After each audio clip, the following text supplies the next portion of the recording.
Hey guys, welcome back to the channel. This is part 1 of our story. If you like this what if story and want to see part 2, let me know in the comments below. Before we start, don't forget to like, subscribe, and share this video with your friends. Also, check the description for more great content and my playlist. This story was posted by B1IngB0 Books on Wattpad. Now, let's start. Lots of swearing sweet angst spoilers. Manga, anime, underage drinking, dark humor, vomit, suicide, baiting, violence, and fighting, gun violence, torture, sensitive topics, AU elements. Not exactly like the canon, IN quirk, phantom state, a devious power that allows its user the anti-gravitated ability to pass through solid surfaces. Arising from nerve activation through the user's nervous system, this causes the atoms in the skin to spread into static atoms. This quirk does not grant invisibility despite its ghostly similarities. Further ability, phantom state functions as an emitter quirk. Static atoms can travel beyond the skin cells through skin contact. It will take effect whether the target is organic or not. Any items fully transferred will become weightless and intangible. However, if contact with the item is lost, the static atoms will withdraw instantly and the object will become solid again. Whatever she grabs will become intangible, something only she can touch. Drawback, while this quirk had no time limit during its activation, phantom state transfer has a carrying capacity that parallels the user's overall hauling strength. For instance, a car cannot be transferred as the user's regular strength cannot carry such. N or N, nickname, name and last name. Y or N, L or N16, agenda, female poltergeist, alias costume, reader's choice nobody, associations casual wear, reader's choice 2 revolvers, peculiar switchblade, grenades, ASOBBY.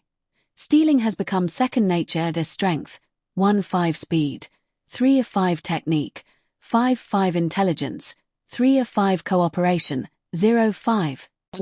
1, 18, 1, 3, 5, 12, 25, 9, 19, 3, 15, 13, 9, 14, 7, 6, 15, 18, 25, 15, 21, 16, 15, 12, 20, 5, 18, 8, 5, 9, 19, 20, Air 5, 14, 23, 9, 5, 25, IN. Menace. A menace, a possible danger, a threat, a troublesome or annoying person. Have you ever felt like you were chained up? Not in the literal sense, but in that suffocating way where your own mind starts pressing against the walls society built around you. Those quiet moments, the in-between pauses of life, when your brain whispers, what if I did this? What if I did that? And before you even finish the thought, you already know the answer. The all-seeing eyes of Big Brother would glare down on you, and the higher-ups would send their dogs to hunt you for sport. So, like a good little sheep, most step back in line. It always starts small. Just a passing, intrusive thought. A harmless fantasy, right? Everyone gets them, so no shame in admitting it. You don't act on it. You don't make it real. It's just a flicker of rebellion in your head, so fleeting you could almost laugh it off. Almost. But the thing about intrusive thoughts is that they aren't really yours, not fully. They appear uninvited, coiled serpents hissing in your ear. Sometimes they disgust you. Sometimes they make you ashamed, horrified even. And yet the more you try to ignore them, the louder they echo. Why? Because it's the thought that counts. The intention. The immoral impulse. The hunger. The longing. The craving to do whatever the hell you want, whenever you want, no leash, no permission, no consequence. And that brings us to Poltergeist. The gutter snipe, the kleptomaniac with no shame, no leash, no metaphorical chains around her neck. She didn't just dream about freedom, she lived it. And if anyone tried to stand in her way, she stepped right over them without hesitation. Unhinged freedom. Chapter 1. Heisty Nights. Suha City, 12:12 a.m. the year 2170. Yn Povienta Suha City. The so-called crown jewel of Japan. The neon-laced titan that swallowed the night sky whole and spat it back out as blinding advertisements. Towering holoscreens plastered every skyscraper face, buzzing with electricity and drowned in the grins of pro-heroes pushing every overpriced gadget, every sugary drink, every shameless piece of merchandise with their logo stamped on it. Even that walking ego known as Mount Lady had her face on half a dozen boards, promoting everything from energy drinks to limited edition action figures of the villains she'd beaten, no less. Imagine the gall, turning lives into collectibles. And society clapped for it. Was it any wonder people like you turned their backs on all of it? Heroes, villains, it was one big circus. A cheap game rigged for profit, draped in capes and flashing lights. You never cared much for the so-called hero industry. Never cared much for the cops either. Just lower-paid cannon fodder who pretended their badges meant something. Villains. STRP away the theatrics, and they were just criminals or poor people in Halloween costumes. But heroes needed villains, and villains needed heroes, so the wheel kept turning in this forever war. And if one of those attention-starved poster children ever got too bold, well, a single bullet to the skull would serve as a reminder that natural selection still worked. Which side were you on? Complicated question. The law called you a villain, and not without reason. Your quirk, your methods, both abused to their limits. That abuse had earned you a name, whispered with equal parts fear and irritation. You were a walking reminder that morality could sink lower than a trench and still breathe. From the shadows of a narrow alley, you hovered a few inches above cracked pavement, weightless as smoke. Your glare flicked from one screen to the next, each glowing billboard parading another hero with that manufactured, 1,000-watt smile. Gotta love this generation. Your mutter dripped with tired venom. Every word was a scoff against the spectacle before you. Hero society, gaudy, greedy, hollow. It was a rotting house built on fireworks, and you. You had front row seats to watch it burn. BZZZZZT. Your burner phone rattled in your pocket with an insistent vibration. The reminder you'd set for yourself glared up from the cracked screen the moment you fished it out, the numbers glowing smugly just beneath the clock.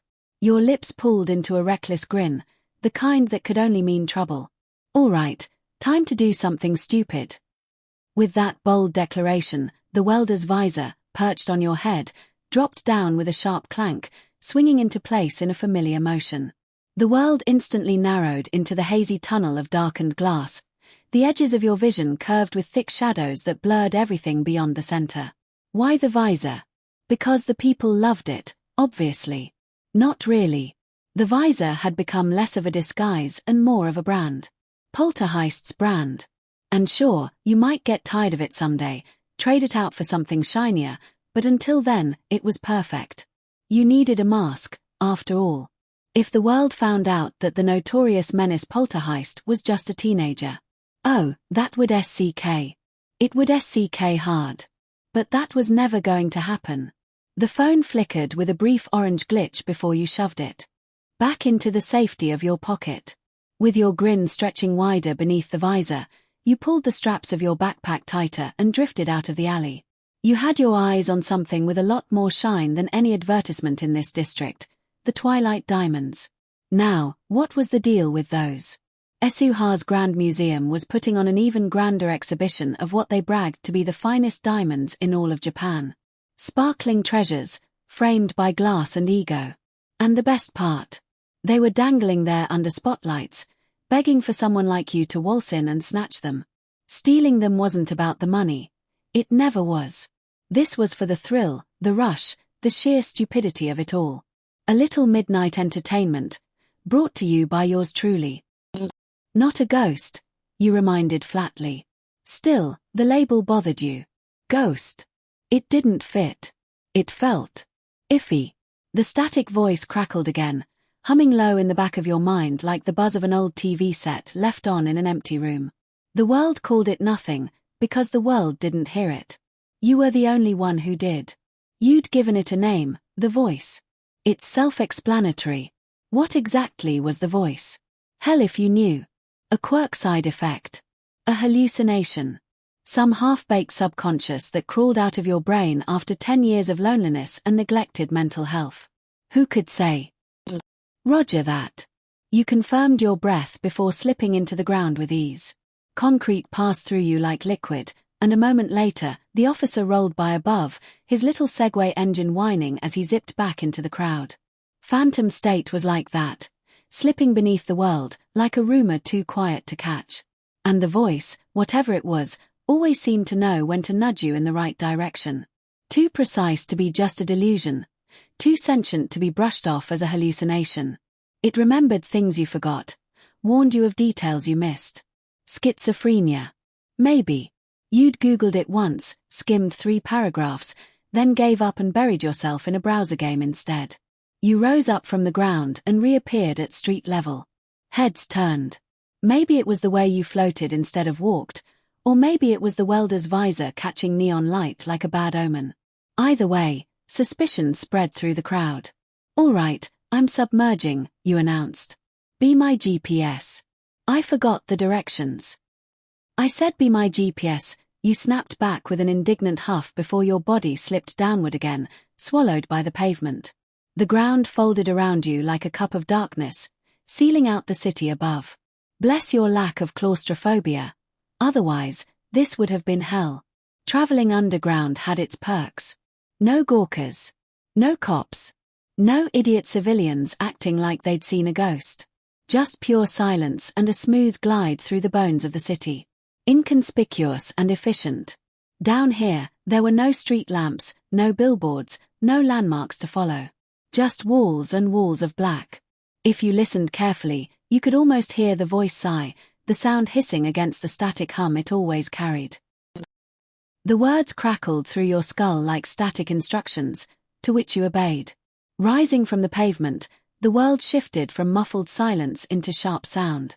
The city night was alive with laughter, shouts, and overlapping conversations, each voice just one story in the chaos of Isuha's sleepless heart. You turned, weightless and casual, until the looming structure of Isuha City's Grand Museum filled your sight. It stood like a titan among its neighbors, polished stone and glass gleaming under neon rain. Every inch of it screamed wealth and arrogance, banners stretching down its sides proclaiming in gold letters, "The finest diamonds in all of Japan." You couldn't help the snort that slipped out of you. Those finest diamonds were about to become glorified paperweights in your backpack. "Okay, how am I going to do this?" you murmured, pacing in midair with exaggerated thought. Thinking. Oh. Light bulb in one smooth, reckless motion, your hand unstrapped your beloved revolver at your hip. You raised the weapon skyward, the polished barrel catching the moonlight, and without hesitation bang. "Witness me. Poltergeist is here." You shouted with unrestrained glee. The effect was immediate. The crowd screamed, ducking for cover. "Villain!" Someone shrieked. "Get down!" Another voice cried out, "He's over there." The block erupted in a symphony of panic, and you soaked it in like sunlight. "That's the point," you fired back aloud with a grin. "Let 'em look. Let 'em try and stop me." Traffic screeched as cars slammed brakes, horns blaring while pedestrians scattered across the streets like startled prey. The scene transformed into a stampede, a predator's dream, and you moved through the chaos as if it were tall grass in your own hunting ground. Every step, every float carried you closer to the museum. "It's Poltergeist. Somebody get a hero over here, quick." A woman cried, clutching her purse like it was her firstborn. There it was, that delicious recognition. As the gunshots' echo faded into the night sky, you drifted above the panicked crowd and slipped through the museum's towering archway. Steel gates had slammed down and barred the grand doors, but they might as well have been tissue paper. You phased forward, atoms unraveling and reknitting on the other side without so much as a blink. You floated through and under the arch of an entrance, straight past its towering, chiseled pillars. The museum doors were locked down with steel gates, but that wasn't a problem for you.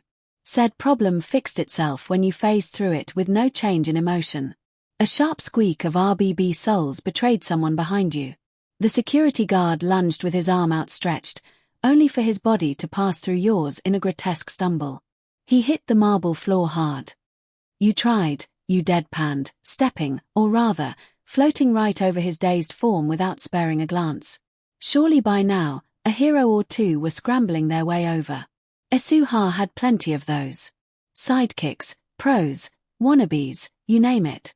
They'd arrive, pose, shout something righteous, and inevitably get in your way. Your revolver raised lazily whenever someone stared too long, its barrel glinting beneath the fluorescent lights. It didn't take much, just a twitch of your wrist, and they bolted, shoes squealing against polished marble as they vanished into the distance. The museum stretched around you in pristine perfection, each hall lined with centuries of relics and exhibits.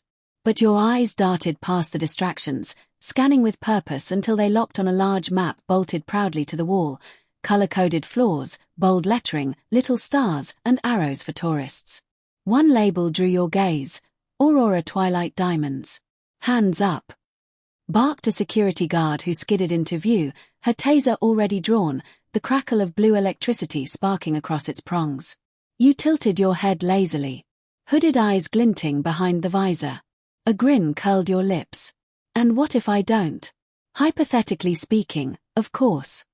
Your tone dripped with mockery, as if the very idea of obedience amused you. You'll find out, villain. Stay put. Another guard burst into sight, mirroring his partner. His taser lifted with a trembling hand, the tip glowing blue as arcs of current snapped between the prongs. You chuckled low in your throat. Oh, I do indeed. What was that, villain?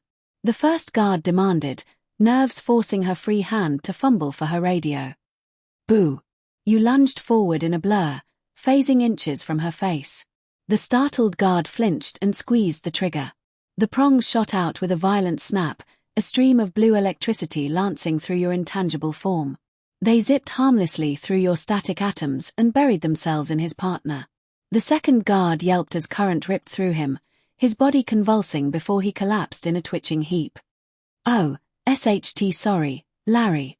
The first stammered in panic, fumbling with her radio before dashing to his aid. Poor sweet Larry, anyway.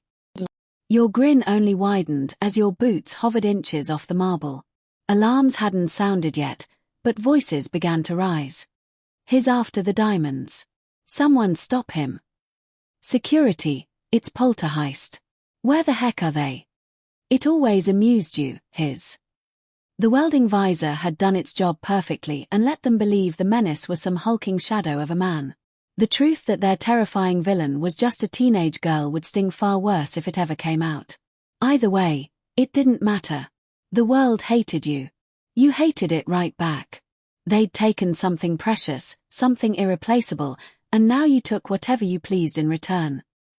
Hovering above the rose-veined marble floor, you turned toward the broad staircase descending into the sublevel exhibits. The steps unfurled like a red carpet into the underbelly of the museum, rails of polished brass gleaming under the ceiling spotlights. You pulled your arms to your sides, gliding down in a floating-like drift, perfectly in control of your momentum. At the base of the stairs, your eyes lit with greedy awe. The corridor stretched forward, low-ceilinged but glittering, every step lined with glass cases.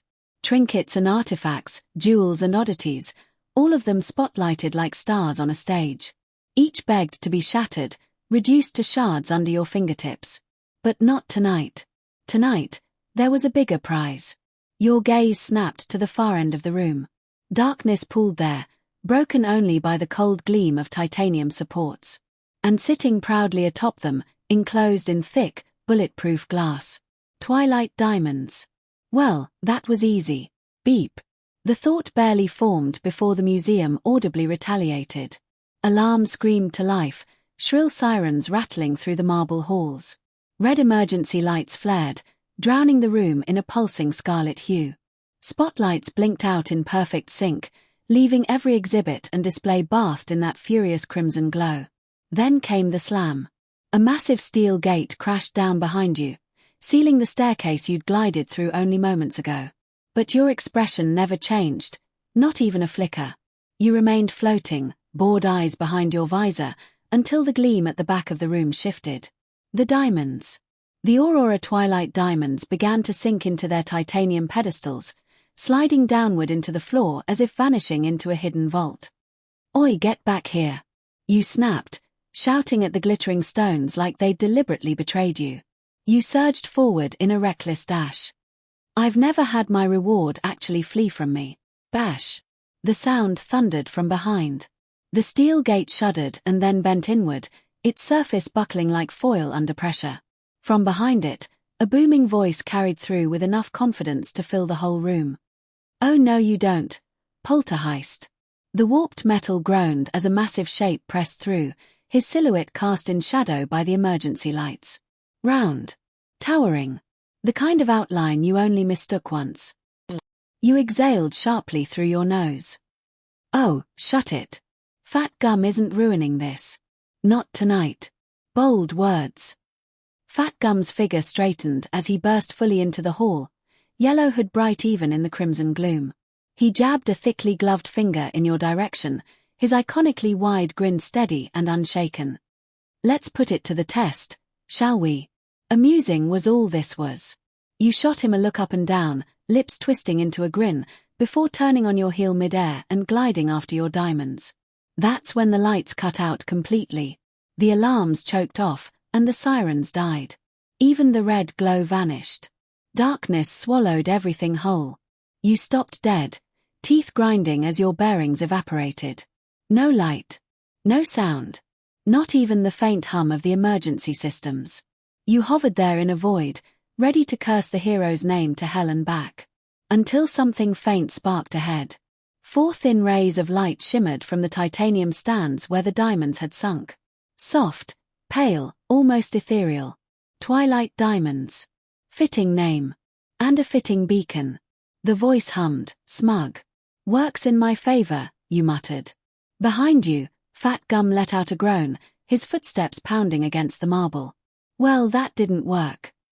His voice boomed like a disapproving parent. Then the thunder of his charge followed, each stride shaking the floor. You dove, laughter bubbling in your throat. Bulletproof glass, titanium stands, none of it mattered. Your fingers brushed the cases, static atoms unraveling their solidity.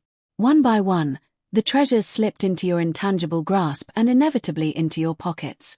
The sound of your laughter carried, bouncing off the dark walls. "That better not be you swiping them." Fat Gum shouted, his voice chasing you down like a lecture hurled at a wayward child. Poor guy. He could yell all he wanted. Heroes were useless against you. All except one. The lights flared back to life with a sudden white-hot burn. You shot up from the stands, diamonds in hand, wicked grin stretching wide. Fat Gum stood planted at the base of a small staircase, his massive frame blocking the path, his arms spread wide as a herd of jittery police and security crowded behind him like sheep. You dangled one diamond between your thumb and finger, letting it glint mockingly beneath the floodlights. Looky what I have, Fat Gum lunged, his massive hand sweeping through the air with crushing force. But your atoms unraveled, his glove sliding through nothing but static. He grunted in frustration, teeth gritting. Gah! Your crimes will catch up with you, just you wait. Wait. Oh, I'll be waiting. Your voice dripped with venomous joy as you floated upward.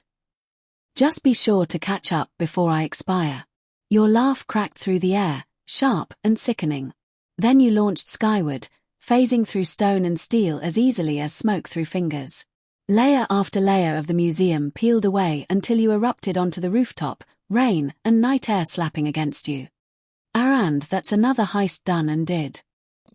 Criticism was not prompted, nor requested. You shot back with a wrinkling nose in mock offense. Your grin widened anyway as you drifted lazily above Isuha City's skyline. Neon bled into every color of the spectrum. Billboards buzzed like fireflies on overdrive, and the streets below glowed like rivers of light. For once, the weight in your chest lifted, and your body sagged with the kind of lazy satisfaction only a successful heist could bring. Now this, you sighed, spreading your arms as you floated, this is freedom. You emptied your pockets into your palm. 4 diamonds tumbled together, glittering like stars condensed into stone. Their cold light danced across your visor as you rolled them back and forth in your hand. A bubbling laugh escaped you, sharp and giddy, almost goblin-like in its greed. You kicked your legs in the open air, swinging them playfully as if you'd just pocketed the winning lottery ticket. I wonder which other hero I'll make a fool out of next, you mused, voice soft and smug. The moment lingered, but even thieves had routines.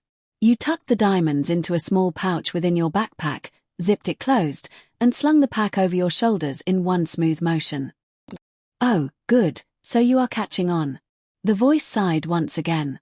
Underground travel was efficient, but boring. Phasing through layers of dirt and stone in the squeezing pitch black left no sound but the sound of your own breathing. Eventually, you resurfaced in a shadowy alleyway at the voice's insistence. Dawn had begun its slow creep as the sky was tinged pink, the sun peeking over the horizon. You plopped your backpack to the ground, letting its atoms solidify the moment you broke contact. You dug through it for your casual wear, and your clothes slipped on quickly, the welding visor crammed deep into the pack last. The bag went back over your shoulders, a little shake to settle the straps snug against you. A black mask slid over your nose, hiding what the visor no longer could. Better safe than sorry. Street cameras had long memories. The first real sight of Musutafu greeted you as you stepped from the alley. Boxy buildings, crowded streets, and the faint chatter of morning commuters. Home sweet home, you muttered with a smile. The sunlight painted warmth across your skin. You basked in it like a plant, drinking deep. You dubbed Wednesdays your vitamin D days, necessary compensation for all the time you spent underground. The downside of your lifestyle was simple. No sun, no sleep schedule, and no patience. The alternative was fish for vitamin intake, and you hated preparing fish. The smell. The bone-picking mess. Didn't matter if it was everywhere. It was an absolute culinary nightmare. Your phone buzzed as you checked the time. Almost 8 in the morning, so you shoved it back into your pocket with a sigh. I keep better track of vitamins than my sleep schedule. You popped your phone from the confines of your pocket, your eyes grazing the lock screen for a split moment before stuffing it back down. Almost 8 in the morning. I keep better track of my vitamins than my sleep schedule. Don't try and take credit. You are me, and I am you. We're. Forget it. But the irritation faded when you looked back up. The sky was breathtaking. Reds and oranges painted across the canvas of dawn, little clouds catching pink edges as the sun broke free of the horizon. You know what? Screw the sleep schedule, you said, almost wistful. I like mornings better. Of course, staring directly at the sun was idiotic. The ache hit your eyes immediately. You groaned, rubbing at them with sleep-deprived hands, which was exactly when fate decided to trip you up. Whack! You collided with someone at the corner. No warning. Just pain and surprise. The impact knocked you flat, your rear hitting the pavement with a sharp thud. You blinked hard, daze flooding your vision. Oh my God. I'm so sorry. A voice shrieked. Panicked. Young. Male. The kind of horror you'd expect from a teenage girl in a slasher flick. You looked up at the messy green hair. So much of it too. Your eyes tracked downward to the outstretched hand he shoved toward you, desperate to help you up. Instinct screamed louder. You scrambled back before his skin could brush yours, then pushed yourself upright on your own. Chill out, you snapped sharply. I'm fine. Look where you're going next time. His freckled face paled. Oh, okay, that's good. I will, I promise. I'm so terribly sorry, it's just I can't afford to be late, my school's really strict, and if I'm late they might dash. And his rambling. You tilted your head to the side, bones cracking audibly in your neck. The sound made him choke off his words with a terrified gulp. His mouth opened again, but before he could sputter another excuse, you slipped around him and stormed off with hands shoved deep in your pockets. What a freak, you muttered, shoving your hands into your pockets. And that messy green head of hair. I was actively debating it, actually. Kids. And just like that, dawn bled into morning. The heist was finished, the diamonds tucked away, and that bizarre run-in already clawing for deletion in the back of your mind. You were ready at last to collapse and sleep until the world dared you to rise again. Don't forget to check out my other stories, like All for What. If you, lovely readers, have any criticisms, questions, or anything, then just ask. Cause comments are my lifeblood. Edit 2025. I did a secret revision of the entire chapter because I still wasn't happy with it. I'll probably do a few more. Air 5 1523, Air 2 of 524 Chapter 2, Life in the Outskirts, Musutafu City, Underground Subway 6:32 a.m. Wirenpa laugh track and a spotlight were all that was needed, as you landed on your legs with a gravel crunchy thud, striking a pose as the thrill of the heist still coursed through your veins. "I'm whom?" you exclaimed to nobody, truthful as it was depressing, but you paid no mind to the fact. The world went a little topsy-turvy as gravity took hold of your form. With some swaying you eventually got your bearings. Using your quirk almost constantly has adapted your body to a weightless setting, thus making a solid form nauseating for the first few moments. "I'm doing that," you said uneasily before shaking your head with some held-in GGS, the split vision and blurry edges finally easing away slightly. Alright, I'm good. Good God, how I hate gravity." With a click, your flashlight in hand flooded the large tunnel in its light, brought out to your convenience before sinking through layers of dirt and stone previously. For the past 3 years of your 11-year-long self-exile, you'd called the dark ruins of an old train tunnel buried below the Earth's crust home. It was an outcast oasis, long undisturbed silences, unusual amounts of rat kings, and working power, which was essential in itself. Gravel crunched and cracked as you trailed deeper into the pitch-black subway, a pep in your step, hoping over old rusted train tracks with a joyous hum that couldn't be bothered. You popped your knuckles and approached the old rusty generator embedded in the curved wall. With a rickety creak, click, and rev, the generator hummed to life with some shaky vibrations from its old reliable core. ZZZZZZZZZT. ZZZZZZZT. The wires hummed in rising action as the electricity showered the dingy train tunnel in its light. Some nearby rats hissed and scurried away as the lights flickered on from above. You ventured forward toward a well-kept train cart lying still on its rusted bent tracks. Faulty light bulbs flickered and buzzed with sparks, casting light yellow rays upon the forgotten tunnel. The door shrieked as you pulled it open with a minor struggle, your legs sliding along the gravel as it slowly opened. "I'll swipe some when I'm at the market," you hissed before the rusted door flew open. Your legs whipped back as you haphazardly regained balance after a gasp and a stumble. Strength rules over logic once again. You pointed at the rusted door with unprompted determination. Quickly hopping over 2 metal steps, you tumbled into your humble abode, a long but thin one at that. Refurbished and repainted, an old train cart you found more special than the rest. From gold bars to illegal war documents, you had it all. Just hoarded and stored in this little place you called home. You found it fun to decorate your house with your new stolen belongings, like various trophies on display. The first thing on your list was ripping all the old CRP out of it, hence why it is now fit with layered carpet, repainted inner lining metal, and furniture o'plenty. That was obviously morally paid for. It was so neat and tidy, you couldn't have asked for more. "I need more," you murmured coldly as you dumped out your belongings on the floor. The welding visor fell out with a heavy thump, the 4 twilight diamonds rolled out in fleeing directions, and out went your switchblade that was topped with a wee little ruby heart. With a fatigued sigh you crudely dropped your empty backpack as you tossed off your sneakers in sync. Tap, tap, tap. Your foot tapped subtly in a fidget as you stood distraught with crossed arms. Your gaze stuck on the contents of the floor. Popcorn shrimp. You blurted out the first thing you could think of. "You know what, I'll just sleep first."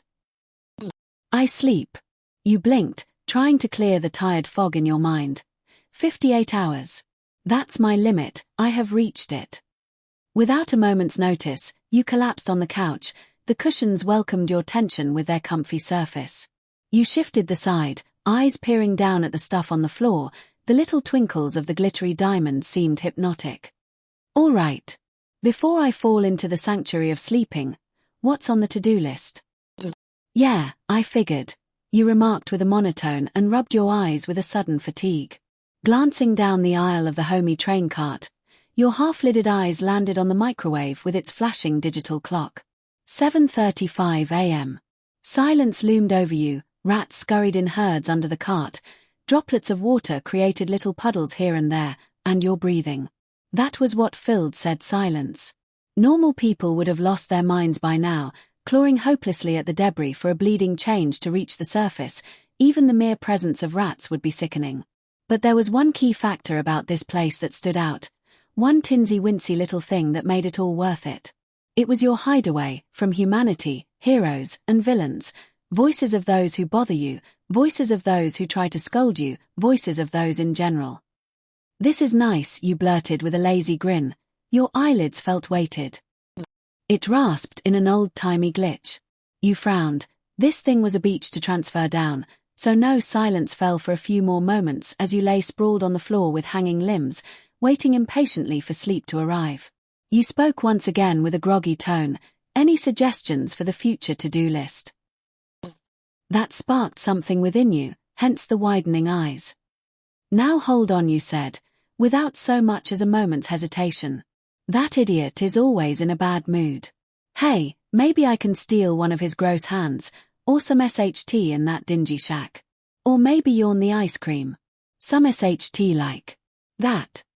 Exhaustion gradually crept up your giddy body, and you happily rolled onto your face and fell asleep. The cushions hugged your face and reinforced a sleeping comfort. Izuku Midoriya POV. A few hours earlier, the girl shot to her legs with a noteworthy grimace. Her pupils almost slit as she eyed his hand with shockingly intense apprehension. Perhaps he didn't clip his nails enough. Did she have a quirk that could see germs? "But I always wash my hands." "Relax," she said sternly in a non-relaxing tone. "I'm fine, look where you're going next time." The hero student rambled a bit, panic and excuses colliding into a fumbling mess. Oh, how he hated being a bother. He always made sure both sides of the predicament understood each other. But with a mere crack of her neck, his efforts all halted. He drew a sharp, wide-eyed breath as she squinted at him silently. They just stood there for the moment. It was without a doubt the most bizarre way to get someone's attention. A wave of goosebumps crawled up his skin. Who is this girl? She's so intimidating. I want to say sorry again, but I feel like that's only gonna make it worse. And with that, the girl walked off in a hurry, not sparing a bothersome glance, unlike Midoriya. He looked back, for a few seconds at most. His curiosity began overrunning his anxiety. Her entire essence basically oozes a mysterious vibe, one that was too prominent for him to gloss over. The eerie atmosphere died down once he realized his trek back to UO was in a time crunch. So he proceeded to pick up the slack and unpause his trek, meanwhile taking a note to slow his roll when making a tight turn. He huffed a wheezing breath. I may be 20 minutes early, but who knows what obstacles could suddenly obstruct my path. This is UA, and I need to take every precaution possible. Motivation was his strong suit. Self-taught motivation was even more so. Come on, legs. Work with me here. Just a few more minutes to UA. The April heat proved unforgiving. The tedious uphill was just salt in the wound. He had heavy hands on the straps of his backpack as he leaned against a lamppost with a few audible huffs. With a slumping sigh, he wiped a hand across his forehead that glittered with sweat. Phew. I can't tell if I'm burning calories or just plain burning. He muttered and looked up at the towering castle-like building with glass that gleamed like floodlights, an unmistakable behemoth known as UA. Then he peered his gaze down and froze. The gates swarmed with hungry news reporters, tall shiny microphones necked out like hungry vultures, heavy cameras held on shoulders that flashed and zoomed. He sighed shakily as he prepared to venture further. Looks like the news about All Might got out. Hey, check this out, I can't believe he's still getting away with this. Uraraka swiped her phone and held it out to him. A news article screaming in capital letters about a shooting in Isuha City just a few hours ago. Poltergeist. He muttered, clearly familiar with the name, as was the rest of Japan. Poltergeist was no average villain, just an arrogant nuisance. An unstoppable nuisance at that. She sulked dramatically with closed eyes as they walked down the halls, and those jewels looked so pretty too. Would have been nice to see them, since only 4 of them exist. Midoriya nodded with a hum and set his gaze forward, looking down for a moment with a neutral frown. Hey, maybe they'll make some poltergeist-proof security, who knows? Every quirk has its weaknesses after all, he said with a clouding doubt in the back of his mind, but it never hurt to be optimistic. The public labeled his quirk as Ghost, and they aren't too far off. The only problem is, how do you stop someone with a ghost-like quirk? Can you really counter something that can become literal air or something in relation? Maybe it is invisible portal travel, or turning solid surfaces into non-physical surfaces. With a quirk like his, maybe a Ghostbusters trap would be better. She laughed wholeheartedly and pocketed her phone with a grin. But I'm sure the heroes will find a way to put him behind bars. Heroes always find a way after all. Midoriya scratched the back of his head with an anxious grin. Yeah, you're right. Or so he hopped at least. Musutafu City, underground subway 9:22 a.m. Wenpo. A long tedious groan broke the silence as you rolled off the couch with a thud. 3 hours, you grumbled and sat up like a vampire rising from its coffin, a very, very groggy vampire. 3 insignificant shitty hours of sleep. Yeah, I realize that, you remarked with clear annoyance in your voice. You would have watched the grass grow instead of futilely trying to sleep, would have been more productive. Well, not really. You got up and raked a hand through your hair and winced as your fingers snagged on knots. Your joints popped as you stretched on the tips of your toes. I'm dying, mentally and physically. A yawn cut your whines off. And at that moment, you had a frown-worthy revelation. I'm not sleeping any time soon, am I? Oh, ain't that just splendid? Tired sarcasm seeped through your teeth like poison, your eyes closed, but your pessimism never failed. Screw you, Lady Luck. I don't need it. After such a mighty declaration with a prominent middle finger aimed at the ceiling, you began freshening up for the long sleep deprivation day ahead. Phantom state coursed through every fiber of your being. Were you air or just simply nothing? It didn't matter in the long run. The quirk was your blessing, your get-out-of-jail-free card, your MSTR key. The sun's rays beamed down and past your shadowless form as you hovered with a grin, specifically a wide devilish grin. The type of smile that would flare up someone's fight-or-flight instincts. A shadow of a SHT-eating grin formed on your face. You shrugged your shoulders absent-mindedly instead. What do you mean? A take 'em all the time suppressing a snicker proved difficult as you peered over the edge of a 5-story apartment building. You swung down the strapped-on welding visor till it was snug.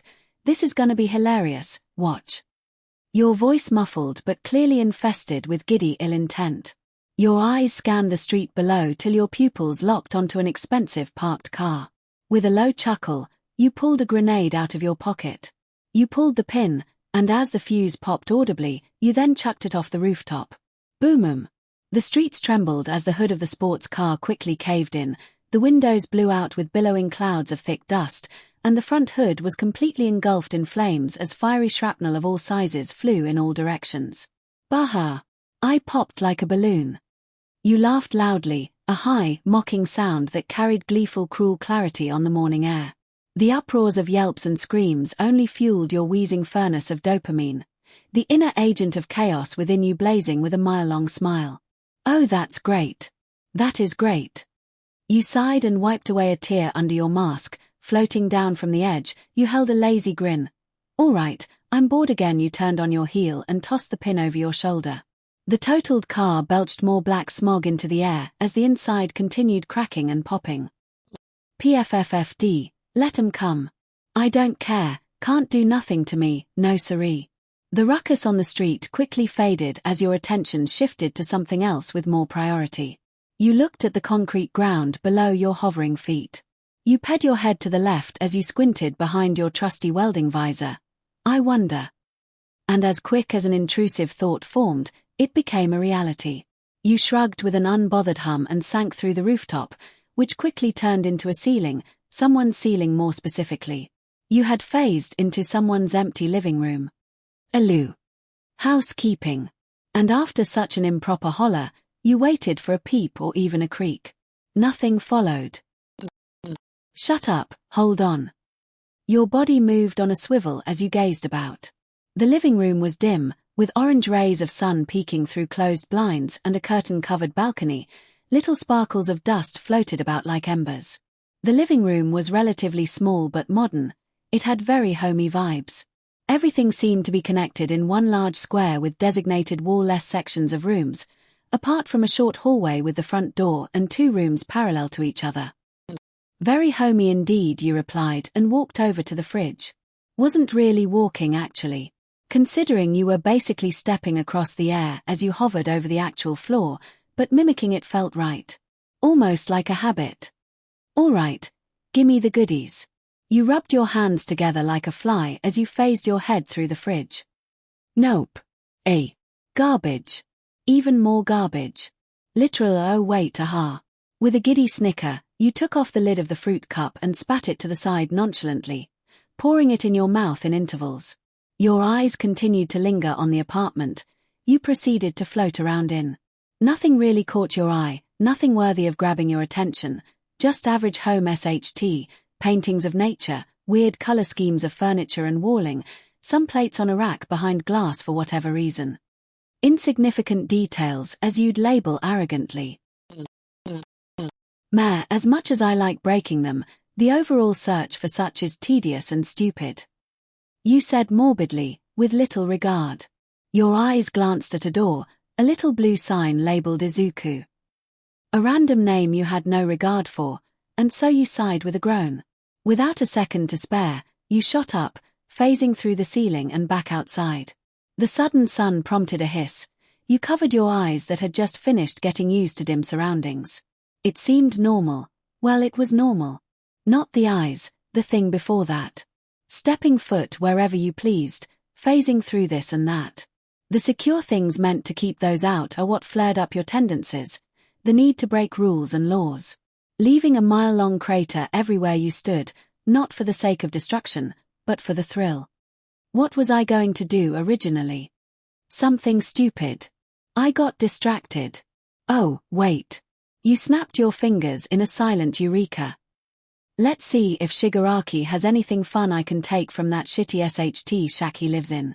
She's a menace, believe it or not. Not completely insane, but not exactly sane either. I'm striving for a balance of chaos, nothing the Avengers would assemble for, but nothing a hero can ignore either. If I get what I mean. Air 5 1823 Air 3 1724 Chapter 3 League Acquaintances. Yokohama City. Salvaged bar 4:23 p.m. YON POV. It all started with a mini fridge. Thudding closed quite loudly with a slam. What the? Hey, wait a full minute. Where the hell are the Choco Tacos? The fridge door flickered grey for a few unearthly moments, its atom stabilizing. On cue, a shot glass shattered against the wall as it flew through your intangible chest, prompting a tedious sigh from Kurogiri and a rusty hiss from Shigaraki. He spoke harshly. I moved them, you demon rat. Always coming in here, eating our stuff, and leaving. Drop dead already. Little SHT, was he always like this? You muttered. Okay, I get it. Kindly shut up now. You hummed with an unbothered nod, not even bothering to look at him from the mess. Oh, I'll find him all right. On another note, however. Your mask-covered gaze drifted across the dim bar, landing smack dab on Tomura, hunched on the bar stool. You decided today he would be your jester. You've been quite hush-hush. Other than claiming to be this planet-imprinting villain, you've boldly labeled yourself. Your jazz hands shook with an expression of sardonic fear. Buyut, I can't help but notice you've done Jack's HT. That one did it, as did every other thing you ever say to him, brat. At least I'm not a kleptomaniac hoarding useful SHT like some greedy little. Please mind the profanity in the presence of our guest, Tomura, Kurogiri drawled, casually warping the glassy mess into a bin, interrupting their exchange. His luminous yellow streaks flickered over to you. And please do not encourage another dispute. I'm afraid Tomura is having a rough day as it is. You huffed with a heartless laugh in your chest. Every day is a bad day, especially for that grumpy crusty bag of SHT. I know I wouldn't be happy being him, and I'm sure that hand grabbing his gobbler ain't comfortable either. Get farther out of your DMN mouth. His tone leaned more defensive, his voice sharp as the squeal of rusty cogs. It was clearly a touchy subject not to be poked at, though your context lacking confusion outranked any sort of concern. You deadpanned aghast, your raised eyebrow threatening to levitate off of your own face. What now? Shut up and leave. Your demon ice cream isn't here. So beat it. He had a point. Your overall presence was either to mock him or eat any limited custards. The one thing you can't steal due to its discontinuation, though Tomura seemed to have underground sources to the magical snack. The League was essentially your vending machine. You huffed audibly through your usual steel-made welding visor, hovering over him. You sat on nothingness below your rear. Still didn't answer my question, bruv. You called me out, I call you out. No. He warned with a stabbing vermilion hard stare, his unhinged iris meeting yours. I don't know you, I shouldn't know you. Get out. You know that don't work on me, you sang right in front of him, slowly twirling in phantom state to display your casual untouchable mood. Yes, it was cocky and bold, leaping right over arrogance as you bathed in your quirk's benefits. The room would quickly be filled with dust if not for it. Even a blind man could sense the bloodlust radiating from the man-child, his nails digging into his palms as he resisted the urge. The urge to cleanse the world of poltergeist, but it was futile to attack literal air. He hated your guts, not on par with All Might of course. The short version being seeing you was like drinking orange juice after brushing your teeth. But worst of all, you had a chance, unfathomable potential to become something greater than what you are. Greater than a self-sufficient thief who prances around like they own the place. That's what he hated most about you. Your useless arrogance. Phantom state could easily make the hero society implode on itself if used correctly. Keyword, if it was used correctly. He began whispering with an antsy face, one hand audibly scratching his flaking neck. MSTR will deal with you eventually, as he will with everyone. I'm sure of it. He sipped a golden liquid from a shot glass, setting it down with more intensity than it should. MSTR. You parroted with a tilted head. Asking would either be hilarious, or bring me 1,000 souls worth of awkward despair. You trailed off and shot a look at the misty man behind the bar, silently asking for an explanation on this MSTR character he vaguely spoke about. In hindsight, you knew little. Kurogiri ignores you, instead emotionlessly staring down his young MSTR from behind the bar. A sigh hissed through your lips, the small noise seemed loud during the newfound awkward silence, muffled behind your mask but enough to explain your current mood. Boredom. So no plans, huh? You piped up to his dismay, well aware your presence was unwanted. That made it all the more fun to be closer to him, in a directional sense, of course. Seems kinda boring in here. You hovered next to his bar stool, sitting your rear on a non-existent stool next to his. The scratches of his abused neck increased as a few low grunts escaped his parched lips. It was working, though making him angry had to be one of the easiest tasks on this planet. That does make it all the more worth it, though. Is your evil book club out of ideas for world domination or something? Screw off and die. He spat. Without a glance, shifting his stool to the left with an audible screech. Ouch. You huffed with a bit of recoil backward, your dainty hand on your chest. Ladies first, D-Wad. His hand tensed into a fist, and the shot glass he picked up crumbled into ash, which seeped through his fingers, thus adding to the shot glass casualty list. Any normal person with a sense of danger would leave. This was not the case. A hand abruptly shot through your mask, his trembling fingers protruding through the back of your head, like a wrinkly face hugger lunging at a ghost. Though his mere action of violence only provoked a cheeky smile from you. You missed. Smugness stitched to your tone, your cat-like grin prominent in literal words. As if it were visible behind your mask. He jumped to his feet with a thud, his arms reeled back in repetitive motions as he slashed his hands at your phantom head. I should send Nomu to eradicate your entire goddamn family. I hate you. His rage came like a barrage of fire, with the scratching and the rasp in his shout fueling it. Funny and intriguing.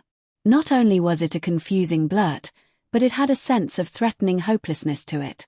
As if he had been stepped down to an all-bark no-bite kind of villain, despite his destructive quirk and its capabilities. You whistled with a nod at Kurogiri, twirling your finger and subtly pointing at a random bottle on the wall. Drifting back to Tomura, he quickly tired himself out from the self-destructive hissy fit, his back slouched with a heave in his throat. He fiddled with the pale dismembered hand upon his face, covering him from his forehead and down to his chin, hiding any form of emotion that could further leak out. So who's Nomu? An assassin or some, you blurted without a sense of care for any past events. A shot glass slid across the countertop into your awaiting grasp, turning intangible along with you at mental command. Every little thing. I say. He started and stopped, contemplating whether or not he should be angrier. Just plain baffled, or both. He wasn't one to give up, but he could determine what was worth his time. Everything goes into one ear and out the other. Talking to you is as useless as lecturing a diamond wall not to stand. I'm insulted, but also flattered. Incompatible is another way to describe it. His hands hovered over his flaking neck, fresh carvings still indented and ready to be slashed further. Those slitted eyes flickered with a bit of twisted curiosity. Who are you? Dementia. You looked left and right, lips in a fine line. I don't get it. Of course you don't, moron. WHO, are you? Why do you exist? What's your purpose, your end goal? His interrogative questions only increased with more existential dread. That atmosphere-splitting gaze was the cherry on top. He was expecting a correct answer from you. It was a terrible expectation, but one you loved to actively shatter. Not to ruin your self-image, but just to see that little flicker in his eyes die. You looked to the side in a gesturing ponder, bubbling shot glass still in hand. You brought it to your lips, peering through your welder's visor. It stung to the tip of your tongue. This was not your first beverage behind the bar. I'm Poltergeist. Is who? I am, yeah. You continued with a fumble, brain picking apart various sentences that sounded right, into a collateral mess of an answer.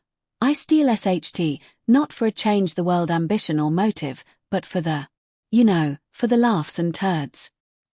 And giggles, you corrected with a wrinkled cringe. Why no, it's kinda my thing. Poltergeist. Mr. Yep. Wordplay. You floated idly and took a swing of your shot glass. If you could tap on the floor, you would. White noise would be comforting during this long session of him staring at you with his dead fish eyes. In hindsight, Shigaraki was not amused. A petty thief, huh? I didn't have expectations, yet I'm still disappointed. That takes a pathetic amount of effort. I am not. You take a visibly long inhale and exhale. A petty thief.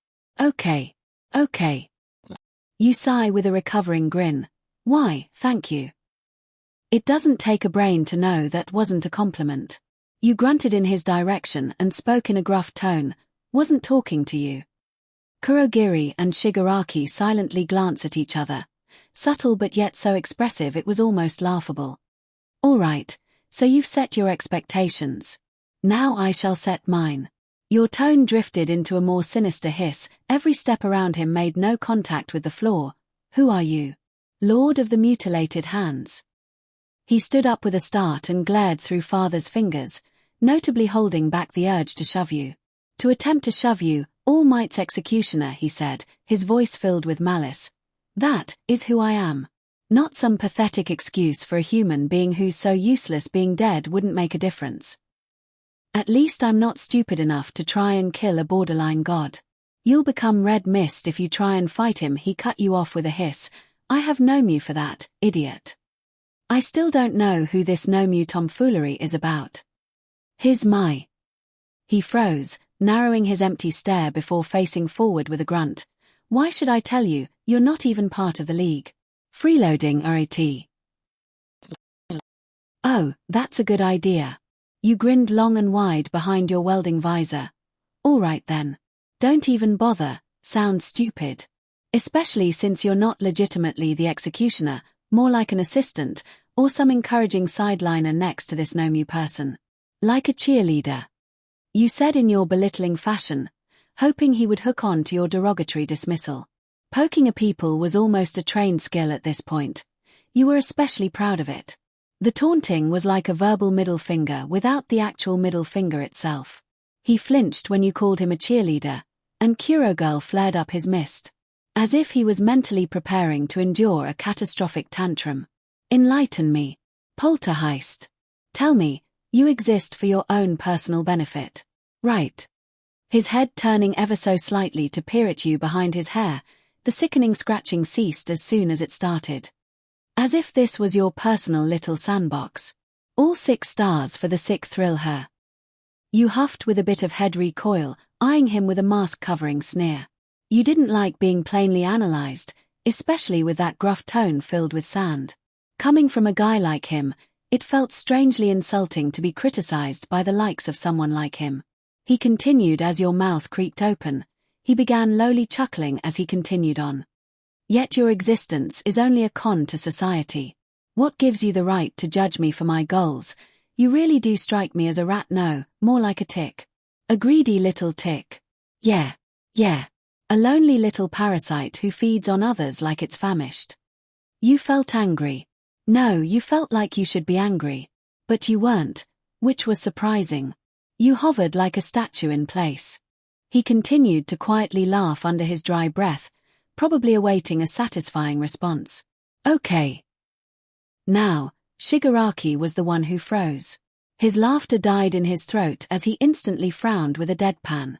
What, you weren't supposed to do that? But I did. You replied smugly, lightly placing down your shot glass on its rim. Freak. He spat after a long moment, swirling left on the bar stool as he stared down at the counter in deep thought, silently reeling himself into your psychological trap. He loathed feeling powerless, overshadowed by one of his mindless pets under his control in the eyes of you, and your stupid quirk. He wanted to prove you wrong so badly. Especially after insulting you to an almost unrecoverable extent only to be replied with a measly okay. That is what sessed him off the most. There's a grumble before he throws his head back in a groan. Fine. How about I show you? I want to see that stupid look on your face.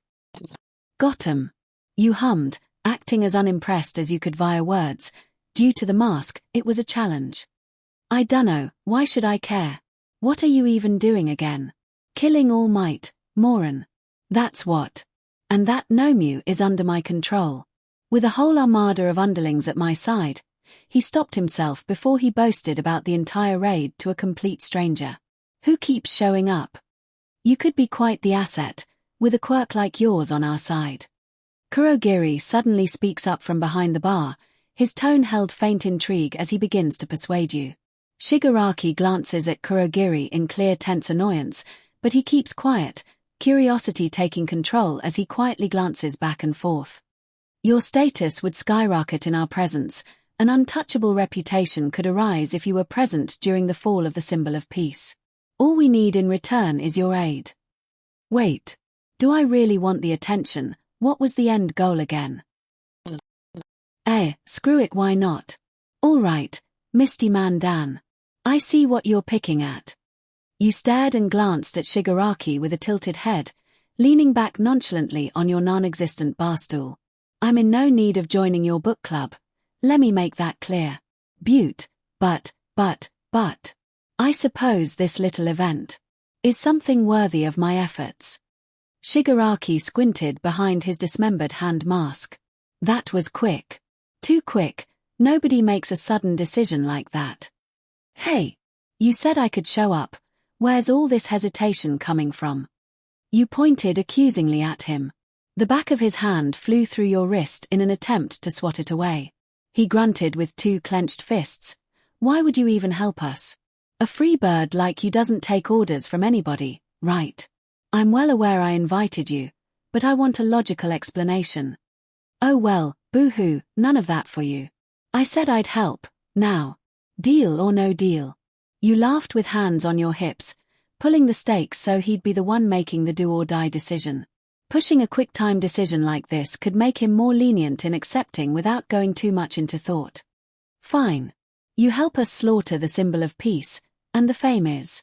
He hesitated, his hands reached up to his neck before shooting back down to his sides. Shed. You huffed a laugh and grinned like a cat, leaning forward with clasped hands. Deal. However, that smirk quickly faded as you looked down, his hand outstretched in a confirming handshake that was clearly a trap.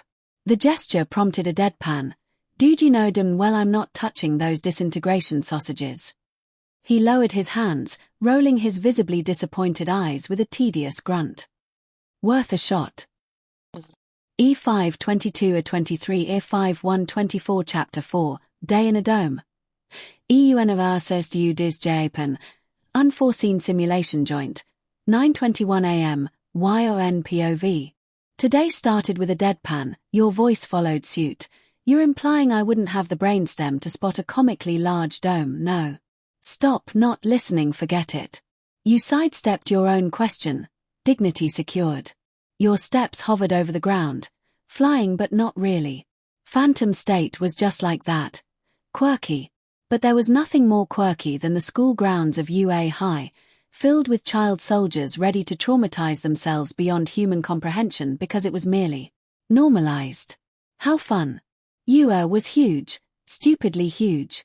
You'd watch as a bus hummed around a curve till it was out of sight, presumably on the other side of the dome.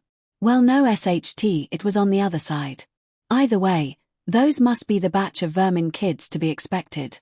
Gravity and physics were ignored in this freaks however world as you phased through the first layer of the Hyperdome, one of the many prestigious training facilities to breed the world's saviors of tomorrow. You slipped past layer 2 of the dome. The large hollow exoskeleton of steel-made beams stood proudly, shiny too. Almost too prominently. It curved around the dome with active electric wires wrapped around neatly, tied together with thick zip ties.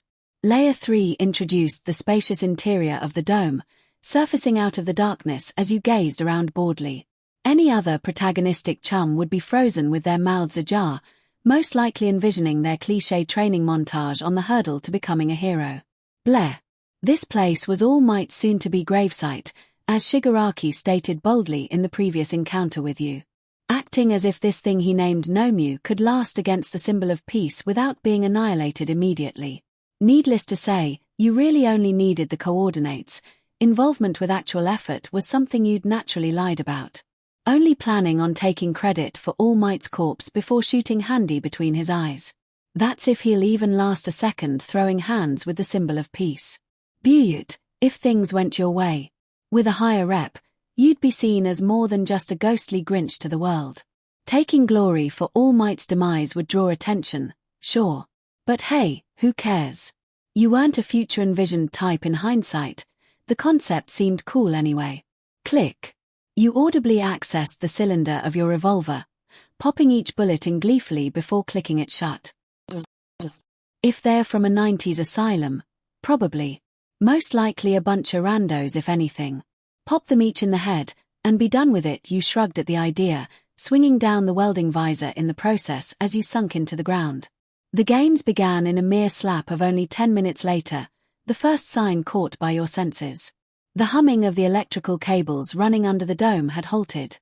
The fountain close to you had audibly sputtered in uneven spurts of motion before ceasing next. 'Twas the signal.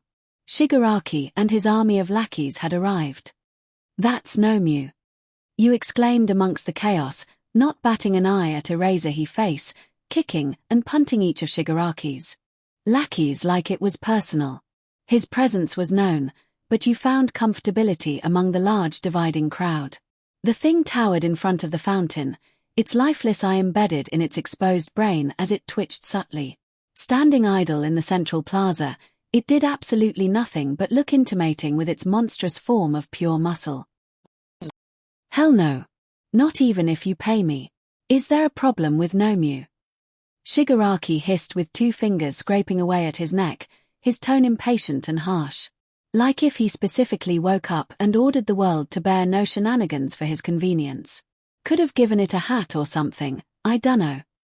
You mumbled mindlessly, drifting a few comforting feet away from it as you hovered. You shook your head, averting your gaze with a shielding hand. So, where's All Might? He would have mollywopped us already. You know that, right? Quiet. He snapped at you hastily, pacing around the central plaza as he spectated. Kurogiri, make yourself useful and keep those DMN brats from leaving. We need a few heads on the floor if we're going to rile up All Might. He glanced at you behind father's hand, debating. His face scrunched up in slight disgust, a thought appearing in his unhinged mind most likely. You. Go with him. Shoot anyone who gets near the door, and don't fail like an idiot. You're just lucky to be here. You fist-pumped almost immediately, only to recoil and shrug nonchalantly. Wait a minute. That D-wad. His wording was degrading, only making matters worse as it flew right over your oblivious head. Masking the need for permission and overall hype, you let out a notable sure. Shut up, Beach. Was gonna do it anyway. You half mumbled, sinking into the ground as the sentient purple smog fizzled away. Hey, quiet. The class halted in their tracks, pale-faced and clearly unready. Two villains spontaneously surfaced as the atmosphere dropped to chilling. Baby's first traumatic experience in hindsight. You fired a round into the sky dome, your arm sticking out of the floor as your intangible form rose upward. Kurogiri fizzled back into existence behind you, blocking the pathway to the main doors with his towering Y-spy form. A chuckle sardonically escaped your lips, muffled but distinct enough behind the mask. Your gaze swept the class, belittling and judgmental. Well, look at this. Got ourselves quite the freaks how. A guy with a bird for a head, sentient floating gloves, a midget with purple tears for hair, and what appears to be tubes painfully lodged in someone's elbows. I could go on and on. You'll look like the start of a bad joke. Gotta make an impression, especially with my witty charm. I'll probably have to face these idiots in the future. If they live to see tomorrow, that is. Kurogiri began his monologue, oh boy. Something you'd expected as it was fitted with his formal yet haunting voice.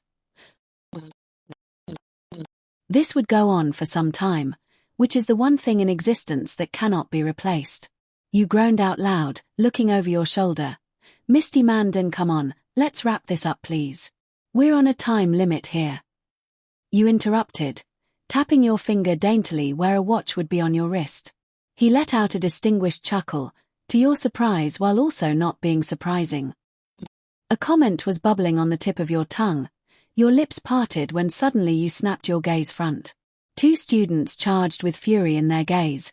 Two fists reeled back with the intention of destruction upon your expenses. Following the front assault, an explosion shook the ground, dust clouded and ears ringing.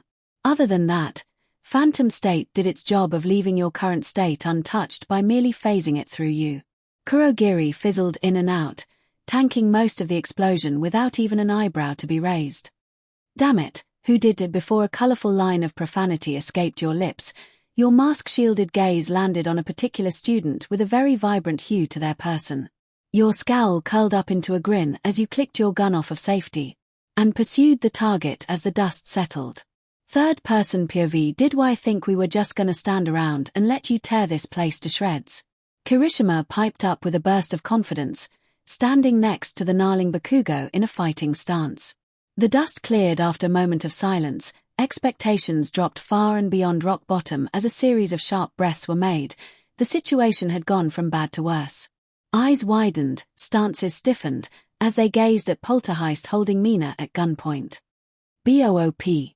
Poltergeist chirped, playfully pressed the tip muzzle against her forehead, her feet now in contact with the ground.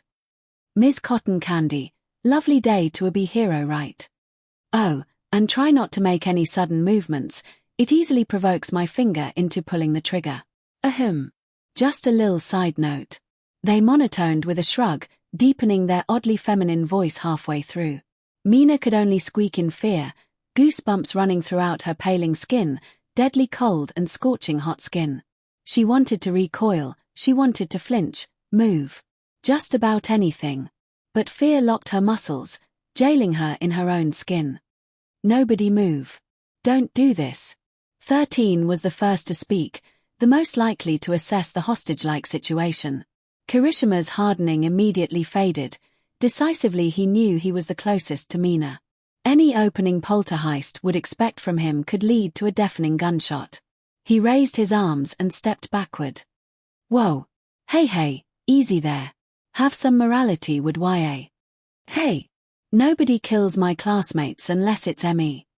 Bakugo seethed, his foot dangerously close to stomping forward as his palms sizzled with livid anticipation. Dude, stop. The red-haired hero hissed anxiously through his teeth, placing his hand on the explosive blonde chest. It provoked an eldritch-like growl from him.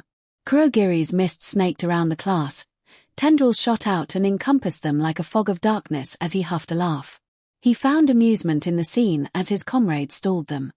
What are your demands, villains? 13 spoke up, putting her hands on the two boys' shoulders, and walked between them, silently prompting them to stand back. Kurogiri responded.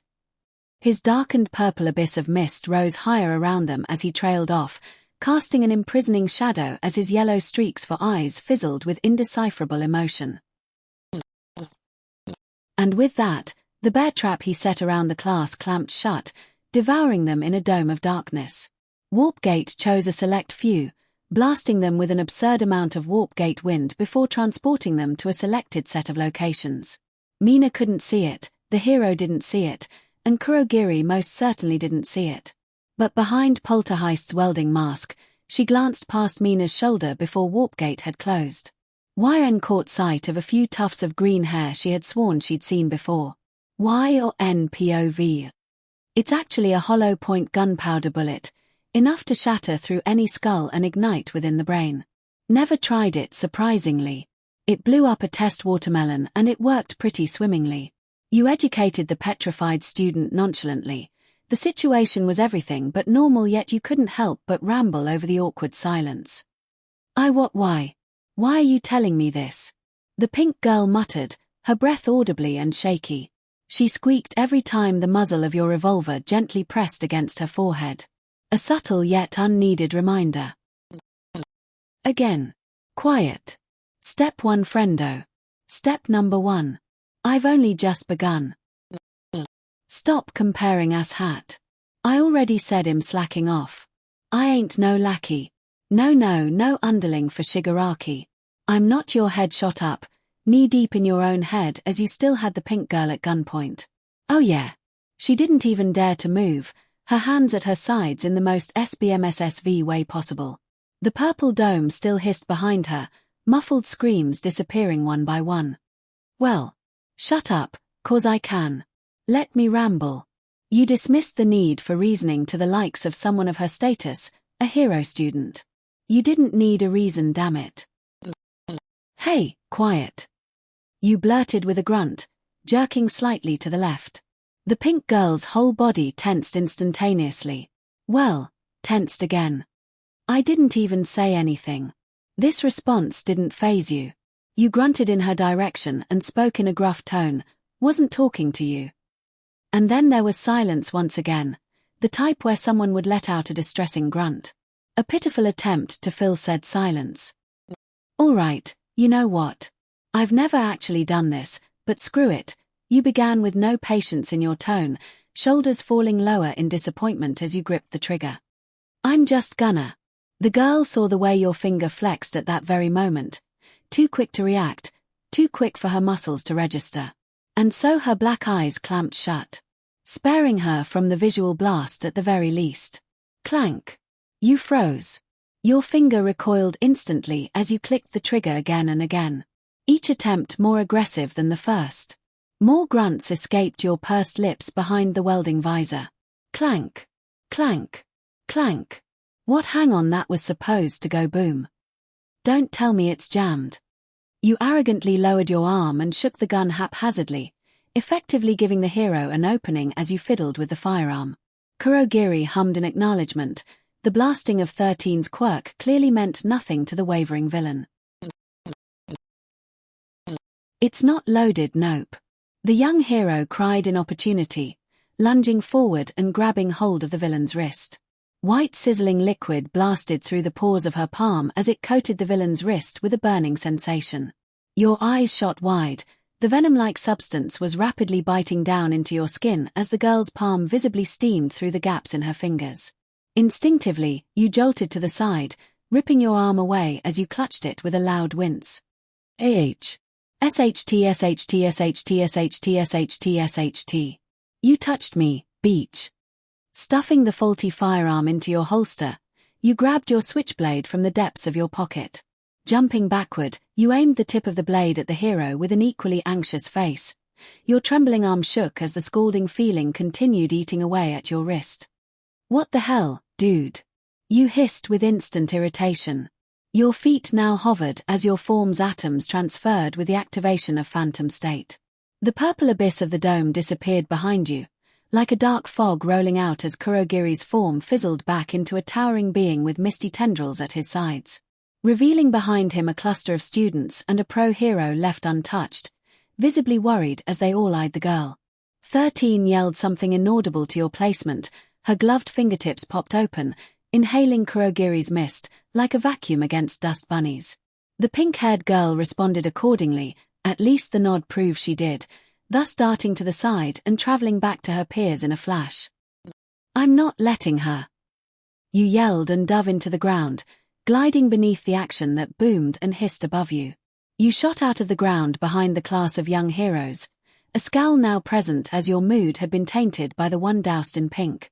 Whipping out the second gun, stuffing the champer with pockets worth of bullets in a rush, you clicked off the safety and landed on your feet. Phantom state deactivated so the bullets may travel tangibly. "Get behind me!"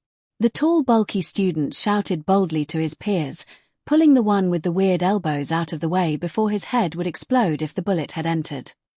13.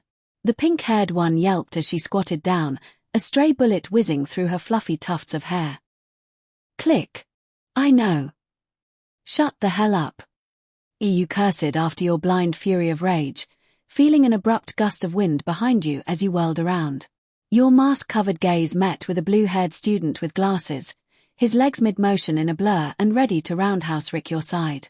Phantom state activated on instinct, his athletic leg phasing through your torso which put him off balance. He let out a clumsy grunt, catching himself before lunging at you as he caught his footing. Though his action of bravery meant nothing in this form, as you reloaded swiftly in a panic. 13's body slumped down to the side, half her costume was torn to shreds in a ravaged fashion by Kurogiri. The students panicking to your left, "God, you didn't sign up for this." "Ian Gigiani!" Someone screamed, making you jump out of your own skin as they shot past you in a blur. "Oh, the same guy who tried kicking you." Kurogiri hissed at this, elongating his malleable haze form into a mist-like bridge over the kid, casting a taunting shadow over him as his voice bellowed like an enraged whale. "I don't perform well under pressure," you cried, an amalgamation of emotions, though mostly anxiety and irritation as you stuffed the cylinder of your revolver with more bullets. Things were happening faster than you were capable of processing. Hopping onto your legs, you aimed the muzzle for the first person in your line of sight. A brown-haired female, actively charging toward Kurogiri with outstretched arms. You missed, spitting a curse at yourself as you spun the cylinder and aimed again. You missed again, the bullet grazing dangerously close to her shoulder. She yelped in pain, her eyes wide as a bullet pierced into her shoulder. You grunted in annoyance once you realized the bullet was in fact not the non-exploding type you'd intended. They were heavier. "Uraraka!" The kids shouted in unison, seeing her stumble backward with a bloody shoulder being clutched with her hand. "I'm okay." The girl now known as Uraraka yelled through her teeth, holding her shoulder as she continued running with a tough frown. "You won't be in a second." You yelled, one eye closed as you were aiming for her head. She grabbed a hold of Kurogiri's metal brace, temporarily halting to a standstill as she became a freestanding headshot. A thick line of white tape attached itself to the side of your revolver. A voice followed as it was harshly ripped from your clutches. "Now Uraraka, do it." The black-haired boy shouted, whipping the tape into the air with a loud crack. Your gun comes free as it whiplashes across the air and past the stairs. "Oh hell no," you both said, though only one voice screeched out. You jumped into phantom state, abandoning Kurogiri's existence as you glided after your beloved firearm. The same revolvers your mother gifted to you 11 years ago. "Please don't break. Please don't break. Please don't break." You told yourself desperately on repeat, your mind cluttered and filled with those words only. You watched the revolver spun in the air, helplessly, falling faster than you could glide. "I'm going as fast as I can. Also, it's your mother, not standalone mother. Please, that posh behavior. Also don't break." The gun hit the ground with a wince-worthy thud, skitting around the floor of the central plaza, hitting the edge of the fountain stairs which prompted your joints to pop from instant tension. A few feet to the side of you, The Nomu from earlier was facing the mountain sector. It crouched on the floor, one heavy hand on something dark and fluffy, on something that bled. Oh, Eraser face. You don't get to correct me. You hollered quite loudly in your mind, swiping the gun into a motherly cradle as you mumbled in worry. Your careful gaze swept the firearm for damage. A dent, and a chip. Wasn't pretty, but hell, it's better than a busted gun. You wouldn't replace these, you refused to. Your mother's essence remained in the steel of the weapon, her words engraved and remained as she handed you these weapons at such a young age. She trusted you with it. Right, you did, my little munchkin. You're improving so fast. You should be with. What are you doing? Shigaraki revealed his obvious presence, which you overlooked, promoting a low yelp from your throat as floated to the side. I'm holding my gun. You stared, staring at him with a forced straight face despite the welding visor. What are you doing? Dude's twisted into a pretzel. Just kill him. He grunted, jerking to the left as he ripped you out of his gaze. He huffed. It's called torture, you swine. And besides, Nomu is having so much fun. Who am I to halt its enjoyment? Yeah. Fun, you agreed in a disagreeing voice, eyeing the beast that's staring in both the left and right direction at the same time, like a chameleon. A very beefy chameleon at that. The air felt thick suddenly, a small portion of it warped as it was replaced with an ever-growing purple fog. It shifted and morphed into a more humanoid shape. Two sharp bolts of yellow streaks glitched into existence as Kurogiri began to speak. Something sparked within the villain, his head darted to the floor as his knuckles cracked. His sharp nails continued shredding against his sandstone neck, flakes of skin falling as the shade progressively turned into a more raw pink. You idiots. DMN idiots. You had one job. You glided to the side, hovering on your back as you whistled in a classic unsuspecting way. You know what? Screw it. Maybe I don't care. We're leaving. You morons were supposed to stop them from escaping, but I should have expected disappointment from the start. Shigaraki hissed with a scowl behind the mutilated hand on his face, his arms dropping to his sides as the scratching ended. Kurogiri's form fizzled, preparing to create a portal back to their dingy bar. However, Shigaraki froze, his hands curling into a fist, but the atmosphere of the air was everything but rage. It was unhinged retaliation. Oh, before we leave, let's make sure the symbol of peace is broken. Let's wreck his pride. He moved like lightning, unlike anything you've ever seen from a man-child like him. It earned a gasp from your lips, his steps not even audible as his hand outstretched for someone in the nearby man-made lake, a student. Yep, a student. Or more specifically, a victim. You watched wide-eyed like a hawk behind your mask, floating idly as you watched his hand make contact with their face. Senses at max, he suddenly felt like a threat worthy of caution on your part. Your eyes only grew wider, the girl didn't crumble into dust. And he had all 5 fingers. You'd grown to learn of his quirk over the months, and this was not it. TCH. You really are so cool. Eraser head. He mutters sharply, snapping his gaze past you. You followed his line of sight, watching as Eraser's eyes were luminously red, bloodshot, and beaten as he deactivated Shigaraki's quirk.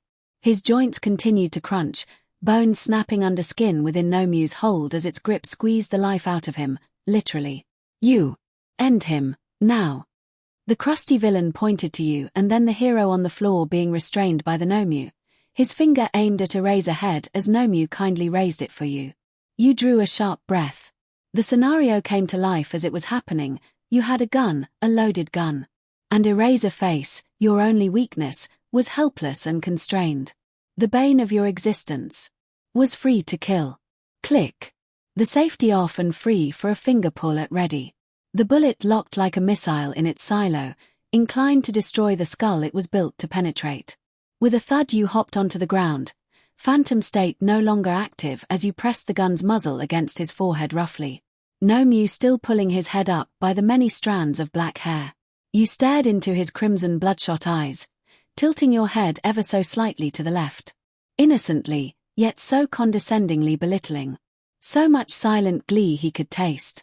It right next to the iron BLD that seeped through the gaps in his clenched teeth. A pro-hero like him out of commission would change everything for you.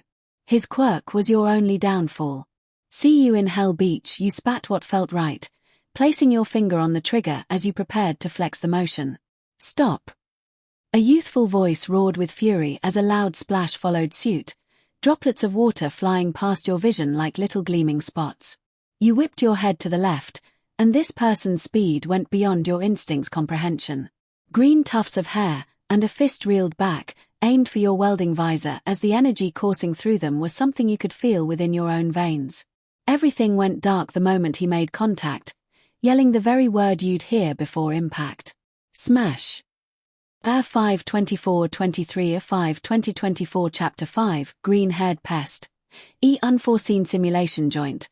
9:48 a.m. Izuku Midoriya POV a few seconds earlier stop. He hollered frantically. One for all backed him up like a second wind. Power shot through his veins as he lunged out of the shallow water of the flood zone. It was all too similar to the sludge villain incident. His body once again moved instantly before he could even comprehend he was moving.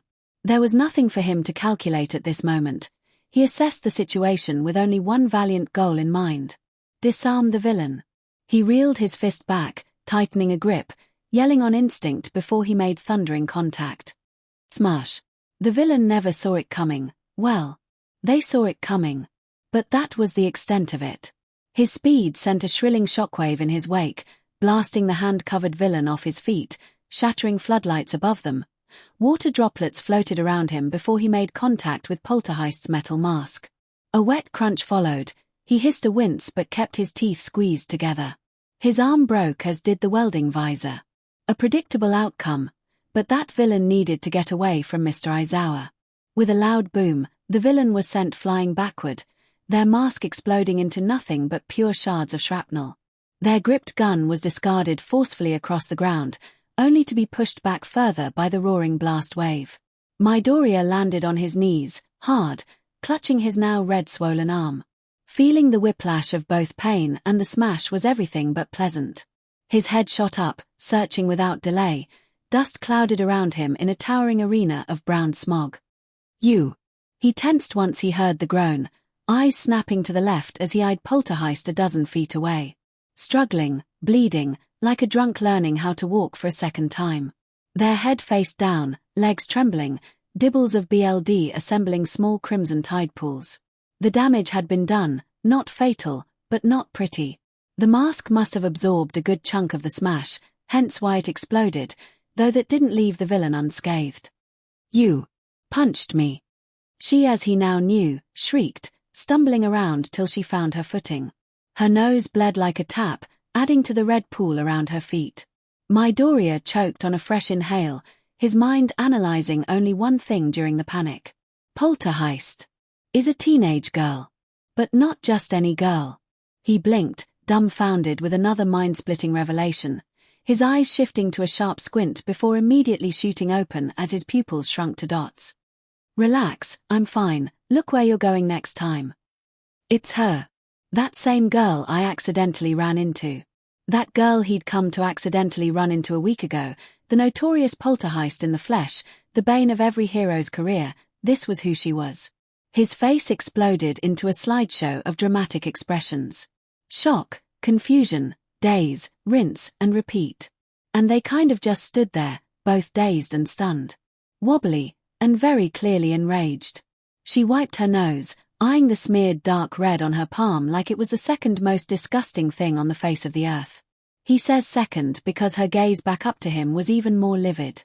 As the shell shock gradually wore off her face, she seethed, eyeing him with death's glare before sinking into the ground like a ghost, leaving nothing but bits and pieces of her welder's visor scattered around. Reality returned to his clear senses, the dust cloud settling around him as the surrounding simulation joint was a grave reminder of what was happening.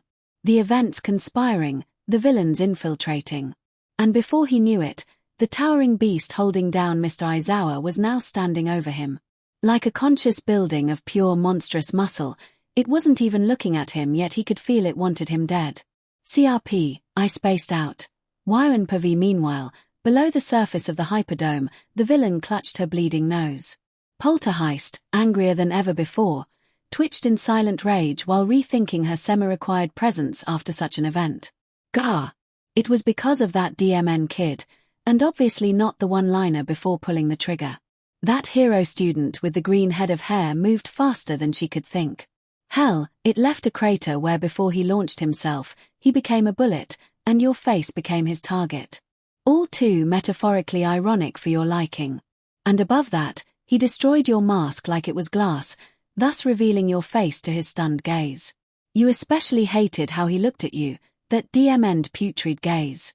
His knowledge and speed were a new threat. More than Eraserface and his DMN quirk. He saw me. Your anger changed into fury. You were astounded, petrified, all those words. Plagued with ghastly feelings you'd thought were long gone, outclassed by superior emotions that overshadowed the need to fear. Those other dreadful feelings were beneath you, far beneath you. He saw my face. Yeah, with his fist. That speed. That power. He tried to kill me. BOOM. The mass around you vibrated, practically shaking from a fight. That amount of power could be sourced from that DMN boy. Damn it. This hurts like hell. You grunted once more, feeling a smaller stream of BLD continue down your nose. Pain. It was a forgotten feeling. Being intangible would do that to someone, making something so common become so obsolete. Are you dumb? You muttered, biting down rage into irritation. I can't step out there without a mask, it'll destroy my image if word of my age goes public. Poltergeist. The deranged attention-seeking teenager. BOOM. There it was again. Temptation suddenly overruled anything else. Hesitantly, you hovered higher through the layers of ground you'd sunk into. Your head phased out of the floor up to the bridge of your nose, eyes instantly growing wide at the sight. It's him. All my age. You yelped and ducked as a hefty piece of debris flew through your head, among many others, as a crater formed near the central fountain. He was fighting the Nomu dude. Exchanging blows like two gods clashing with the force of the universe at their fingertips. Each boom and bash could be felt. Rattling in your intangible chest. It felt as if the tectonic plates shifted with every mighty blow from the two forces of nature. Heck, it would have been a cool show, had it not been for the boiling anger of the person who made you bleed. What a pity. To the green-haired boy that is, who you'd now wished was staring down the barrel of your gun. Speaking of which, where the hell was the kid? Eraser was also gone. The only reminder was the wet BLD left on a shattered ground shaped like him. Where is he? You hissed with rising anger, instinctively grabbing your revolver from where it had slid out of your grasp earlier. Your gaze sweeps the area. All Might, now covered in a towering column of dust after super suplexing Nomu. Shigaraki stood idly next to where Kurogiri was, who fizzled somewhere else as he spectated with sadistic glee toward the hero children at the top of the stairs near the main entrance. Click. You rotated the cylinder of your firearm with malicious intent. It was loaded, ready to kill. Eraserface had lost his chance. It was the green-haired boy's turn now. The real threat to your status, because his life was expendable, this was a hero school after all. Keep looking. You muttered to nobody but yourselves, but it prompted a bored grunt from voice. Sassy as always, mildly useless but nice to have, not like it was your choice either way. You flicked yourself in the forehead. I was punched in the face. That does not go unpunished. You kept in the lush foliage of the dome, phasing in and out like a dolphin diving above the water, using every split moment to search for fluffy green tufts of hair. With a sniff, you wiped your nose and smeared more vile BLD on your hand. A fleeing stream ran down your face, and some unbound BLD droplets went into your mouth, making you sputter. An unpleasant taste to say the least, tangy and iron-y like an old coin. However, you began staring in morbid fascination as the crimson liquid gleamed on your palm. BLD.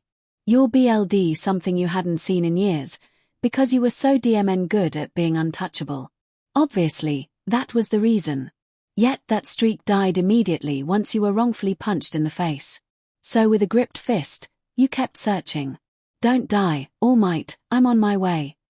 The boy hollered to your left, clutching his notably swelling, red broken arm while sprinting. Tears gracefully falling like gleaming pearls of desperation. You whipped to the left. The sight before you rattled you to the core, dread rising like a cold tidal wave in your tight chest. Something was terribly wrong. Fear. No, that wasn't right. That wasn't the appropriate emotional response. And you hated yourself for it, feeling fear because he was the first to harm you. Blast. He wasn't a worthy figure to be feared. He's just some stupid boy. Your eyes snapped farther open, and you lunged forward out of phantom state, your face suddenly twisted with what your tone proved to be blind rage. Eat lead. Your finger hooked around the trigger, teeth clenched almost enough to chip it. Bang.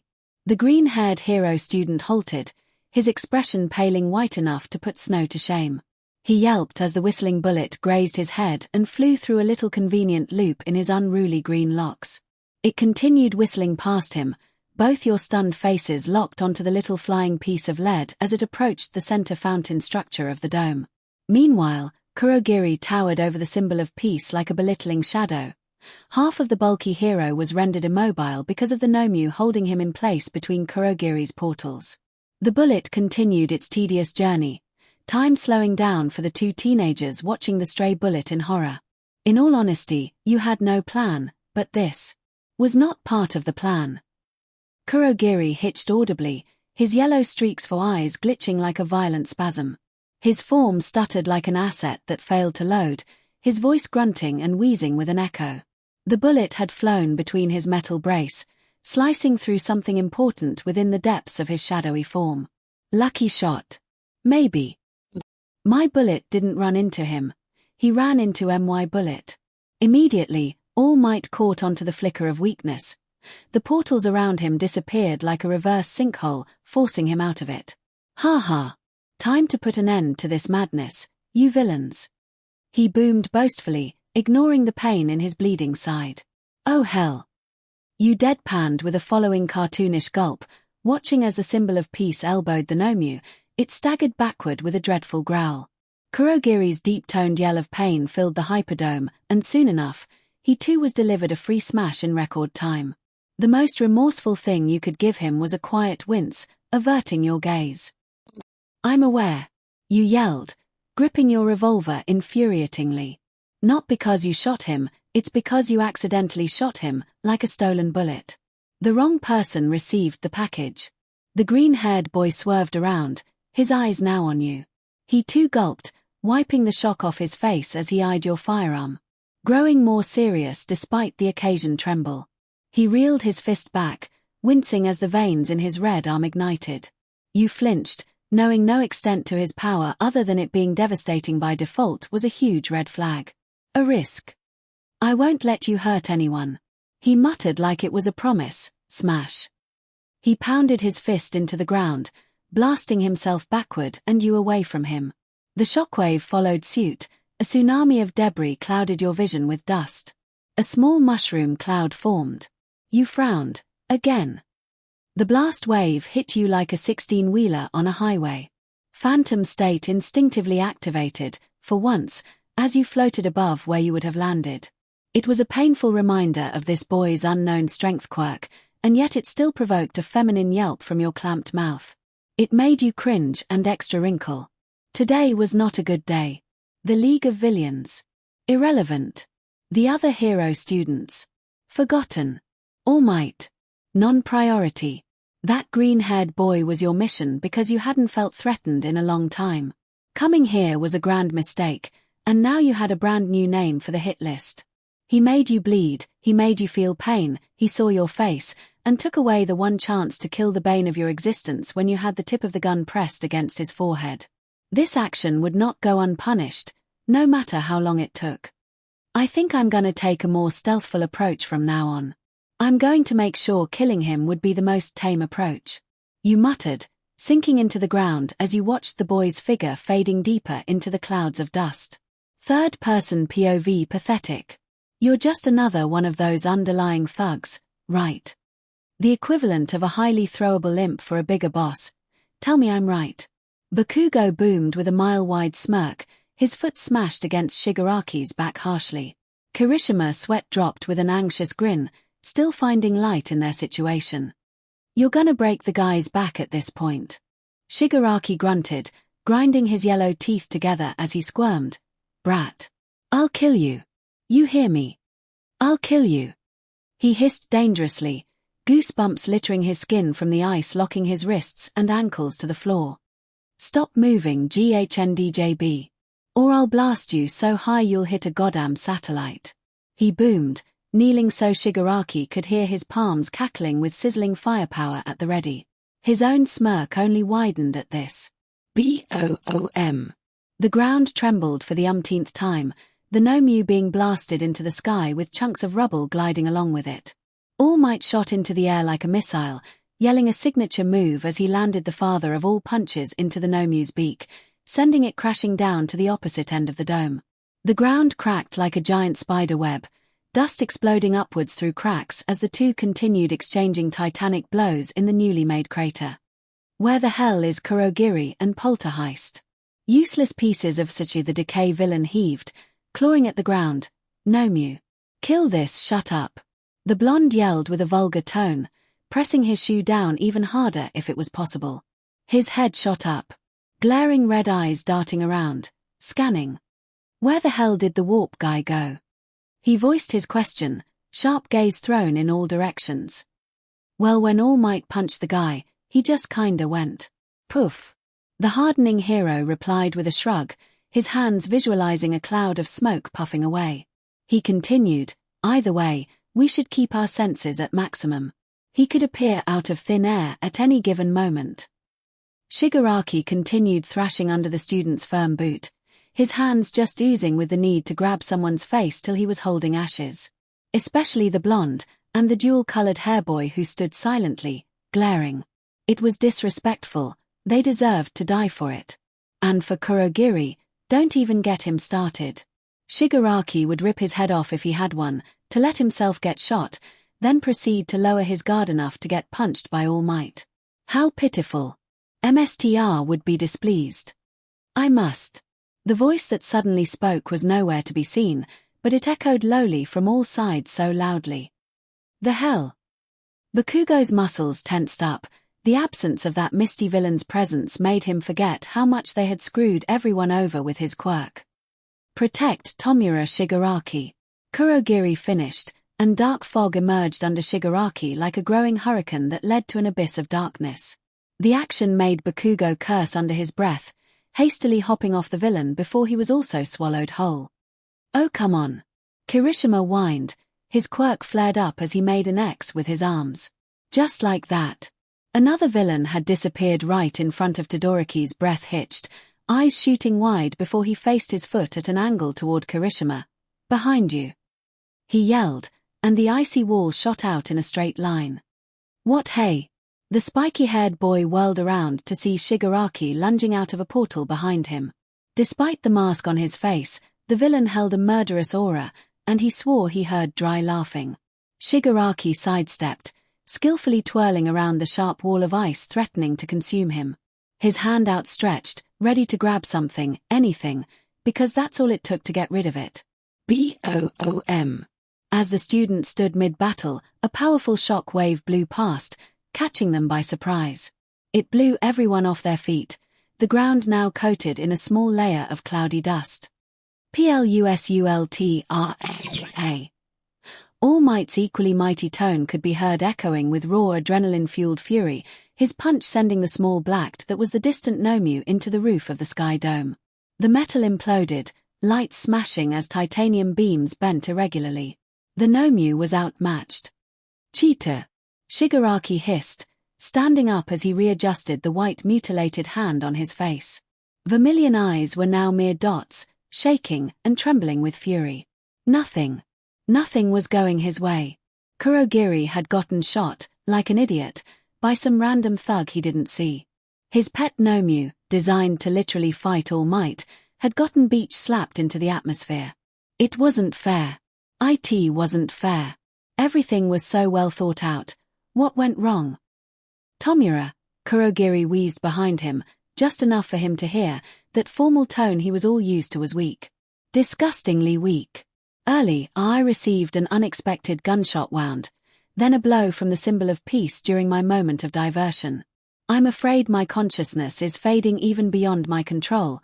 We must depart while I can still provide my efforts of escape. Hey! Bakugo interrupted, snorting as the dust tried to invade his nose. Quit muttering, you DMN gas leak, and fight me. Shut up and stay awake. Shigaraki hissed under his breath, with a hunched back, his fist curled up.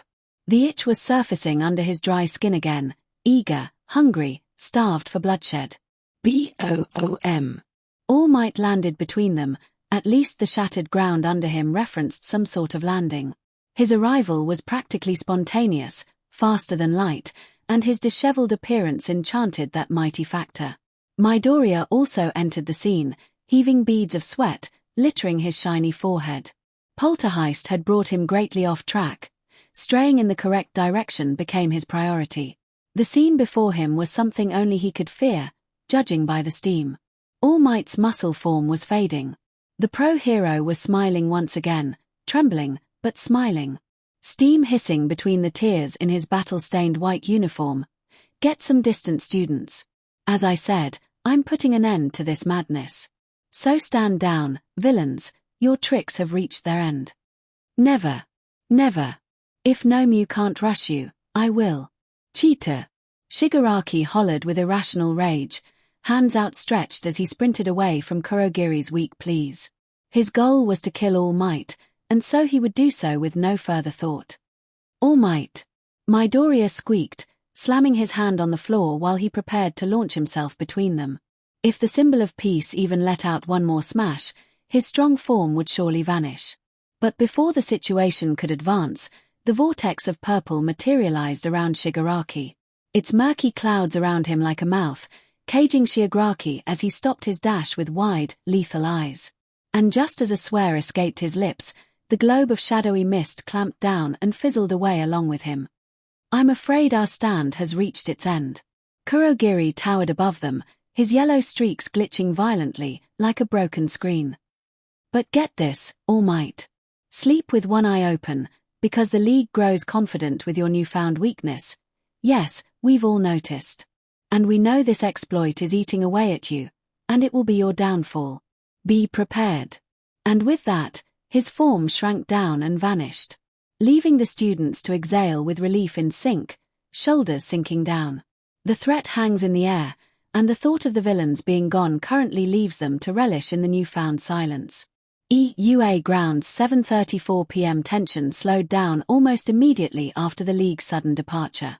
Kurogiri's threat was chiseled in the five of their heads, a message worth remembering, worthy of feeling the fear it was intended to promote. They intended to kill. They came close to doing so and would continue to. The thugs were arrested quickly upon the U.S. staff's arrival at the scene. Those still conscious were apprehended very easily. Both of the teachers were in stable condition, as stable as being simply alive at least. Ochiko Uraraka took a nasty detonation bullet to the shoulder and would require surgery. She, however, would easily make a full recovery. Izuku Midoriya was sent to Recovery Girls' office within UA facilities, as was All Might. The student's broken arm was no rare task she'd encountered. As for everyone else, just minor bruises and scrapes. In the end, the students faced a threat of murderous intent, their wits and abilities tested with no regard for their well-being or safety. The marathon to becoming a hero would not come without its towering hurdles of great confrontations. Back within Recovery Girls' office, Tsukochi, a high-ranking detective for the police force under the Hero Commission, stepped in during the golden sunset. The man was a trusted friend of All Might. Dare he say the guy in the chair when it came to the symbol of peace's most intense missions. The man had information. 3 villains managed to escape. Shigaraki, a man in his 20s with a disintegration quirk, Kurogiri, the faceless Warp Gate villain, and a nameless villain with only a public alias, Poltergeist. Midoriya came to shiver at that last mention. He had information about her. However, anytime he even thought about opening his mouth, it felt like someone was breathing down his neck. just daring him to even say anything. And there he found himself, standing outside the comically tall door to Recovery Girl's office. "Good night. Thanks so much for your help." He thanked Recovery Girl and bid his usual polite goodbyes, his arm feeling and looking unscathed thanks to her benevolent quirk. She was lovely. With that, he gripped the straps of his backpack and trudged on, drowsily yawning. The halls were a dark indigo blue, the moon big and full while floating over Musutafu, generously illuminating the ground with its rays. "You know." "You begin," a voice Midoriya had been dreading for some reason. Now he knew why that gut feeling was so significant for the past hours. "What dash?" He swerved around, his shoes squeaking with the rotation. He looked down, up, left, right, all futile and pointless. "Your voice came from everywhere. Being punched in the face isn't a good first impression." You spoke condescendingly, almost sarcastically, with information for future reference. What was it? "Midoriya. That's what Skinny All Might called you." His BLD dropped to freezing. Fear was indeed cold, like ice spreading through his veins as his heart stuttered away in the base of his throat. You were listening." Yes, I was. And I know how much you want to keep some things under wraps. So in a classic blackmailing fashion, if you start blabbering about any information regarding anything about me, then I'll spill to every big-time villain about you and All Might's secret." You said, tone light, amicable, as if you were merely speaking to a friend about usual matters. "What do you know?" "Poltergeist." Midoriya replied, putting a firm look on his face to mask the fear. That's what all villains wanted, right? They fed on fear like vampires. You chuckled, your tone traveling from his left ear to his right, making him flinch, more than you think. A lot more. She's being vague, he thought, which meant she was either bluffing or purposefully keeping him on edge with how much she could know. A dangerous tactic indeed. All questions could only lead to a dead end. "All right. What do you want?" he continued. A villain's intentions were a key factor when it came to an encounter with one. He had time to assess the situation. Dissect his options with the best outcomes. She must work for Shigaraki, right? If so, then she would have no reason not to spread this to others. Why blackmail? Does she want more? Is this all a bluff to get real info? So keep quiet. You know things about me, I know things about you. I'm going to keep watch. You continued, so let's keep it to ourselves, and nobody loses. Do we have a deal? This was moving all too quickly for his already diminishing comfort. Deal. Deal. Why now, why him? He didn't want to make a deal with a villain. It was either his morals or the supposed information that could put All Might. No, the entire UA Academy at risk. Villains knowing everything they shouldn't about him could lead to another attack, one that would surely end him once and for all. We've all noticed. And we know this exploit is eating away at you, and it will be your downfall. Be prepared. Pick. You griped, losing patience as your hand hovered over your holster intuitively, floating behind the tiles of the floor, staring up at the enemy. Just. Okay, listen pal, this like my first time doing this. Seriously. Punching me in the face really stirred me up, so out of pure generosity, I shall give you 5 seconds to decide. FIVE. FOUR. Fine. He squeaked, eyes growing wide as he held the straps of his backpack tight. He didn't even know what he should say now. His mind was spinning at 1,000,000 miles an hour. Then there was silence, deathly stillness. He was already so far down the corridor, the main entrance was so DMN close. Yet, how could he escape the notorious Poltergeist? She, as he now knew, was like a ghost. He kept waiting, his trekking turned into speed walking. All right, good. You said casually, before notably grunting and shifting to a darker tone. I mean, remember what I said, everything will be all fine and dandy. Just. Midoriya scowled, nervously, yet firmly. His gaze spun around as the silence took place once again. He continued walking, ignoring the biting need to track down her exact position. Trying his best not to let this bother him was the real challenge. 5 26 23 6 13 24 Chapter 6 Surveillance, Musutafu. The Midoriya household, dining room 9:20 p.m. Izuku Midoriya POV. Izuku. Earth to Izuku. Inko squeaked. Her son was absent-mindedly eyeing his dinner like it was staring back at him. Judgmental. Midoriya belatedly realized he'd been deep in his head, eyes shot wide, his hand fumbling with the utensil before it could successfully slip from his dazed grasp. Her. Yeah, Mom. Is something wrong? I can't keep letting that villain's words get to me. It's what she wants. My fear. Izuku. His mother starts, undoubtedly studying his form in the blink of an eye. Analyzing the boy's physical attitude, emotion, and well-being. She takes a few extra seconds before continuing steadily. Therapy. Mom. Midoriya whined with objection. With a hitched breath he exhaled and lowered his tone considerately. I'm fine, Mom. Honestly. Remember the sludge villain? I got over that after a few months. Plus villain attacks happen daily. And All Might was there to protect us, as usual. But in a hero school. Izuku. I let you enroll because it's your dream. But after a week, you get attacked in a place that's supposed to keep you safe. She panicked and exclaimed her worries. Midoriya recalled for a split cold moment. He knew well enough she almost fainted at the mere mention that one of his classmates was shot.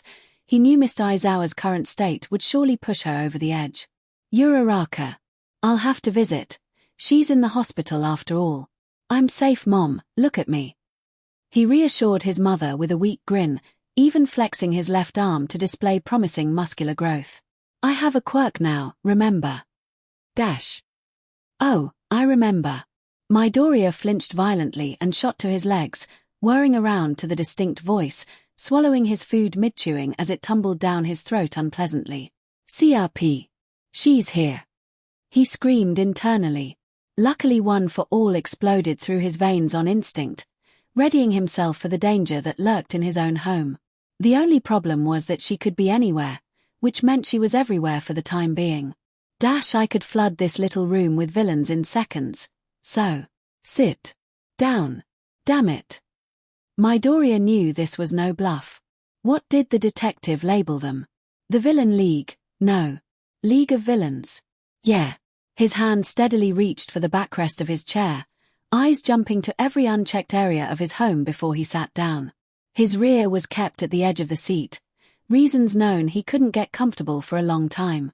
Midoriya faced his mother, who only stared at him slack-jawed. His wobbly grin of reassurance did absolutely nothing to melt her fear. I'm scheduling you a therapist, Inko declared as she stood up from the dining room table, gabbing her empty plate with shaky hands. She approached the kitchen in a hurry, probably to avoid his verbal refusal. By this alone, Midoriya figured his mom didn't hear a whisper of what she said. So he pinched the bridge of his nose with embarrassment, huffing an unsteady breath before sprinting after her. He glanced over his shoulder, scanning the empty room worryingly before speaking. Wait. It's... his mind hit an excuse roadblock. That freak out probably mimicked a spotlight symptom of PTSD. This excuse would most likely make him look like a super dunce. Mom, I'm fine, honestly. It's just self-reflex check, a drill we did in class. Nothing unusual. Izuku. Inko began with her back turned to him, her hand scrubbing the first plate in the sink as she shuttered and continued. Her low no-joke tone already forewarned any weak excuses in his arsenal. I'm glad you have a quirk, and I'm happy you're on your way to achieving your dreams of becoming a hero, but... no. He mumbled, biting the tip of his tongue upsettingly. Why was there always a but when it came to these things? Always. But. Please take care of yourself. She turned to face him, clutching her shirt where her heart was beating. My heart can't take the inescapable fact that my baby will receive scars, whether it be mental or physical. It scares me. But it's your dream, and it's my purpose to support you.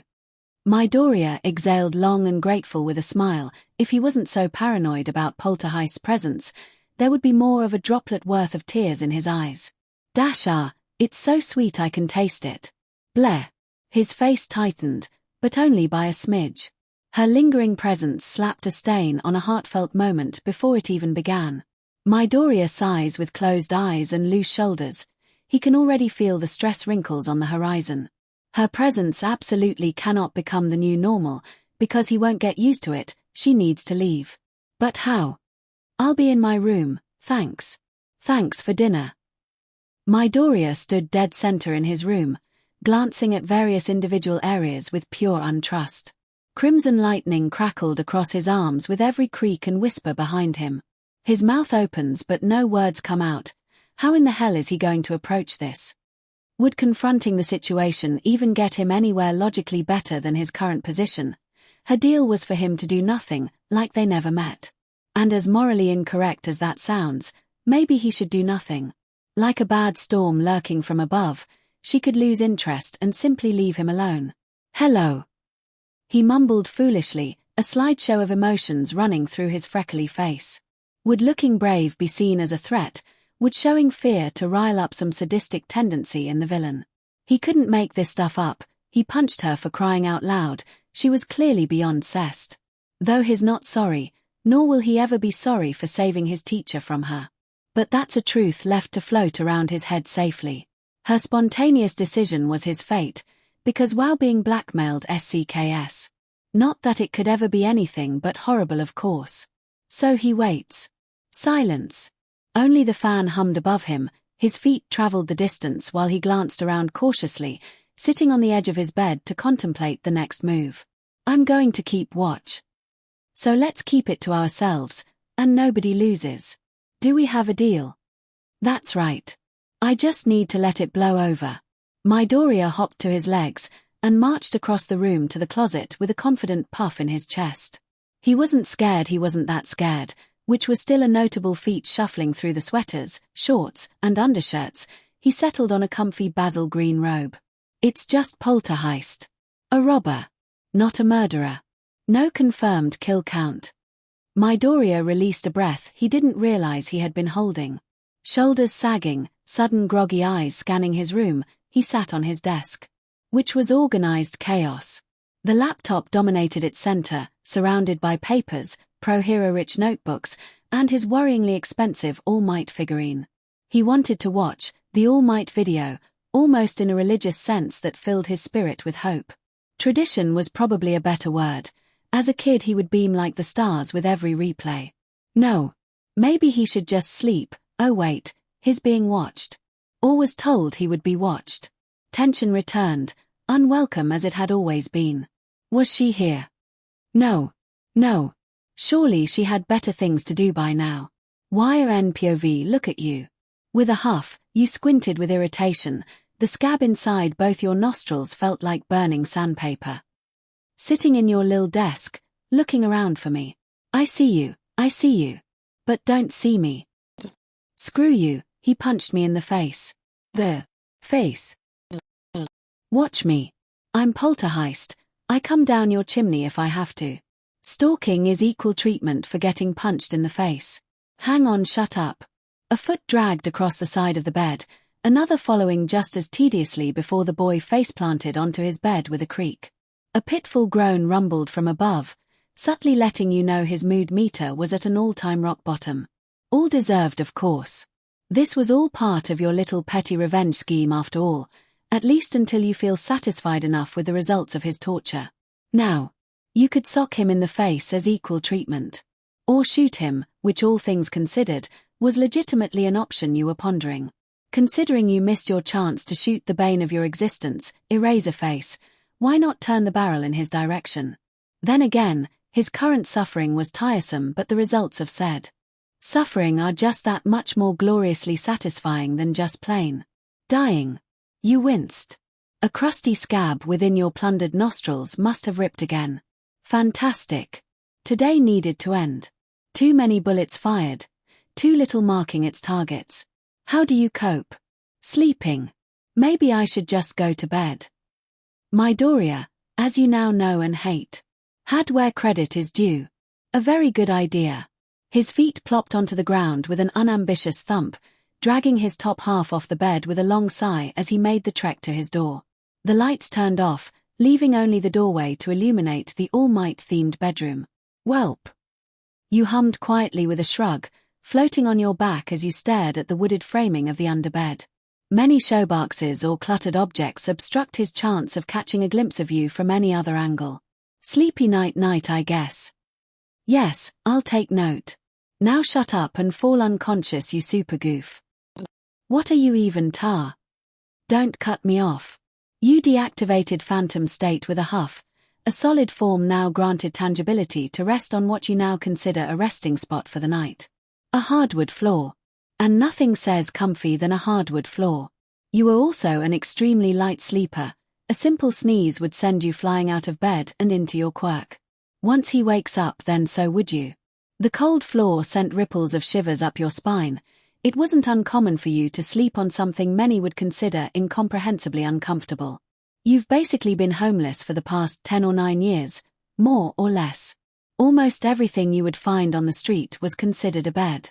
Dumpsters, boxes, garbage bags, concrete, old rugs, old clothes, benches, you name it.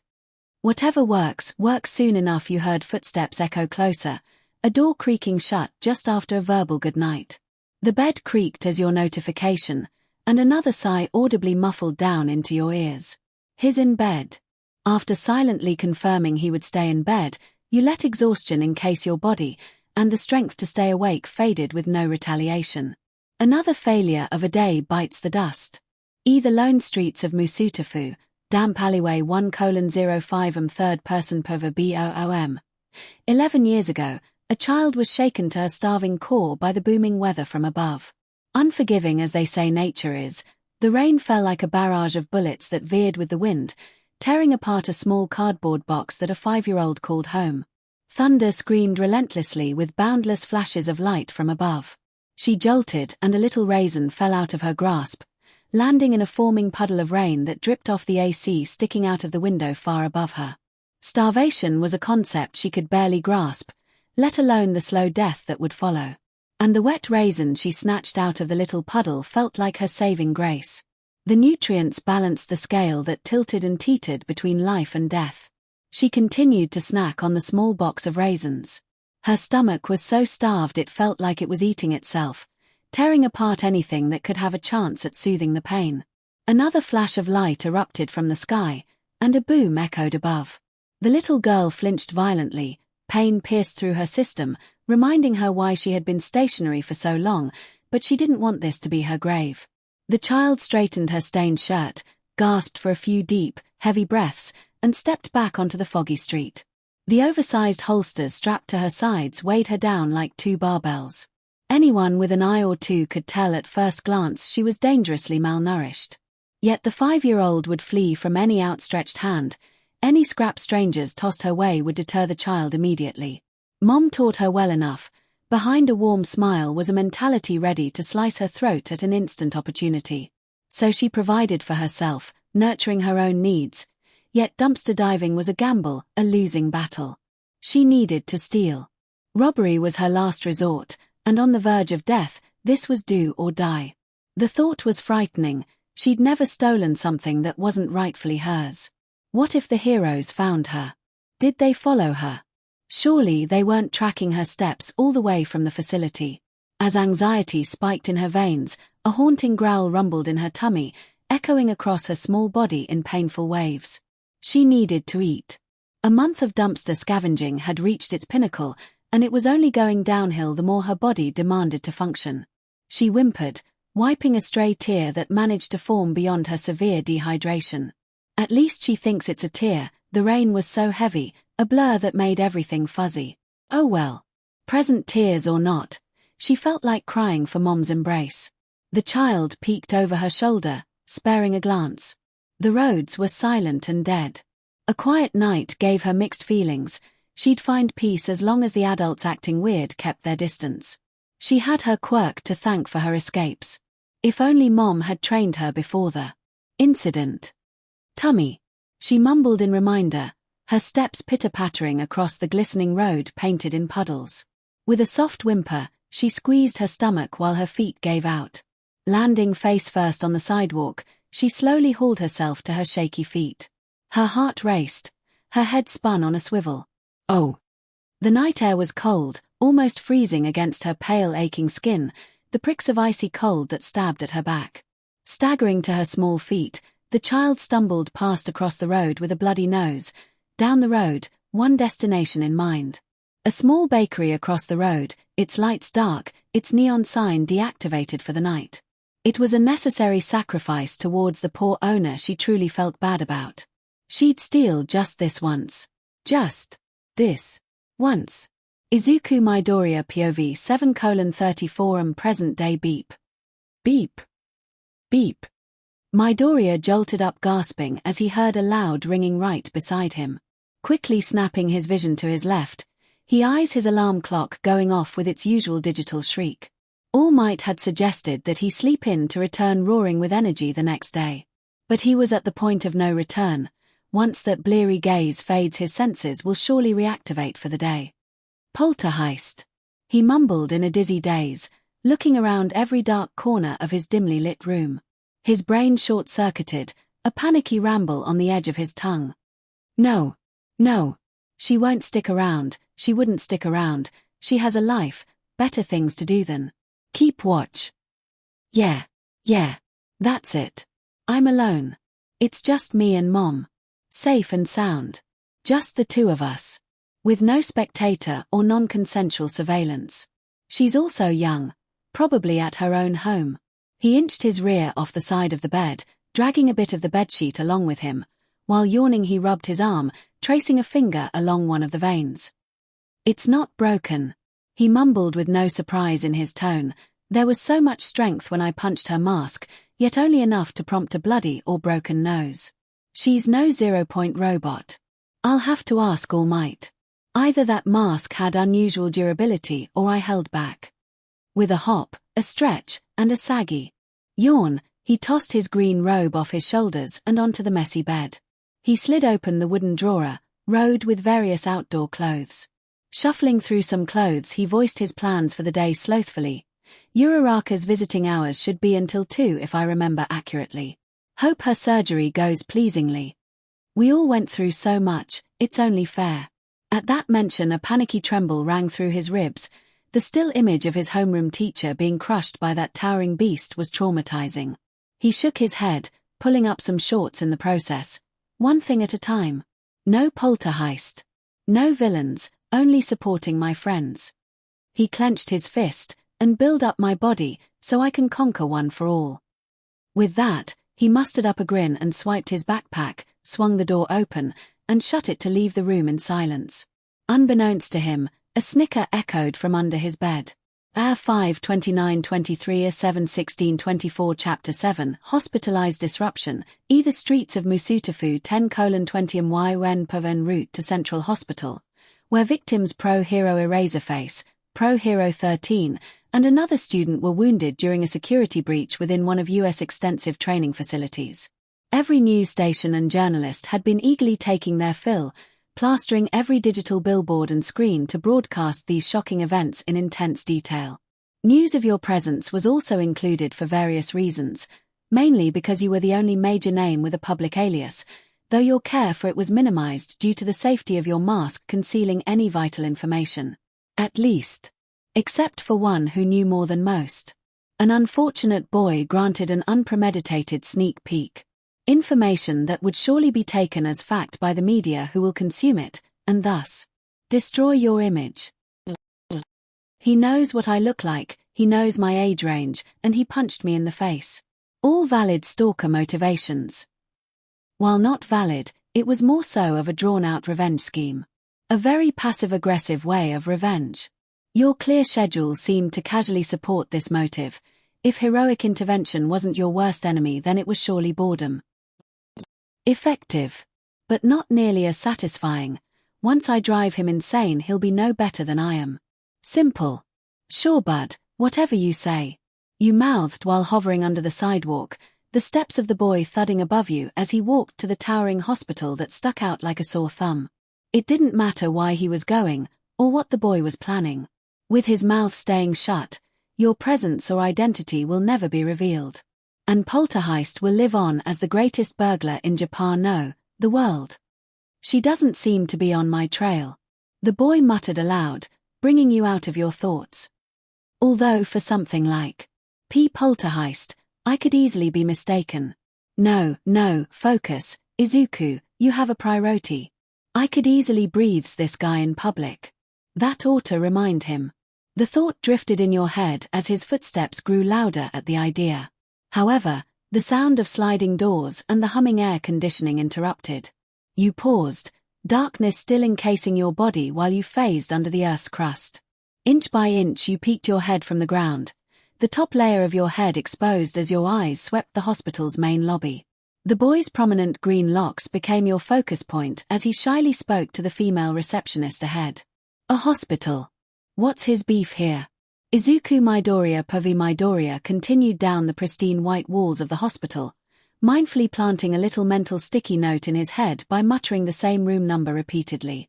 His eyes darted about, legs considerately weaving around hospital staff paired with a sweeping gaze. 10B. 11B. 12B. Oh. He shot his eyes behind him, skidding to a halt and backtracking to door 11B. All right. Midoriya let loose a deep constricting breath. His root in a circle while he paced near the door anxiously. You're just visiting a friend. Who happens to be that of the female sort. It is an act of empathy and consideration. You got this. He pressed his ear against the door, listening for any chatter of doctors or nurses so he wouldn't intrude on some checkup. It was visiting hours if he recalled correctly. His class was permitted to visit. Why not drop by? He wouldn't let his personal dilemma get in the way of visiting a friend in need. She probably wouldn't follow him in hospitals of all places. It's littered with cameras.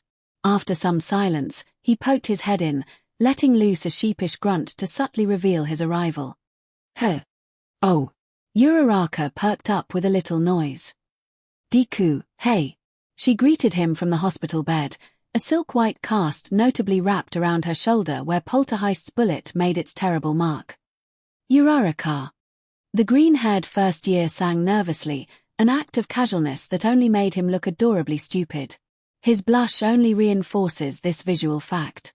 The boy's legs moved without his tense approval, eyes nervously casting around the room as he found himself mentally scrounging for a conversation topic to support his presence. He wasn't good at socializing, let alone with a girl. He was in that awkward early-stage friendship as if he had just befriended an alien. The gravity student giggled, her free arm instinctively covering her bottom lip. You okay, Deku? No offense, but it looks like a bee stung your face. EA. What? His throat burned tight. Breathing through his nose, Midoriya quickly squared his shoulders, trying to recover some form of nonchalance. It was hot outside before I got here, that's all.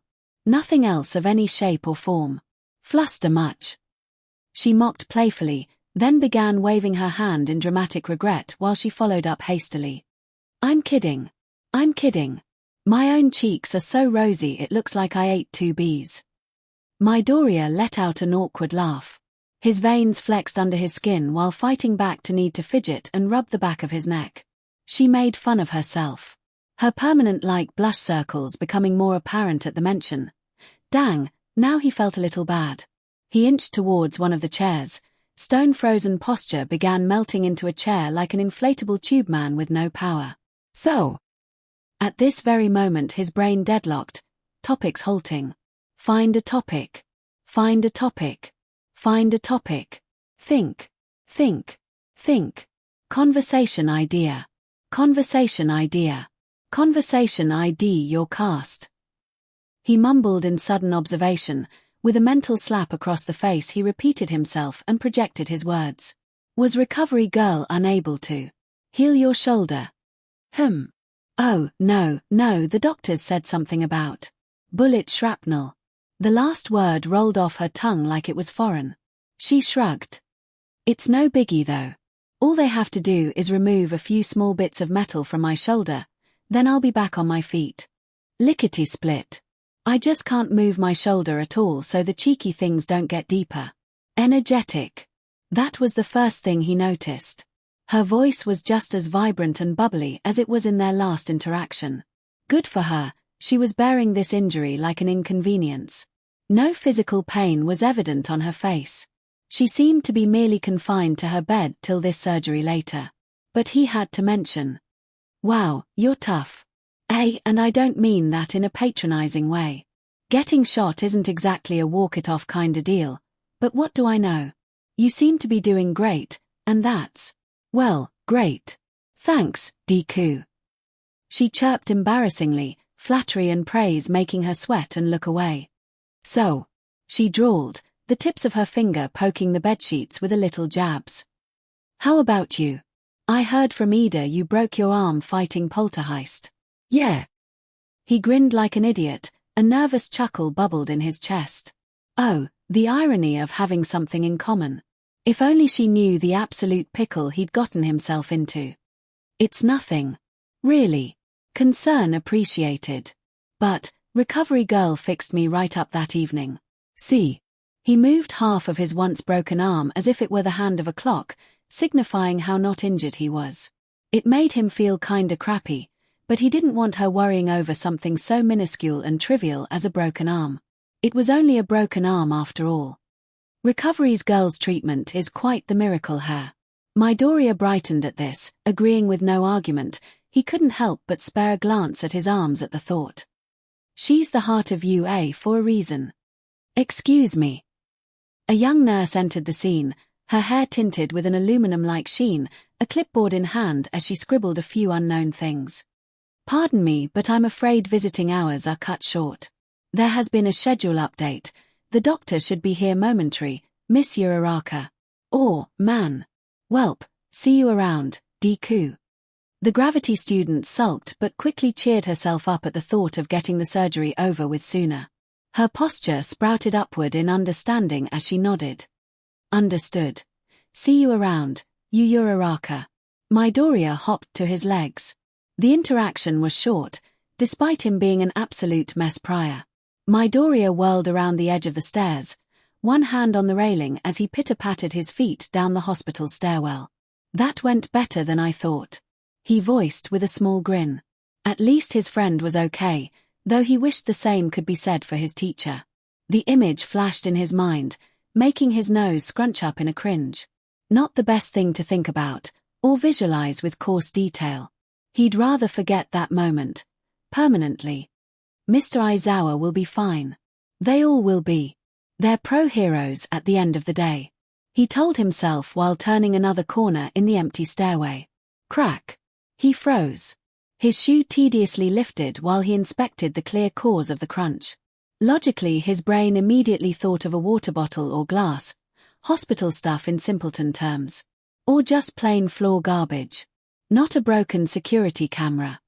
I should tell someone about this. He mumbled uneasily. You ain't telling, such a sardonic voice snorted with comedic hysteria, floating thoughtlessly on their stomach with cutely crossed arms. His head shot up, a sharp pain emitting from his neck at the action. The villain. His expression conveyed a silent scream, and his face looked as loud as his thoughts. You. Here. Broken camera. Huh.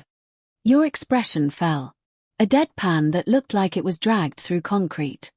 You look like a baby that gained self-awareness. You commented flatly. The blur between it being an insult or a statement was impossible to differentiate. He peered over her shoulder behind the floating villain, ensuring a temporarily secluded interaction at most. What? He outstretched, begging for a reason behind her appearance. Oh. You squeaked. No, our deal is still up and running, if you're presuming I'm here to kill you. We're just having a lil checkup. This is a hospital after all. Poltergeist. He muttered unwelcomingly, a shadow cast over his face with every step backward. What? What do you want? A reaction. You shrugged, the intention clear as day. The boredom in you was evident. He huffed shakily, kicking the camera to the corner as he hurried down the rest of the stairs. Trusting the logical rules of the deal was something he didn't want to count on, considering you could very well flip the rules because you were a villain. But he didn't need to speak to you. In fact, the deal was supposed to make it like they never met. Oi. I was speaking. You yapped, your head phasing through the ground as he darted down another stairwell at its turn. Your words were left untouched, while he eventually busted through the first-floor fire exit stairs. Starting at his own eye-catching action, he walked quickly through the lobby, bidding a quick inconspicuous farewell wave to the receptionists before absolutely beelining it out of the front doors. Midoriya breathed, not from the activity, but from the anxiety. It felt physically draining. The sun breached the top of the buildings, bringing a whole new meaning to broad daylight. At least by definition, it felt like he was under a microscope. Knowing what? Who? Was on his trail. They could not be seen with him. He darted into the nearest alleyway, his sneakers squeaking from the jolt as One for All flared up from the fight-or-flight response. Poltergeist! He whispered and yelled, feeling a tad bit braver in the concealing alleyway. Was he marching into his demise? Phoning what is about to become the bane of his existence? The silence was getting to him. The drips of leaky pipes, humming air conditioners, flickering wall lights. That false sense of security was more irritating than frightening. He had eyes, he knew how your quirk functioned to the bare minimum, and that was enough to get his hair standing tall. It didn't matter if he encased himself with the hardest material on earth. You'd get in without a sweat. And it worried him, his safety, his constant vulnerability to something so DMN problematic that was your quirk. Boo. You revealed yourself flatly, crossed arms and all, still making him jump out of his socks as you rose from the floor like it was your grave. Your welder visor gleamed from the faint ray of light outside. You know, Midoriya. Following you inside proved to be a complex task, as there were tons of cameras in every DMN inch of every hallway. Luckily, I've mastered the ability to sneak around in the walls undetected, weaving and sneaking completely unseen by security.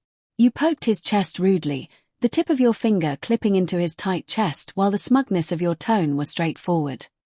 I know your quirk. He muttered gravely, eyes darting to the 2 revolvers strapped to your waist. Oh, good, so I don't have to gloat. He fought the urge to roll his eyes, the unpredictability of your Atuite prevented it. Why are you here? That, he said bluntly, a villain like you would surely find his usual timidness as extra exploitable. Everything I know. Everything I saw. I'm still the only one who knows. Listen. Fedora Midora. No pause. That was a SHT nickname. You snaked your hand behind the metal mask. Judging by the downcased head, you were probably pinching your nose. What? You recoiled with hands on your hips, quite the display of sassy bewilderment. For some reason. By glancing at the brick wall to your right, you suddenly continued. CRP, that is better. I didn't say anything. He mumbled, gaining a few steps of distance by being weirded out. You grunted in his direction and spoke gruffly, wasn't talking to you. Besides that, you cut off his raised finger, hands clasping together with an echo. Fedora Midoriya. I need you. Yes, you. To simply pretend I'm not stalking you. Your tone was annoyingly encouraging, like you were belittling him. Don't give me a nickname, please. He grimaced, eyes casting to the side.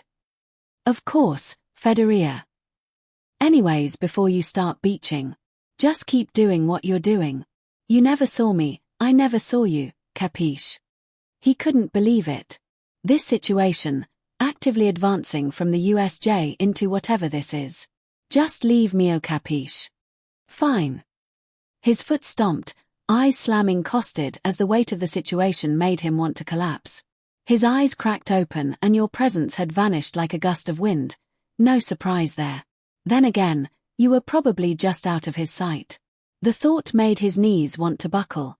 A6-2-23-A8-19-2024 Chapter 8 UA Shenanigans, EU. A high premises, 8:20 MY and Midoriya swerved on the edge of his shoe, flashing a paranoid glance at every unobstructed view in his anxious peripheral.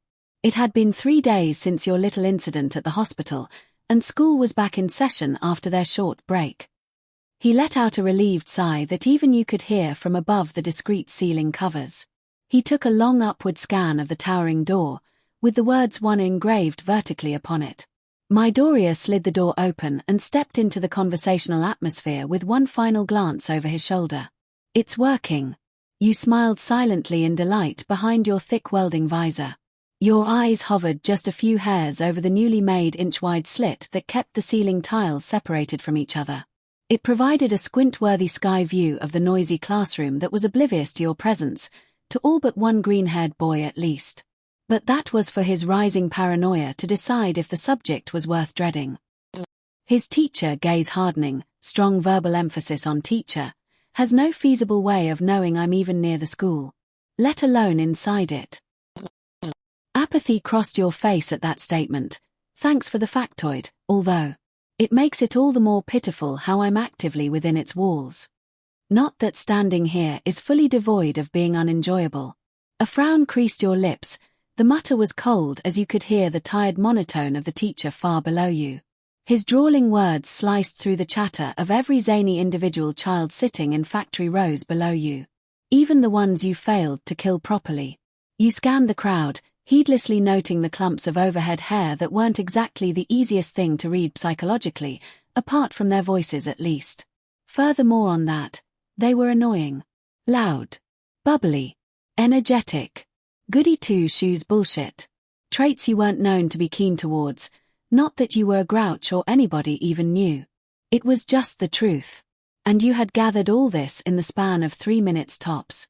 Not that you hated people for being mindless happy, it was just an actuite that drained your already long-dead social battery.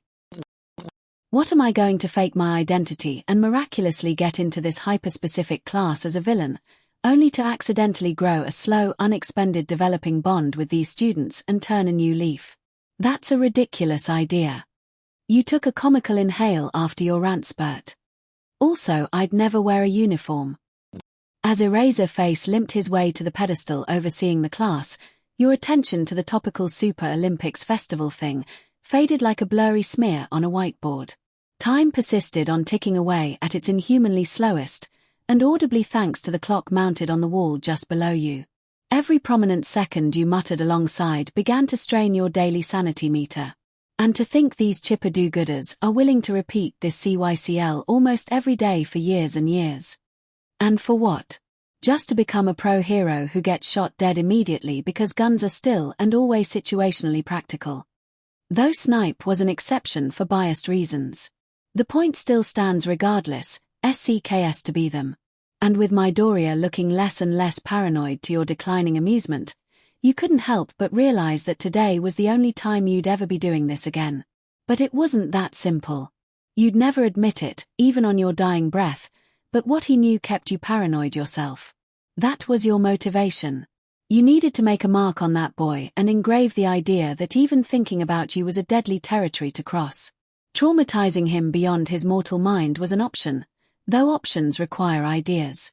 Which only left a figurative blank room and a cobweb in your brain. Automatically, your mind jumped to manipulation, because not only would that add the words cunning and malevolent to your metaphorical profile, but it always worked in literature and other media subjects.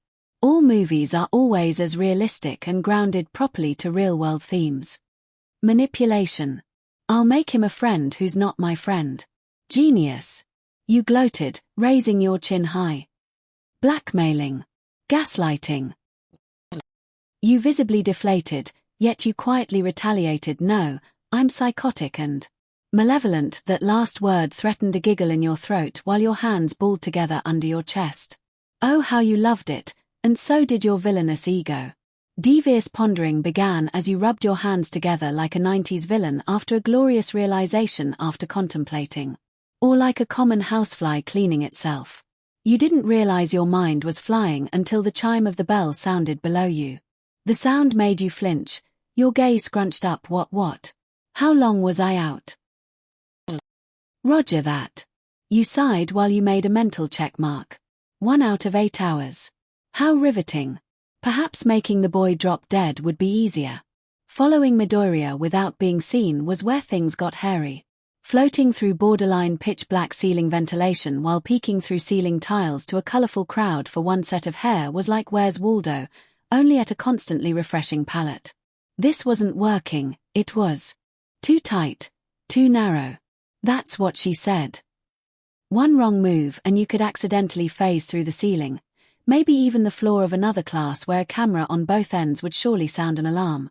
That's when an absurdly bad idea formed, and the energy from the earlier hand-rubbing proved its worth. But the downside to this plan made you grimace. High premises, teachers lounge 1-2. 40 Mizuku Midoriya POV. Everything seemed normal as the school day progressed through and beyond homeroom. Which was either good or bad. Basically, it was a false sense of security. That was the thing about paranoia. It ate you from the inside out. Constantly whispering to his mind that things weren't okay, like rising ambience in a horror film. Just imagine that happening for 3.5 hours. An unstoppable gun-wielding presence with a ghost-like quirk. Could she turn invisible? He'd never know, because she would be making sure of that.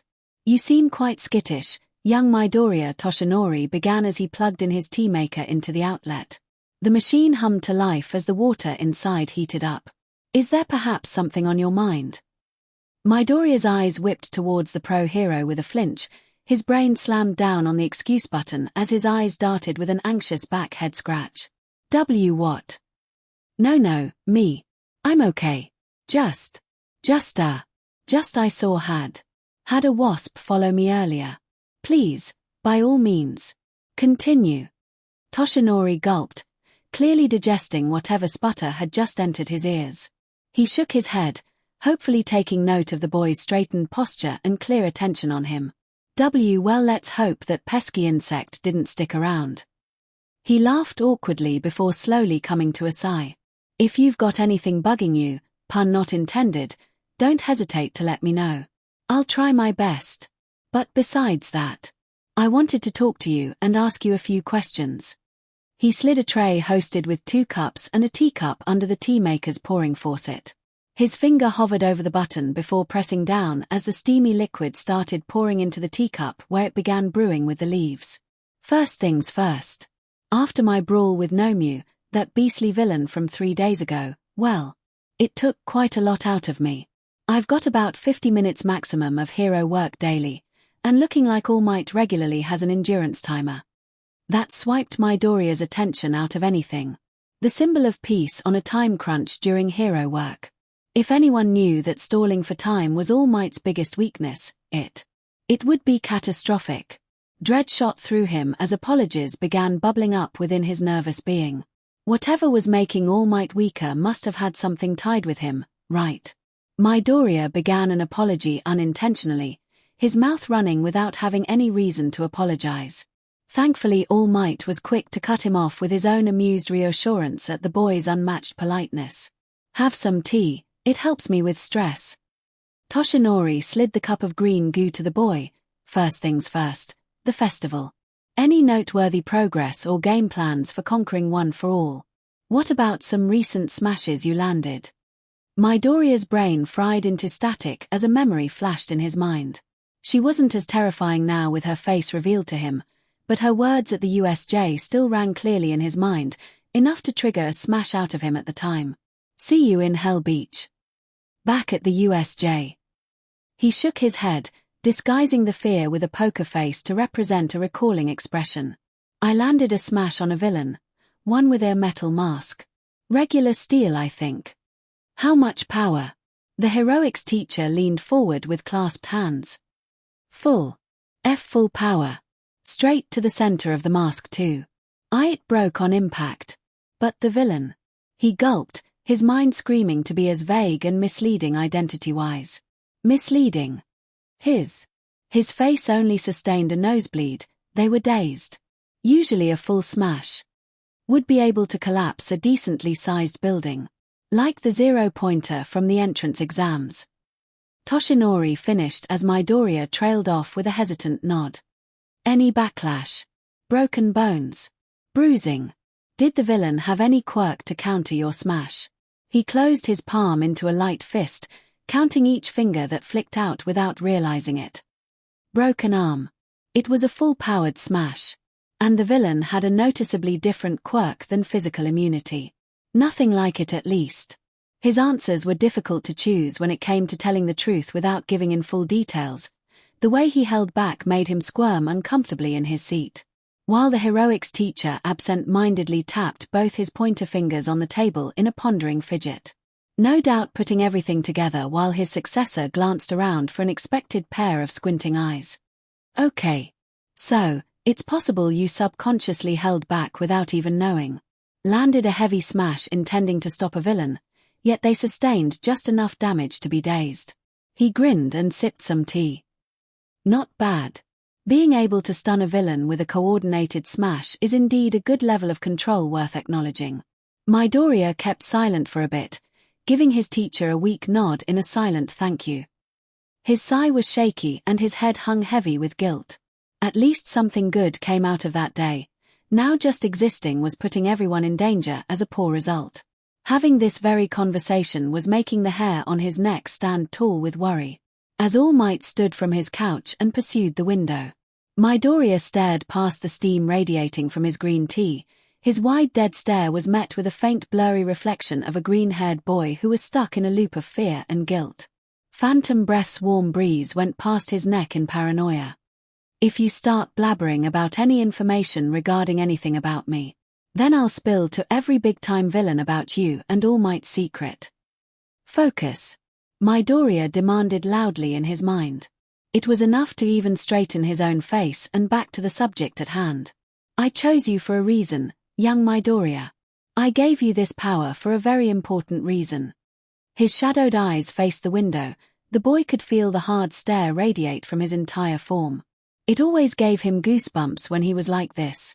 Regardless of what you think, I see more than just a hero buried in your soul.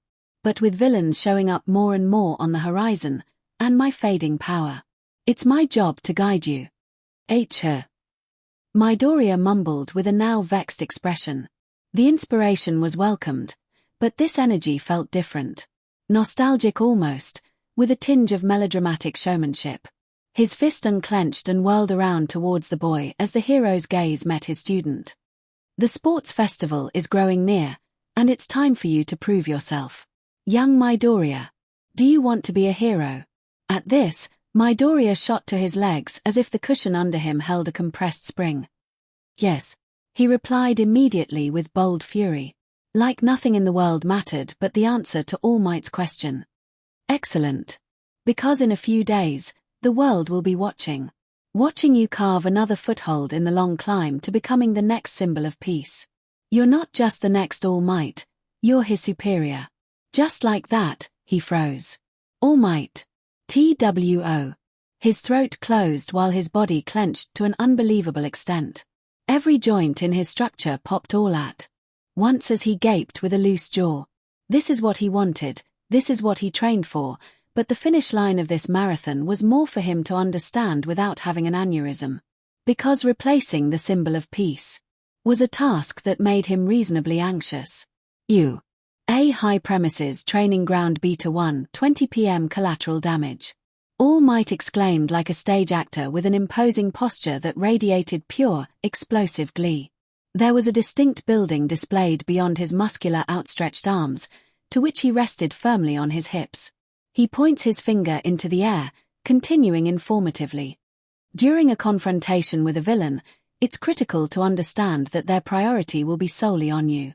If a battle initiates without ensuring proper citizen evacuation, the innocent lives around you could be in great danger. His hand curls into a tight fist. Take my power, for example, it can be quite a cataclysmic one, could it not? I could level a building if I'm not careful enough. Now what if I was fighting someone on my level? The villain wouldn't be the only one getting damaged from my smashes. It's gravely important to analyze your surroundings. Stall for time. Signal backup. And when to pick a fight. Anything to give civilians enough time to evacuate. He paused for effect, but today, we will be focusing on what happens when they go rogue. Midoriya nodded alongside his classmates, standing idly in his gym fit. His expression was like that of a goldfish staring mindlessly at a glass wall. He wasn't the type to internally freak out when it came to recapping information or digesting some form of shocking news. Sometimes. All Might's superior. He muttered so quietly a thought would be louder. Getting hit by a car would bring out less of a reaction than what he heard an hour ago. Lame. We should be training for the sports festival.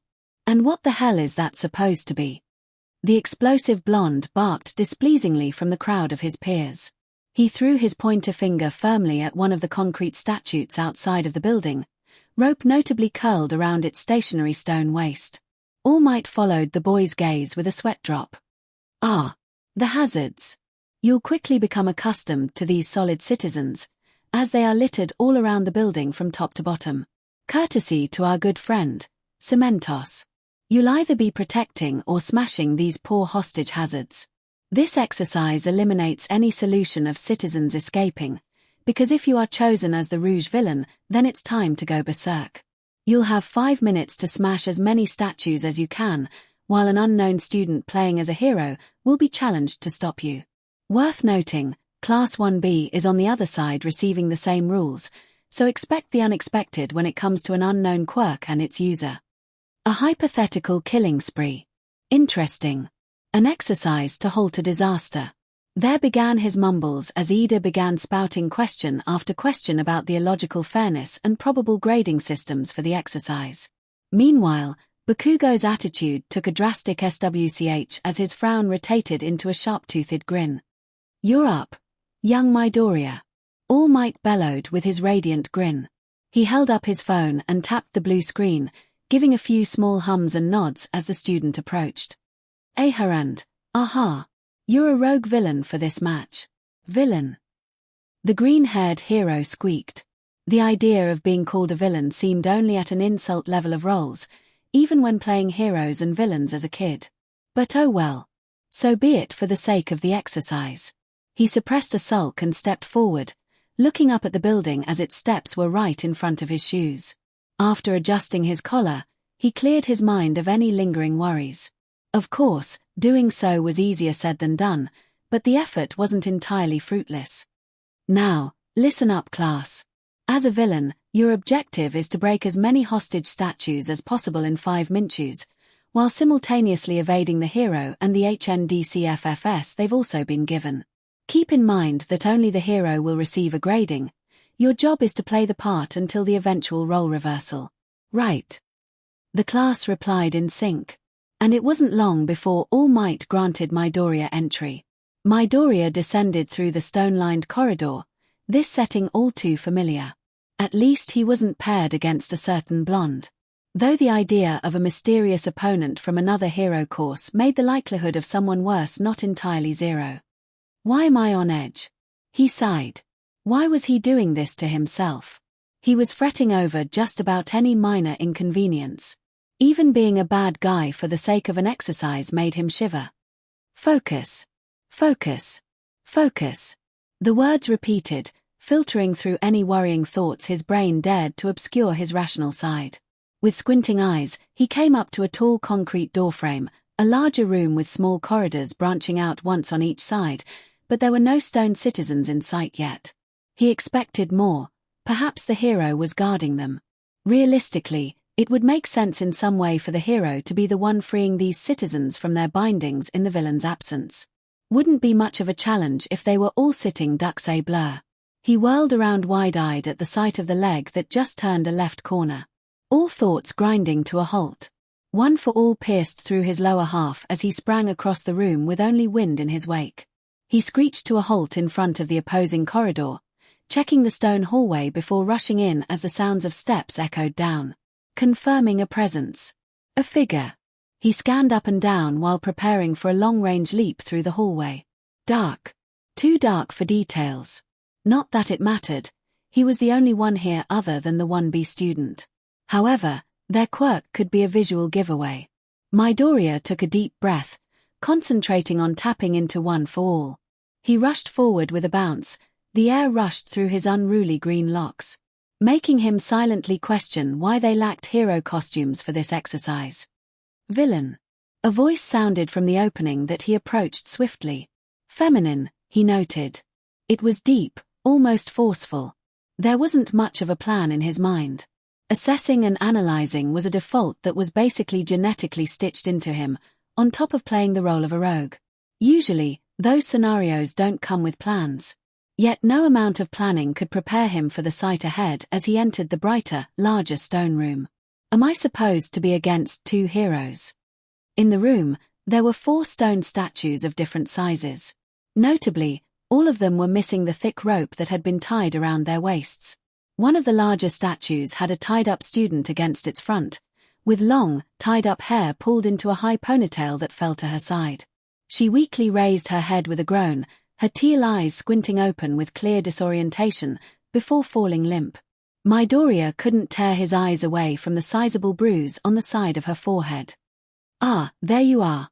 The second student whirled around the tied-up student. The tips of her shoes began hovering in an ethereal manner as she pulled her black face mask higher up onto the bridge of her nose. You. Midoriya immediately jumped into a defensive position. Her presence went against what they discussed in the alleyway. The reasoning meant a few things that were not in his favor. With a few uncomfortable grunts, you pulled at the edge of your gym uniform, letting it stick back to your skin as you faced him. Federiya Midoriya, the cowardly TWK who was emailed a quirk by malnourished might. What a story. You know, when I think of #1 hero, this. You rudely gestured to all of him with a lazy throw of your hand. Your eyes momentarily went half-lidded in mock disappointment before you continued sardonically. Is not the correct mental image. Yes, this is me being judgmental, by the way. She knows everything. Midoriya paled with slack arms now at his sides. He had questions, more questions than he could even prepare himself as the onslaught of fury involuntarily rose higher and higher in his throat. He was right to be paranoid. Every breath against his neck meant something. Every extra beat and flinch meant someone was near. He glanced down.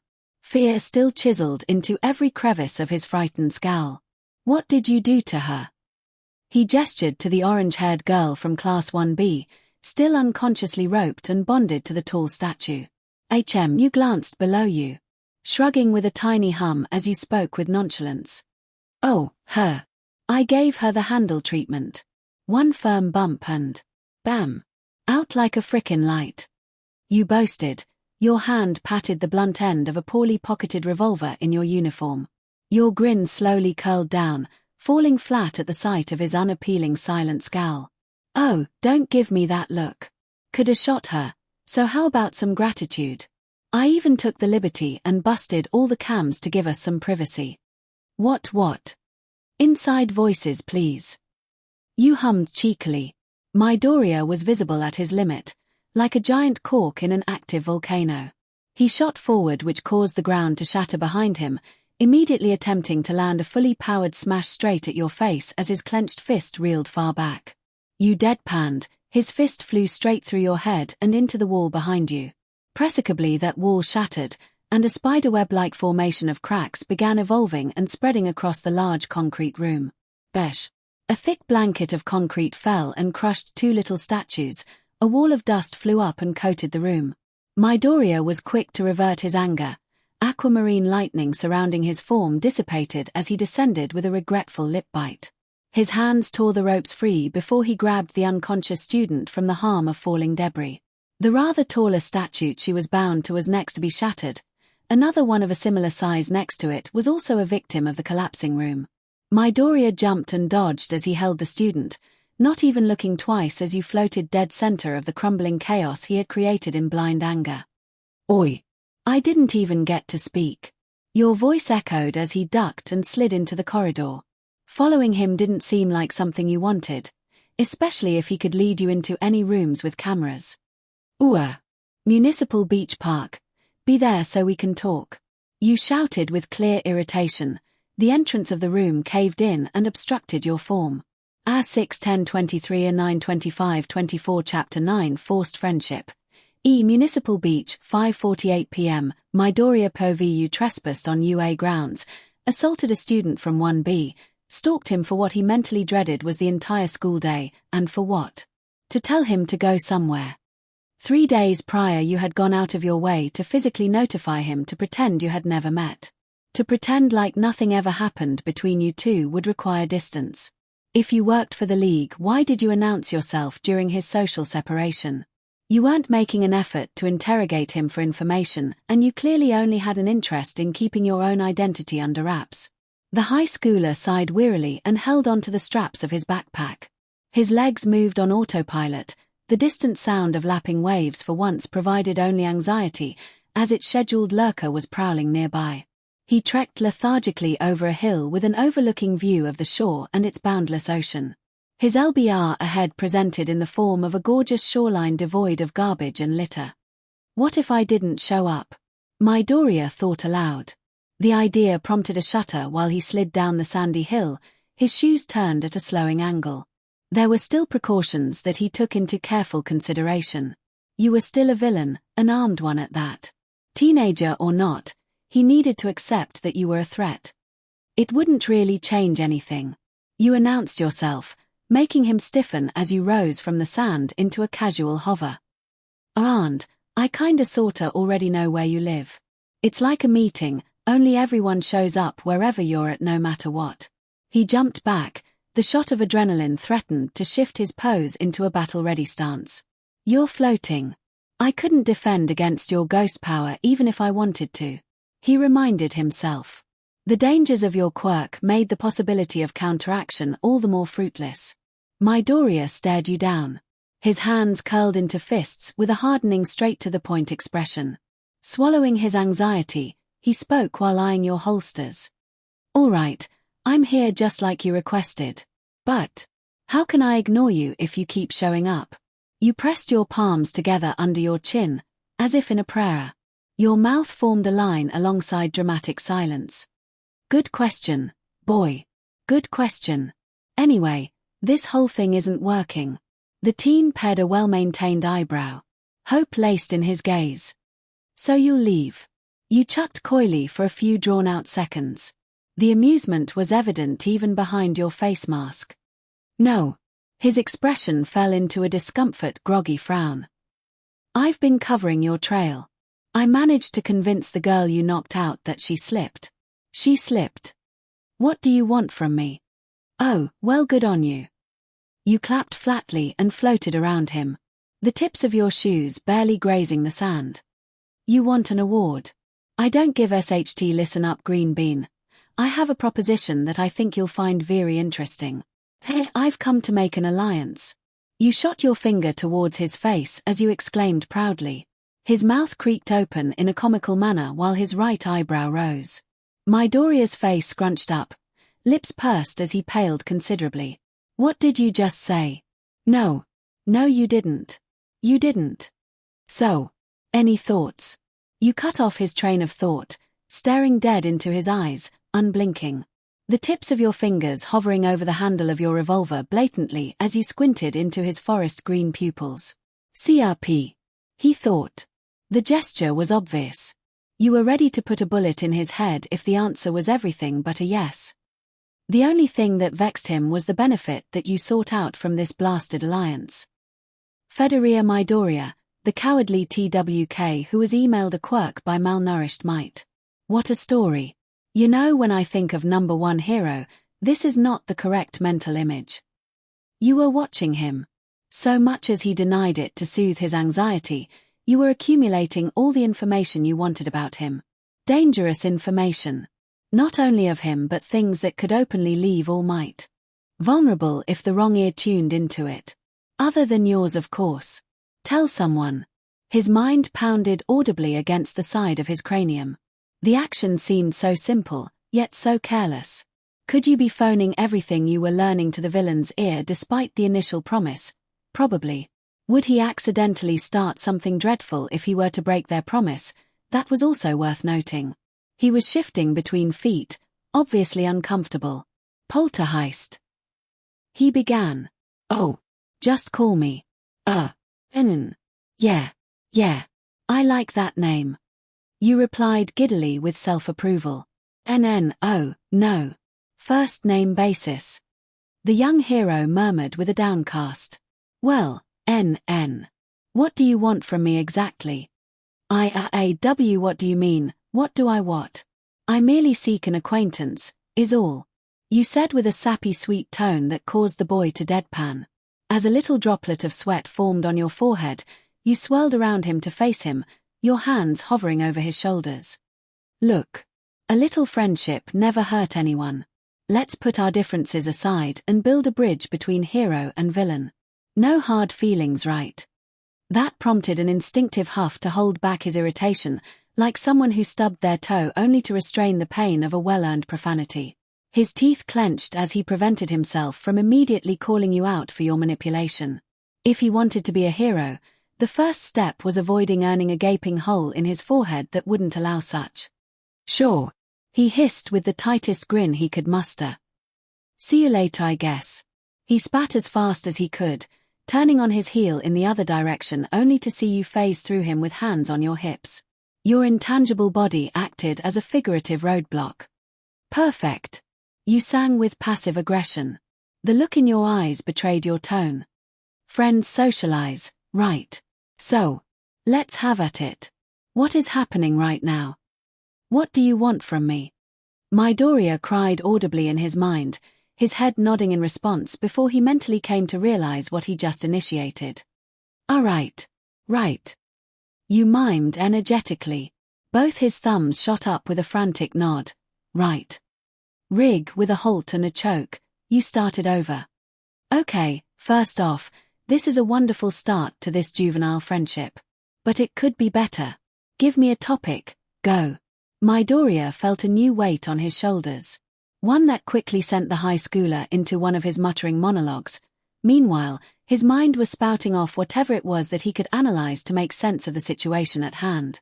It's like you're trying to force a connection. In the grand scheme of things, you should be fully aware that this isn't an effective manipulation method. You had to be gaining something from this. Anything. What am I not seeing? Your tactic is unconventional, and for someone in the League of Villains, this has to be some sort of dupe. He tried jump-starting his mind to find pieces of the metaphoric puzzle that you had been laying out unintentionally.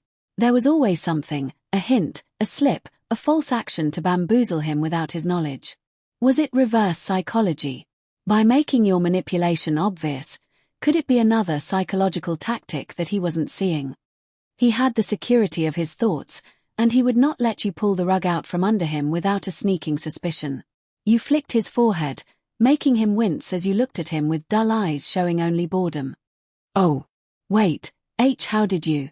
Midoriya shyly waved his hand through your torso, testing your intangibility. No touchy. You grimaced and flicked him again, making him squeak. Shooting backward, you floated towards the shoreline with a finger subtly tapping your chin. All right then. Fine, I'll pick a topic. You looked over your shoulder. A hint of mischief gleamed in your eyes as they squinted. So, All Might Jr., why do you want to be a hero? The hero question. He blurted with a scrunched gaze. You rolled your neck tiringly, drifting around with annoyance in your half-lidded deadpan. Yeah. You confirmed with no-nonsense frustration. What do you want? The weather question. I find the topic of voluntarily signing up to be a child soldier much more intriguing. Child soldier. Midoriya gasped. The villain's perspective on heroic education left a bad taste in his mouth. We're just trying to help. The sooner the better.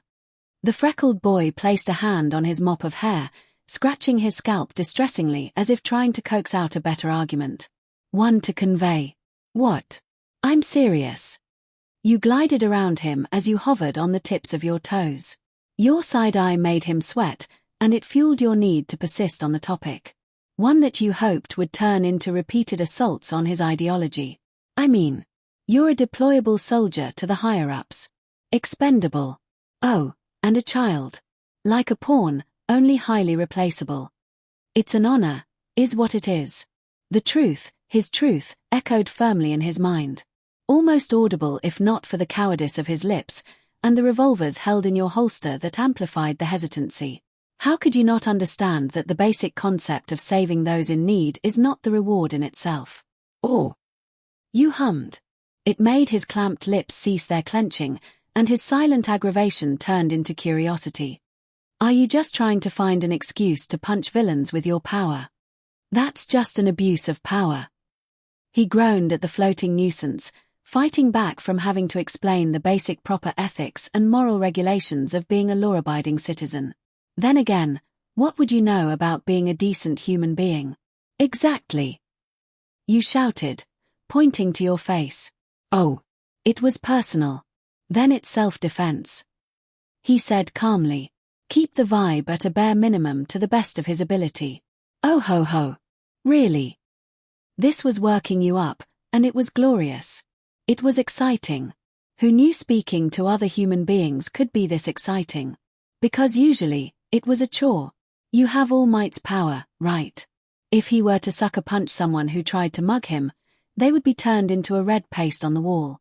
What's stopping you from unleashing a smidge of anger on a bad day? Who would ever attempt to rob All Might? And I'd never kill anyone. That's not the point. Look. If I had All Might's power, the world would be in absolute shambles. You laughed giddily, envisioning what one would assume to be Armageddon ensuing. At this mindless chuckling, Midoriya interjected before you could continue. And that's why I'm becoming a hero. He stated firmly. One for all. The unwieldy power that always left him maimed by the recoil was at his disposal. Not hers, or anyone else with even a sliver of ill intent. He would continue to mold himself into the proper vessel to wield it. I'm the one with this power, and I will be the next symbol of peace. Not because I have to. Because I want to. That's what makes us different. Jiminy Christmas, it's like you read off a Hollywood script. You cut him off and threw your head back. A long, tedious groan felt most appropriate. I figured that. Why a protagonistic D-wad? So why ask?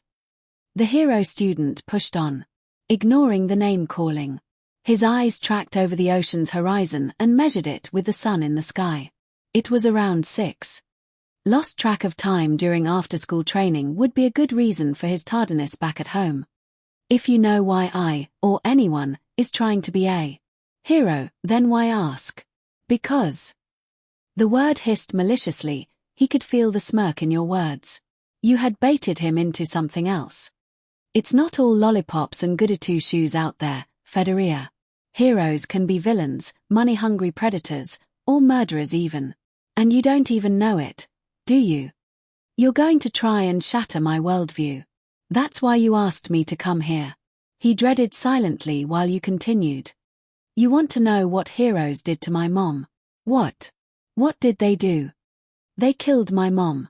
You beamed, drinking in his expression that shifted from pondering to downright horrified. His eyes shrank to dots, jaw agape, that presented his uvula in the name of terror. That bombshell of information made his eyes void of any anger, now full of confusion and bewilderment. He needed context. Your nonchalance was throwing him off greatly, and your status as a villain made this seem like a tactic of deception. I'm so sorry for your loss. But why are you telling me this? You gave a curt cluck of your tongue, chuckling amusingly at his condolences. Floating on your stomach midair, you rested your chin over crossed arms. Oh, don't be all sappy. I got over it. Just wanna educate you is all. Granted, she was a villain. But I was also 5, and I could tell by the look in his eyes. I was next. He stepped back, averting his gaze in heavy contemplation. Still reeling his thoughts together proved difficult, but he couldn't lie about the growing curiosity that sprouted through the layer of fear present on his face. But asking for the identity of your mother's killer felt over the line. He didn't want to be here, yet the two of them were invested in whatever morbid conversation had been born. Issy, Midoriya. I'm just enlightening you with my villainous knowledge that they don't want you to hear. You sang as if it were so simple. Like it was exclusive wisdom he'd been bestowed to discover. Do you hate heroes? Your grin faltered a bit. The face mask concealed it quite well, but your twitching eyebrows gave it away. If they aren't bothering me, then no, I have no vendetta against anyone. Mainly because it's more of a hassle than it's worth. Except you. You added the last part after realizing the pause was originally the end of your statement. My face does not forgive nor forget. Let's just say I don't give a SHT about anyone, especially other villains. But you're a special case. You forgive the person who murdered your mother. But not me for saving my teacher by punching her. Something wasn't right about that. There was always something wrong when it came to you, but this is different. The way your attitude seemed to glitch at his question was more notable to him than even you realized. Punching you. That's what started this whole thing. A hero in question supposedly murdered your mother. Yet you reveal nothing about any revenge schemes or attempts at seeking justice for it. You're angrier about your face receiving damage than failing to kill Mr. Aizawa. Almost every villain at the USJ showed up because they were trying to kill All Might. Yet you show not even a grain of interest. Or a mention of it. Willing to stalk me almost constantly because I had supposed information about you. That can't be it. There has to be more to it. Wait. He spoke up. The way you stopped talking made him realize you had been babbling away this entire time while he was knee-deep in his mind. If you don't give a CRP about other villains, then why are you working for the League? Well, duh. Hey wait. Your casual grin twitched into sudden shock that made the mood plummet. The way your grin began to crumble into a scowl made his suspicions overlap his sense of fear, and you could tell by the look in his squint. He was digesting everything about you. And was craving for more. Why the hell am I telling you any of this? No more questions. Midoriya shook his head, taking one step closer with a bold statement at the tip of his tongue. You don't work for the League. Wait. SHT. I didn't. You fumbled. The dramatic tone SWCH of your voice made his pupils shrink ever so slightly. As if something clicked together in his head. Listening. Yes I was. And I know how much you want to keep some things under wraps. So in a classic blackmailing fashion, if you start blabbering about any information regarding anything about me, then I'll spill to every big-time villain about you and All Might's secret. You must be working for Shigaraki, right? If so, then you would have no reason not to spread this to others. Why blackmail? Do you need more? Is this all a bluff to get real info? I could flood this little room with villains in seconds, so sit down. It was all a bluff. He whispered at the discovery, looking up at you with awe and newfound bravery. It didn't feel like he was in front of the notorious poltergeist. What? You physically recoiled, a hint of anxiety in your words that he caught. The timidness in his eyes vanished, replaced with suspicion, and your giddiness was swapped with anxious confusion. Then it all happened faster than the green-haired boy could register. Detaching himself from your hardening gaze, he saw a blur that was your arm shooting downwards, grasping the handle of your revolver. Where it was fluidly ripped out from its confines, the motion was instinctive, clearly familiarized as the barrel was pointed to the sky. Bang! Midoriya fell to his knees on the sand, eyes wide and frozen with fear, while his hands slammed against his ears. The gunshot boomed above your head and into the sky, leaving those around you walking along the beach to begin yelping and running. The sensation of his ears going foggy was like getting water in them. But the ringing hurt more than the noise. Don't forget who I am. Flustered and just as angry as the USJ. You towered over him via flotation, your noses only a foot apart as you actively seethed in front of him.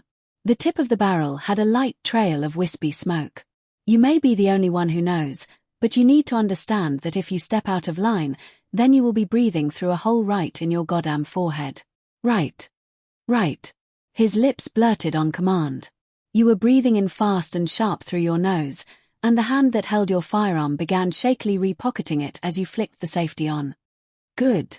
You forced yourself to speak, he could tell. You were dazed by his revelation. It was as if you never had a real conversation going on for so long. It made you slip out a few things that allowed him to put the pieces together. Not that you had laid any out for him. No, he made you lay them out for him.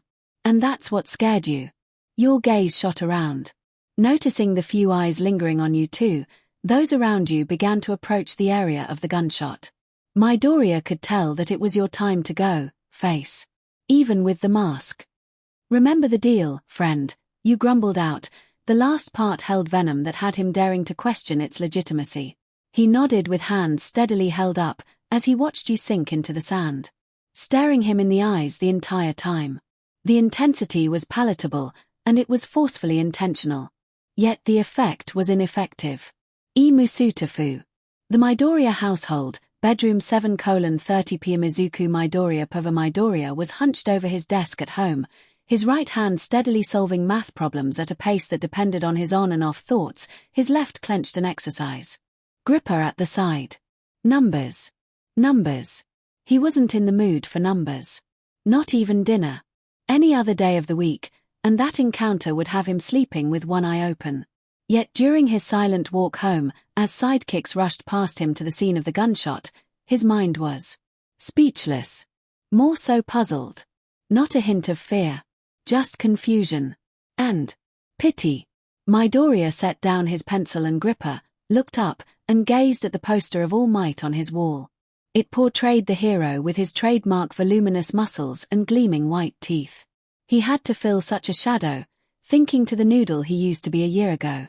It wasn't an impossible feat ever since he started UA. His life has been a constant roller coaster, and he has achieved more than he envisioned before his first encounter with All Might.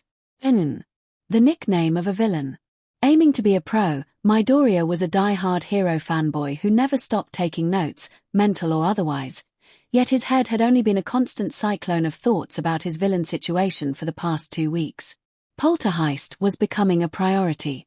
Not out of fear or worrisome thoughts of the stalking escalating, but the need for answers. Why? Because there was so much more to this than he initially realized. Izuku. Inko chirped from the kitchen. Dinner's ready. He perked up, the attention made him realize how drowsy he was getting. And how little he was getting done. Midoriya pushed backward, unslotting the edge of his seat from under the overhang of the desk. I'll be there in secretary. He called, his forest green eyes locked onto his quirk analysis notebook that he almost rushed past. Its relevance caused a quick contemplation. That's when the idea struck him like a bat. Surely you wouldn't mind if he jotted down what is also learned. A6-17-23 A11-16-24 Chapter 10 League Acquaintances. The sequel, X, Musutafu City, Underground Subway 2:32 a.m. YONPOV. It was everywhere. You were everywhere. Every screen, every billboard, every phone, tablet, and monitor. All displaying your face, all plastered with the same degrading headline. Poltergeist revealed. 16-year-old YON, actually a lonely attention-seeking teenager. They laughed. So many of them laughed. Some pitied you, with sad eyes that strayed downwards as they gazed at you like you were a lost puppy. It was sickening. And no matter how many times you screamed and threatened their lives, it only amplified against you. With every camera that flashed and pierced against your exposed face, you shot your revolver around, firing and blasting at anyone who cackled. Ineffectively, the bullets passed through them, as if everyone but you was in phantom state. The pavement suddenly cracked under you, wide fissures splitting the asphalt like an opening rocky maw. Steam spewed from broken pipes, which shifted and bent into the form of protruding iron bars that bombarded you in a cage formation. You tried to use your quirk, but you continued helplessly falling into what looked like an old empty cell materializing under you. I'm not done. You challenged, your voice trembling despite your attempt to sound strong. Your knuckles were blooded and bruised from pounding on the steel bars within the juvenile detention center, an effort you couldn't even remember assaulting. Let me out, or I swear. You don't get to make demands here, Aizawa's silhouette spoke, his voice dripping with amusement. Look at you. Pathetic. A teenager going to such lengths to earn the label of a supervillain. You'll never be more than a homeless burglar. The statement made you recoil, a violent physical flinch. It's like he stared into the very pits of your insecurities, amusement written all over his face instead of fear. People don't tell you off, they don't give you reality checks, because they don't dare to stand up to you. But a razor face. He was always a grand thorn in your side. A relentless pursuer with the sole goal of locking you up. And coincidentally, he was equipped with the only quirk on this big ugly rock that could perfectly counter yours. You don't know me. I'm greater than any villain will ever be. You snapped, rising irritation flaring in your eyes as you backed up till you hit the clay wall of your tiny, uncomfortable cell. The enclosure feels smaller, desaturated, and grey, the air heavy with your fear. You try to steady your breathing, but it comes out in ragged gasps. Eraserhead's eyes bore into yours, those illuminated crimson depths filled with a chilling joy. You poor thing. No home, no friends, no family. You never even had a chance. Aizawa says, his voice dripping with false kindness, a pitiful tone designed to vandalize your existence with belittlement. It was all a bluff. Midoriya's voice cut in from behind you. As you whirled around with wide, teary eyes, the environment shifted and faded into a familiar shoreline scene. You gripped the sides of your face, holding in tears of hatred as the blurry psychedelic haze around your peripheral only got stronger. That's not true. I never needed them. They needed me. You swallowed hard, your mouth dry. Aizawa's silhouette materialized behind you, his presence looming over you with furious red eyes that deactivated your quirk. Are you sure? Aizawa's tone was deeper, and his accusing, hardened gaze showed even less empathy. Or do you need to be around other villains to feel like one? To trick the world into thinking you're a real villain? Shut up. You tore out your revolver and swirled around, point-blank muzzle almost touching his forehead. His hand swung around, backhanding the weapon out of your grasp and into the far-distant murky waves of the ocean. His gaze still locked onto yours. You're a homeless rat begging for attention, right? Midoriya yanked your hair from behind.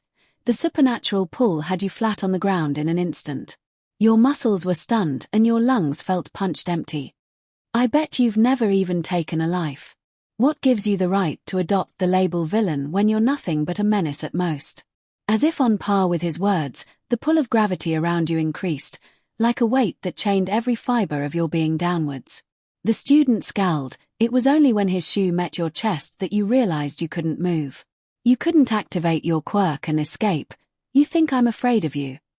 You're a half-baked robber who thinks stalking is effective.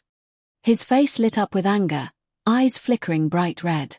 Each tear running down your face felt like a betrayal of your pride, but you pushed through, determined to maintain some semblance of dignity in your predicament. By glaring at him, your defiance flared anew. I'll make you fear me. He lunged impatiently, his red eyes leaving luminous streaks as he violently grabbed the sides of your head. Then do it. I will, such a thud. You stumbled, the force of your violent lurch propelling you forward, and tumbling roughly onto the floor. The empty revolvers resting on the couch armrest fell with a resounding clang, the sound echoing in your train cart's small, sterile space. You struggled to steady yourself, your body trembling from the movement and your heart pounding in your chest. The room felt oppressively silent, the kind of quiet that suffocates and amplifies every fear. Home. Home. The first word. Drilled into your mind as you looked around. Blinking away the blur and unknowing tear buildup made you internally grimace. As you finally managed to stand upright, you turned, your partially bloodshot eyes began scanning the room with full-fledged paranoia. You half expected your adversary, Eraserface, to be standing somewhere in a dark corner, with only his red stare visible in the shadows. But no, you were alone in your train cart, your vault, your sanctuary. The voice said. At that moment, the subconscious entity was like warm honey that passed through your veins, bringing a rising glimmer of comfort. The shittiest yet. You exhaled shakily. It hummed in acknowledgement. The curiosity from it made your eyebrows furrow, considering the voice wasn't usually the most genuine shoulder devil to lurk in your mind. Though you'd be a liar if you said you didn't appreciate it, however, you wouldn't ever admit that out loud. I dunno. Clowns and snakes. Snake clowns. It was dumb, okay. You lied with a downcast. Tears began to build once more. Your throat hitched. No, I'm not. You rasped, quickly wiping away the waterworks. There was nothing else on this planet that you loathed more than crying. A visible weakness tied to emotion. That's a quick hell no in your book. Yeah, no, you sniffled, the tears threatening to fall again. Damn it. I hate that kid and his nosy teacher. There was a bit of silence, which wasn't all unusual until it asked that dreadful question. Eraserface and that green-haired BSTRD. Izuku Midoriya. I don't know what I was thinking. You spat, defiance bubbling up despite your initial fear. I'm done, you were right. I'm getting this over with. You kneeled, inspecting the shiny glint on your revolver as you gently held it up. Isn't it obvious? You flipped it into the proper position, popping the empty cylinder out that was waiting to be loaded. I'm going to kill him when I get the chance. Musutafu City Supermarket, after hours 3:20 a.m. A low, sinister chuckle echoed from behind. Boo! You said confidently, making the security guard jump from his chair as if it were an ejection seat. He reached for the waist-strapped taser, only to be struck in the back of the head with the revolver's blunt handle, guaranteeing at least 2 hours of free roam. He slumped face first onto the floor with his rear in the air, while you shot around the room with returning glee, yanking and smashing every wall-mounted camera to the floor. Vandalism and shoplifting, it was the key to curing your metaphorical depression. Not that you'd ever admit that either, your poltergeist for Christ's sake. Not a lonely sad sack. Obviously. Gliding through the steel security office door like a smug spirit, your weightless stride was untouched as if carried by the wind itself. Walls passed through you, neglecting your existence. "This'll cheer me up," your reassuring statement did little to pull your lips into a grin. But you needed a pantry refill, so this was considered an errand, and less of a joyride. You pulled the lace strings through the grommet of your hoodie, tightening it to cloak the clothing around your head further. A soft black mask also did its duty to cover half of your face. Feeling confident about your disguise, you hopped out of Phantom State, and the clack of your shoes making contact with the floor filled the dark, empty shopping aisle. Your stomach growled and you found no need for protest. You swiped a nearby bag of potato chips lined on the shelf, tore it open with your teeth, spat the litter to the side, and began to chow down. "List?" you asked expectedly with a mouth full. Open mouth crunching filled the aisle with your steps. "I don't like fish cakes." You huffed and passed through the aisle to your left, jumping in and out of Phantom State immediately. Rows of chips passed by as you entered a cooler parallel aisle. I hate being mindful of others. Okay, fine. Only this once. You trekked further down, mostly glancing around for an idle shopping cart to make use of. You groaned, throwing your head back in a tedious groan. "Don't parent me." Despite your defiance, you hadn't even released. You began chewing with your mouth closed. Suddenly wind begins to rip past your legs, which was enough to pause your stride with instant unease at the baffling scene of an indoor breeze. In the aisle next to you, a vortex shook the shelves, familiar dark purple mist hurricanes into existence. Stepping out with a slouch, an even more familiar blue-haired villain came into view through the small holes in the steel grating. No shot. You hop into Phantom State and pass through the shelf next to you. Phasing your head through some boxes of cereal, you gaze at him. The line of products sticking out of your body did enough to camouflage you. "Be swift, Mr. Tomura. My returning aid is at your vocal disposal. I'll take as long as I want." His voice spits in response. The sentient warp gate nodded, his luminous yellow streaks fizzled out of existence as his Y-spy body followed in pursuit till there was nothing left but a shaken aisle and a young man. He turns on his foot, letting out a grumble of something that you can't decipher. His hand reached up to claw at his neck, and at this very moment, you lock eyes. Neither of you flinch or change expression. Fancy seeing another fellow basement dweller getting some air, huh? Or is your mini fridge just too empty? You smirk, hopping out of Phantom State with a cat-like grin. This was exactly what you needed, a good old distraction from your problems. Tomura squinted his hateful gaze, his features behind the mutilated mask scrunched up in pure disgust. He turned, seemingly directing his attention to something completely different, only to abruptly swerve on his feet, lunging at you with all 5 fingers aimed at your face. The loud screech of his shoe against the tiles displayed the great intensity of his jump. You barked a loud, boisterous laugh. Phantom State survival instincts collided with his attempt and phased you through him. "Ha ha. Nice try, Beach." You taunted smugly, wiggling your head tauntingly at the huffing villain now on the floor. "Damn it. Someone will prune you, one of these days." He got up with a grunt and grumble, his hand made quick work at scratching away newly grown skin flakes off his abused neck. "You're annoying, to an extent to make me want to pursue your downfall." just to avoid any sheer chance of something delaying your demise. But it's useless, you're useless, I'm already wasting my breath on you. Door, thanks. You beamed in response to his sneer. So, I see I'm not the only one running errands. His scratching at his neck again. Teeth gritted and muscles tense. Nothing new to you, die in a fire, he tuts dismissively, chugging a nearby acquired shopping cart along with, thumbs curled into his palms to avoid disintegration. You sink into the ground, re-emerging in front of his shopping cart as your hovering matches his hunched stride. I don't feel like it. Then how about you jump off a bridge instead? Shigaraki's breathing goes heavy, his lips twist in a nightmarish grin at the thought. Because queens don't kill their jesters. Why are you like this? You frowned in a flat display of boredom. Because I hate you. What's the matter? You cooed, bringing in the baby voice to rub him off further. Are you mad about the little incident on campus? Furious. The decay villain's enraged scream breaks like glass against your ears. Where the hell were you? Protecting my identity. What? You had an army of bad guy wannabes. It's not like you needed me. You broke eye contact and daintily played with the edges of your nails. The nonchalance was getting to him, and he knew dim and well you were fishing for an accidental compliment. He gritted his yellow teeth, no doubt a war had rained fire in his mind.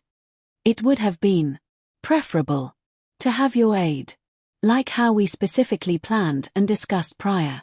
He looked you up and down, his eyes squinting venomously at you. Why are you here? You threw your arms up, shrugging as if the answer was obvious. What else do you do in a supermarket? Fair. The hand villain grunts in response, pushing along his cart as he waves you off. Go shopping then. Leave me the hell alone. Already planning on it. Respecting wishes wasn't exactly your specialty, as was listening to basic things, like reading rooms. Despite Shigaraki's aura radiating nothing but pure unchained danger, it was the arrogance in your defective survival instinct that allowed you to ignore these metaphoric gut feelings and mental alarms. Being borderline untouchable by the law for 10 years will do that to someone like you. You hovered higher above the top row of the shelves, boredly gliding on your back as the creaky wheel in Shigaraki's cart ached under you.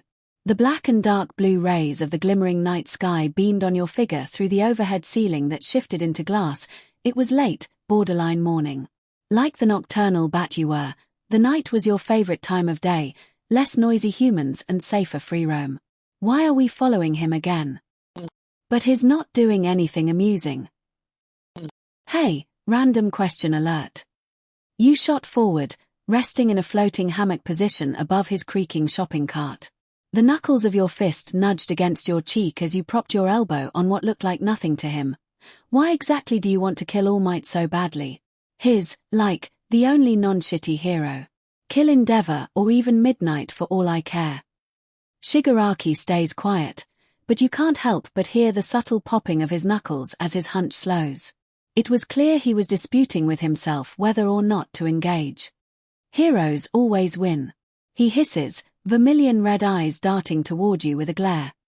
It's a cultural law at this point, even in television, they always have to win or nobody is satisfied.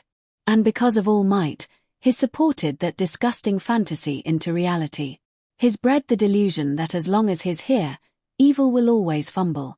In hindsight, I want to see what happens when they lose. I want to watch the hope drain from society's eyes when they watch their precious untouchable All Might crumble to dust. I want them to watch a villain win. You let out a long hum at the revelation. Turns out Handy Manny just wants a slice of pie from the other side, the winner's side. You really need a hobby, bud. Or a sport. If you like winning so badly. His shopping cart comes to a shrieking halt as he freezes. Veins start throbbing in his arm and the thin bones in his hand visibly clench under the tightness of his skin. Excuse me. I'm just saying. You ignore the rage in his eyes and float to the side with a shiver, inspecting the products behind the freezer doors you've come to stop by. Say less, he warns, or suggests. His hand reaches out, gliding along the surface of the glass door as its hue dies into a solid grey that begins flaking. The door hinges fall to the floor, and screws descend and disintegrate before reaching the ground as a gust of cool air hits you both. He reached out, lazily pushing multiple boxes of frozen ohagi into the shopping cart. I think I'll say more, thank you very much. Also dessert. You came all this way for dessert. You have a problem with that. He scratched at his neck, glaring at your shitting grin with enough anger to kill. You snort, shaking your head in the process. No. It's just. I thought you had that purple misty guy to do it for you. Still do, he snaps his finger with a livid growl, and the misty villain materializes a few feet ahead. Below your hovering body, smog begins to fog up the freezer aisle as his lightning spark-like eyes flicker towards you both. Mestiar Tomura, Polterheist. What an unexpected reunion. He gives you a respectful nod, acknowledging your existence. Kurogiri, you mock Bo, wiggling your eyebrows suggestively at the two. Shigaraki silently sneers at this with an unamused half-lidded glance. His foot harshly kicks the full shopping cart into Kurogiri, where it passes into him full and exits behind him empty, ramming into a dark support beam with a metallic rattle. The blue-haired villain hurries forward without saying anything more to you. The last thing you see of Shigaraki is his outstretched arm and his very prominently poking middle finger slowly disappearing into Kurogiri's swirling vortex. Indeed. I did what now? Say, Kurogiri, I'm going late-night heisting in a few days, any location ideas? You asked.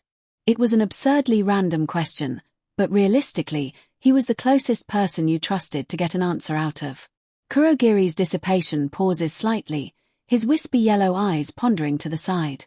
Knowing your last robbery was in Isuha City, the most inconspicuous region would be the Hosu City History Museum on the west side. Do mind that pro-hero Endeavor and Ingenium tend to linger around those parts when patrolling. PFFFD, I can handle a little fire. Ain't no hero got nothing on me. You boast, hands planted firmly on your hips. The living warp gate prepares to leave. Thanks. You chirp, before mentally acknowledging your display of decency. Don't you parent me. He should be lucky to be bringing suggestions to the great Polterheist. It says flatly, making you deadpan in defeat. The inky black mist begins to resume fizzling away, from a fellow villain to another, safe travels, Polterheist. The misty man formally concluded with a tone that's like a soothing balm. The short yet sweet interaction did its job to recharge your sanity, though you were too blind to admit you needed such a frivolous thing. Where were you? Oh yeah, shopping without spending. Which, by definition, would be looting. How splendid. Musutafu City, underground subway 4:56 a.m., Y or NPOV good haul. This was a DMN good haul. You kick the fridge door closed with the back of your fuzzy slipper, a juice box now in hand. You shift your head from side to ease the tension there, before collapsing onto the couch with your steaming plate atop your lap. You shrug off the implied intrust, only a touch of insult is present from your brows. What? He seemed like a level-headed dude, and besides my creativity is lacking. I need to get back out there and make a name for myself. I'm well aware. The tone in your voice carried a verbal aftertaste of bitterness. You promptly remove the juice box's straw, momentarily losing it within the rumpled plastic folds before eventually stabbing the small foiled hole at the top of the box. It's just not enough. You huff, a small ember of vulnerability flickers to life the more you speak. When I decide it's enough. What do you? Do you not enjoy heisting? A flash of self-consciousness crosses your gaze, but you're quick to dispel such a useless feeling from yourself. Laying back into the comforting cushions while taking a generous, noisy slurp of your own drink. Your nail mindlessly picked at the crusty surfaces of the warm fish cakes. It chants after a few seconds of silence, the wafting scent of fried fish increasing tenfold at the very mention. Your eyes peek down at the steamy patties on your paper plate, waiting on the warm paper plate on your lap. Oh my God, fine. You reach down and daintily pluck one of the 3 fish cakes with the tips of your fingers. The words "you owe me" hung temptingly at the tip of your tongue. But the lingering thought of what the voice said earlier made you push through, for both of your sakes. Your face creased in a moment of sympathy, but only for a second. X, A6 26 23 A 12 25 24 Chapter 11 Uncertainty, X, E Musutafu City, Urban Park 4:30 p.m. 1 week later. Wire NPOV quirks. They were such strange little things, weren't they? You wonder what the world would be like if they never existed. Probably a dull, boring place, but balanced. Fair. And you? Where would you be? Still with your family? With your mother? A faint grin pulled at your lips, though it didn't reach your eyes, not like a real smile would. Meh, you muttered to yourself, temporarily brushing the thought away with a slight shake of your head. That kind of thinking was dangerous, a slippery slope leading nowhere. People. Trust. Attachment. All of it just waiting for the perfect moment to kick you in the teeth. As an avid movie watcher, you've seen how trusting characters have paid the price for having attachments. They made perfect examples of what happens when you become so domesticated. And a life of true freedom wasn't something you could afford to put on the line. Not for anyone. Not for anything. Your fingers tightened around the grip of the revolver tucked securely in your holster, the weight of it grounding you to your identity. A single bullet was loaded and ready for his skull. Just one pull of the trigger, and you'd be free of him. Midoriya didn't matter whether he had All Might's stupid strength quirk or not. The back of your mind itched with thoughts of backlash, but you shoved them away. Let them come, let every hero track you down, Poltergeist always prevails. You'd learned not to care. Not about things. Not about people. And you were very good at it. You'd dodge the curse of responsibility and consequences till the day you die. Difficult decisions, you muttered with bitterness, pretending to lean casually against the cold, moss-covered brick wall lining the edge of the park. Can't they just go away? I intend to do so. Your eyes tracked higher, zeroing in on him. Already you were imagining the position he'd fall in, the pool of BLD that the soil around him would drink up. Across the field, the boy trained, his movements sharp, determined, and purposeful. He was working on his quirk for that sports festival that he wouldn't stop yammering about. Sports festival this, sports festival that. His excitement about it bordered on irritating. It's like he couldn't see the whole thing was a glorified circus for raising cannon fodder. UA was just another factory funded by the HPSC, churning out sheep in Halloween costumes. And yet, there he was. Determined. He grinned like an idiot whenever he managed to pull off something new. Or, as he usually nervously boasts, a new percentage. Or whatever the hell that meant. You knew he'd noticed you too. Spectating from a distance, sitting just close enough to be a presence he couldn't ignore. It was barely even considered stalking anymore. And yet, he seemed weirdly okay with it, like he didn't mind at all. The thought made your stomach twist. You think I'm scary, right? That's not what I asked. He can't possibly think we're friends, right? You muttered to yourself, lips curling in disbelief. He should know I'm a legit threat. But he didn't act like it. He waved sometimes, with a sheepish smile on his face. That past timidness he displayed towards your mere label as a villain had vanished. He even tried to make conversation once or twice, only to falter under your sharp glare. That boy was either hopelessly naive or hopelessly stupid. The sun beat down mercilessly as it soaked into the clothes you insisted on wearing. A regular cloth face mask was under your nose, too. Your welder's mask was left at home. It was a calculated decision. It was too hot, and besides, no one would recognize you without it. All right, you sighed, flexing your fingers over the revolver's grip. Let's make this quick. Just shoot him. One bullet. No hesitation. No second thoughts. It's easy. Obviously. Your hand froze as you watched him tumble to the ground mid-move. For a split second, you thought he might cry, but instead, he laughed. A bright and breathless sound that echoed in the open air of the park. What a dumb, happy fool. He sat there for a moment, staring up at the sky, the light catching the freckles on his cheeks and the dark green in his hair. Your chest tightened involuntarily, the sound scratching uncomfortably against the walls you'd spent years building. It's not fair, you hissed, the grip on the revolver tightened as a sharp growl escaped your lips. The words tumbled out uninvited, bitter, and jagged. How can someone like him, an expendable, naive fool, be so happy? I'm the one with the freedom, not him. You glared sharpened towards him, the venom in your gaze directed as much at yourself as at him. The revolver felt heavier now, but not for the reasons you expected. To be in blissful naivety would often kindle amusement when you observed from the shadows, but this time his happiness made your anger boil. Why is he happier than me? You didn't realize how tightly your teeth had clenched until your jaw began to ache. I know. I know. This wasn't about him. It wasn't about you, either. It was about freedom. Your freedom. And he was the chain keeping you tethered. You took a deep breath and started forward, your steps deliberate and measured. 30 feet. He was doing sit-ups now, his back turned to you. His focus was entirely on himself. This should be easy. 25 feet. He's just another human, you told yourself. Kid or not, he's a threat. A real threat.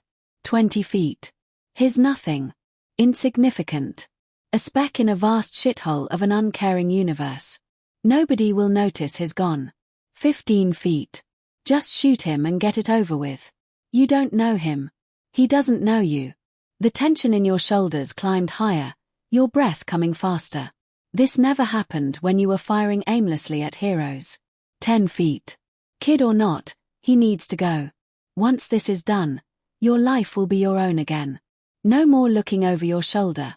Your nostrils flared as the weight of the decision bore down on you. 5 feet. Get it over with. Get it over with. Get it over with.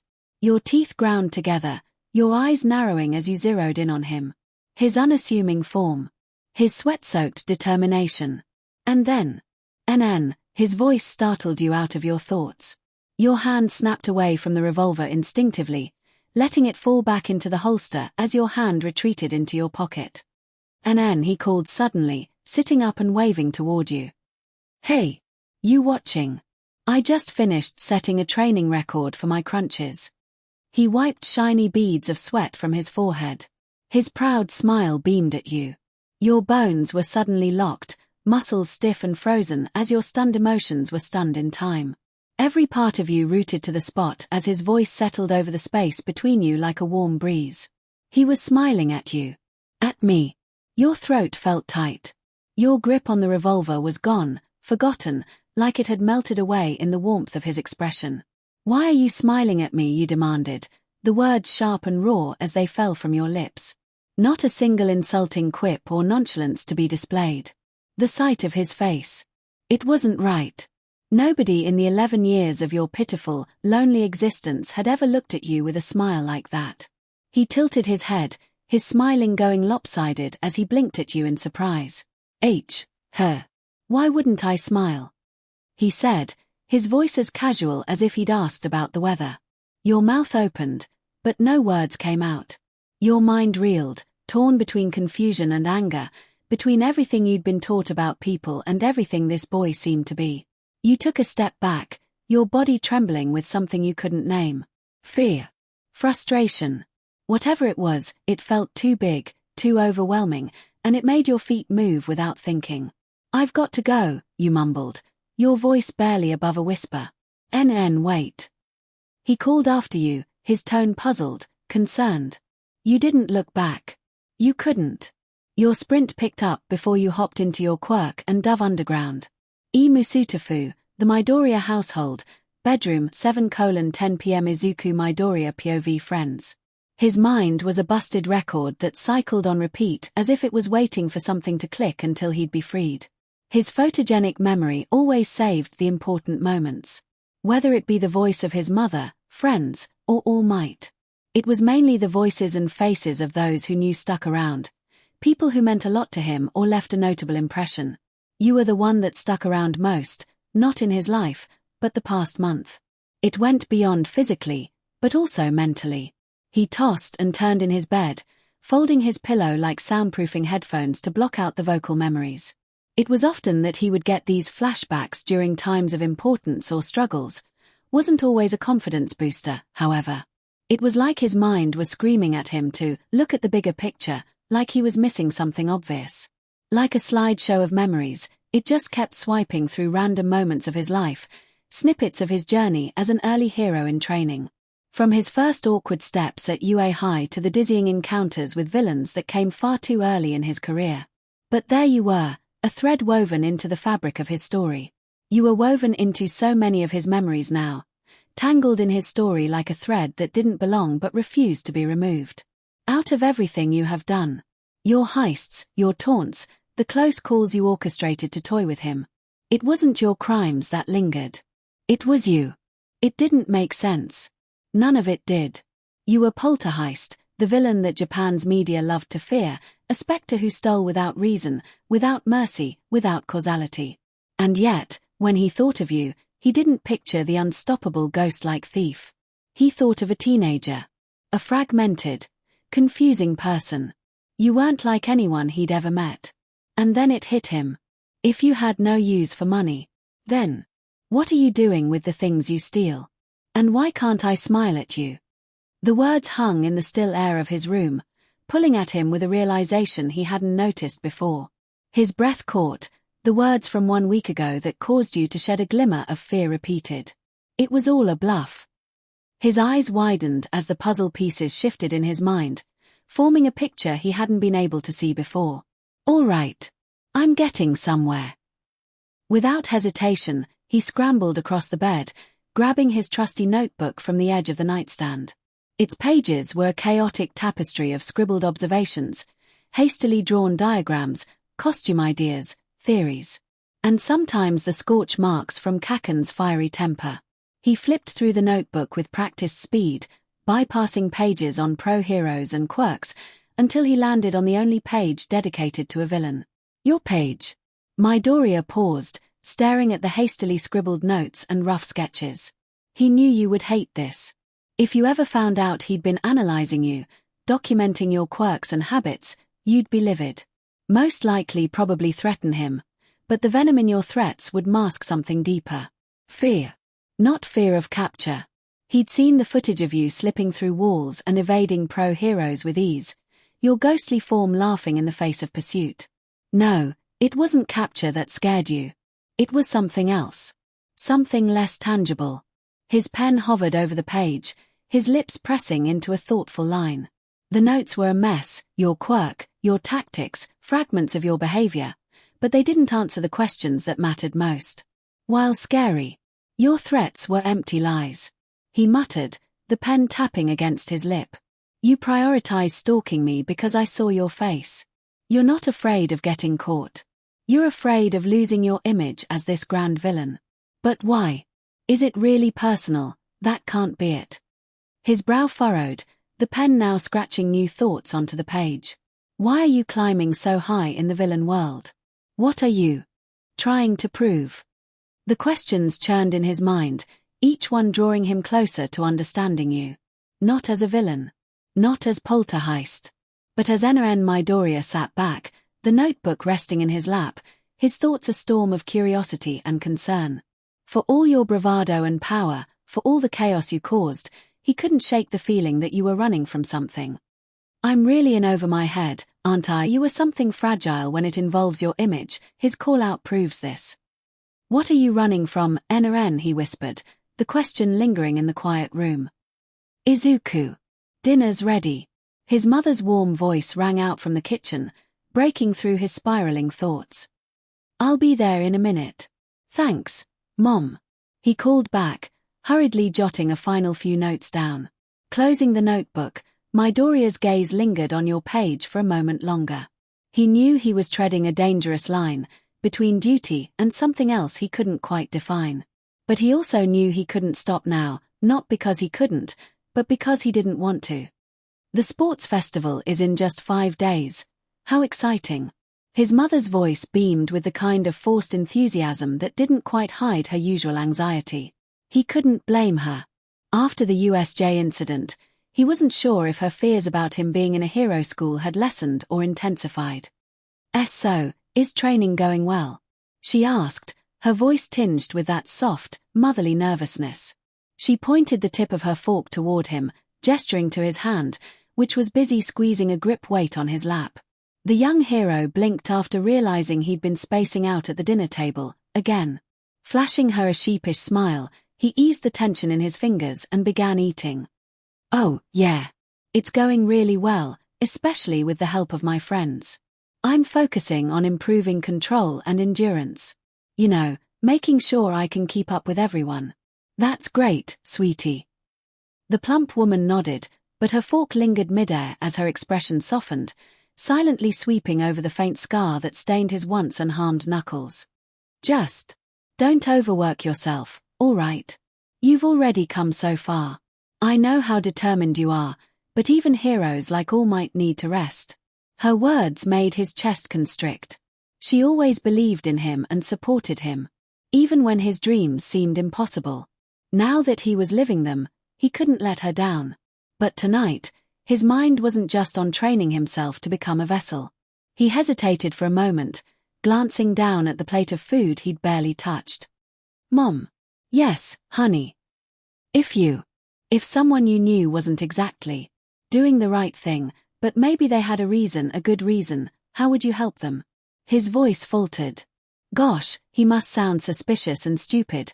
Not to mention the question was alarmingly specific for something vague. He reached up to scratch the back of his neck, avoiding her curious gaze. tilted her head, lowering her fork to the plate. Well, that's a little specific, isn't it? She teased gently, causing her son to flush. It's just hypothetical. Her soft laughter eased the knot in his stomach. Okay, let's see. She tapped her chin thoughtfully. If someone wasn't doing the right thing but had a reason, I suppose the first step would be understanding why they're doing it. Sometimes, people act out of fear, anger, or just because they don't know any better. Midoriya nodded eagerly, the grip weight forgotten in his lap. Sure, he knew the good reason part wasn't exactly true, but he needed something to work off of in the meantime. Right, exactly. And what if they don't trust you? Like, at all? How do you get through to them? Inko gave him a knowing look, her smile warm but wise. He was always so quick with things.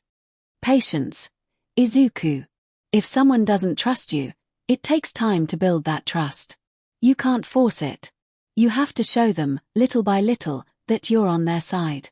And even then, it's not guaranteed. Her words sank in, heavy but not discouraging. Perhaps he was going a bit too head-on with this. And, sweetie, she continued, her expression turning serious as if seeing straight through his hypothetical scenario. Sometimes people don't want to be helped. If that's the case, you have to be careful. You can't let their choices hurt you or anyone else. Midoriya's gaze dropped, conflicted. Yeah, that makes sense. Inko's expression softened, her worry momentarily replaced by maternal understanding. Are you talking about someone at school? A crush? The student choked, a bit of unchewed food flew down his throat. No. Midoriya waved his hands frantically, his face flushing as he chugged some water to wash it down his throat. Not at school.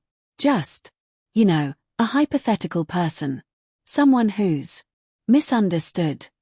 Inko studied him for a moment, her brow furrowing slightly, but her light smile remained. Well, I don't know who this hypothetical person is, but I think they're lucky to have someone like you who cares enough to try. If you step out of line, then you will be breathing through a hole right in your goddamn forehead. Right. Why, yeah. Lucky, his sweat dropped awkwardly as your words echoed in his head. Gosh, one moment you were a nonchalant statue, then the next you were firing rounds into the sky. It was exciting. And illegal, of course. Thanks, Mom. That really helps. Of course, sweetheart. She tilted her head slightly, her expression shifting to one of rare mischievous curiosity. Izuku, you're not trying to get a bad girlfriend, are you? Midoriya's blush had deepened even more as he short-circuited. His complexion was approaching a plum color now. What? No. His hands flailed, nearly knocking over his water glass in his panic. Inko's laughter was light and affectionate as she placed a hand over her heart. Izuku, sweetie, I'm only teasing. But her expression softened a little. It's obvious you care a lot about this hypothetical person. If you're serious about helping them, you've got to approach it carefully. People can change, but it's never easy. Midoriya froze again, his mind whirling as a nervous laugh escaped his lips. It was clear the whole theoretical cover-up had died as his mother saw through it with ease. It's not like that. I don't think so. He stumbled over his words, flustered. She's just complicated. They both relaxed and continued their dinner, but the young hero's thoughts returned to you. NN, also known as poltergeist. He couldn't shake the feeling that you were someone with a heart buried under layers of pain and fear. But now, with his mother's words in his heart, he knew that if he wanted to help you, he needed to be patient. He needed to build that trust, step by step. And that started with building trust, one step at a time. By first forming a steady bridge between hero and villain.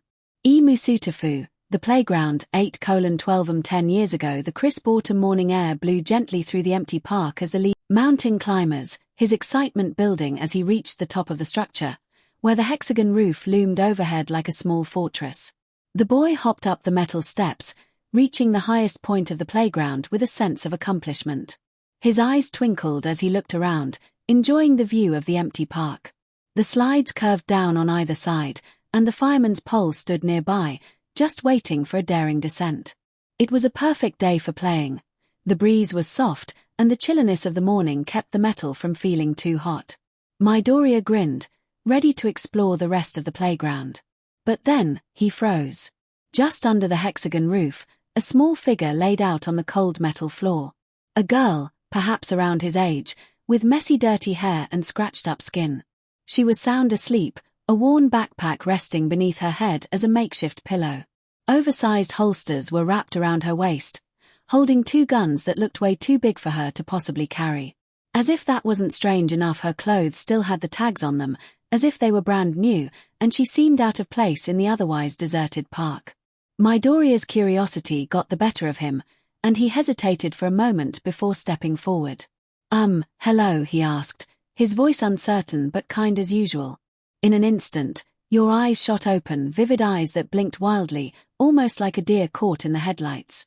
Midoriya froze, unsure if he should move, his heart pounding with a strange mix of excitement and concern. Before he could take another step, you were already floating.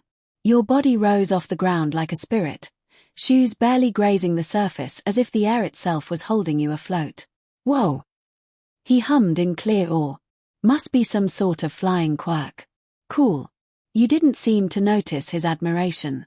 Your eyes stayed locked on him, a cold and cautious gaze that never left his face. Midoriya took a step back, instinctively trying to make himself less threatening. He didn't want to scare you.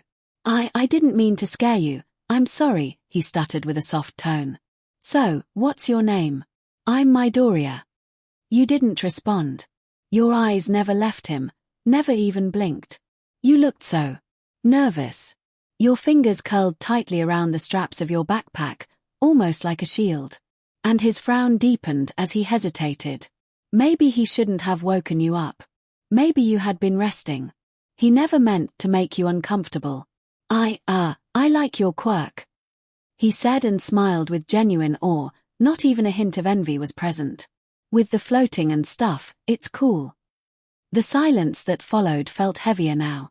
Your gaze softened just a bit, but you didn't move. You weren't talking. The air felt stale, like you were guarding yourself from the world around you. Midoriya bit his lip, thinking, maybe you're shy. Maybe you just need a little push to feel comfortable. Do you not talk? He asked softly. You shook your head. It was a slight movement, but it was enough to tell him that you weren't entirely mute. Something about you seemed broken. Like you were holding something inside, a weight you couldn't share. Midoriya's thoughts raced. You looked so alone. And something about the park felt too quiet. There were no other parents around other than his mother, no one else playing, just the faint sound of the wind through the trees. Were you here alone? Were you lost? Are you lost? Midoriya asked, his voice carrying quiet concern. My mommy is here.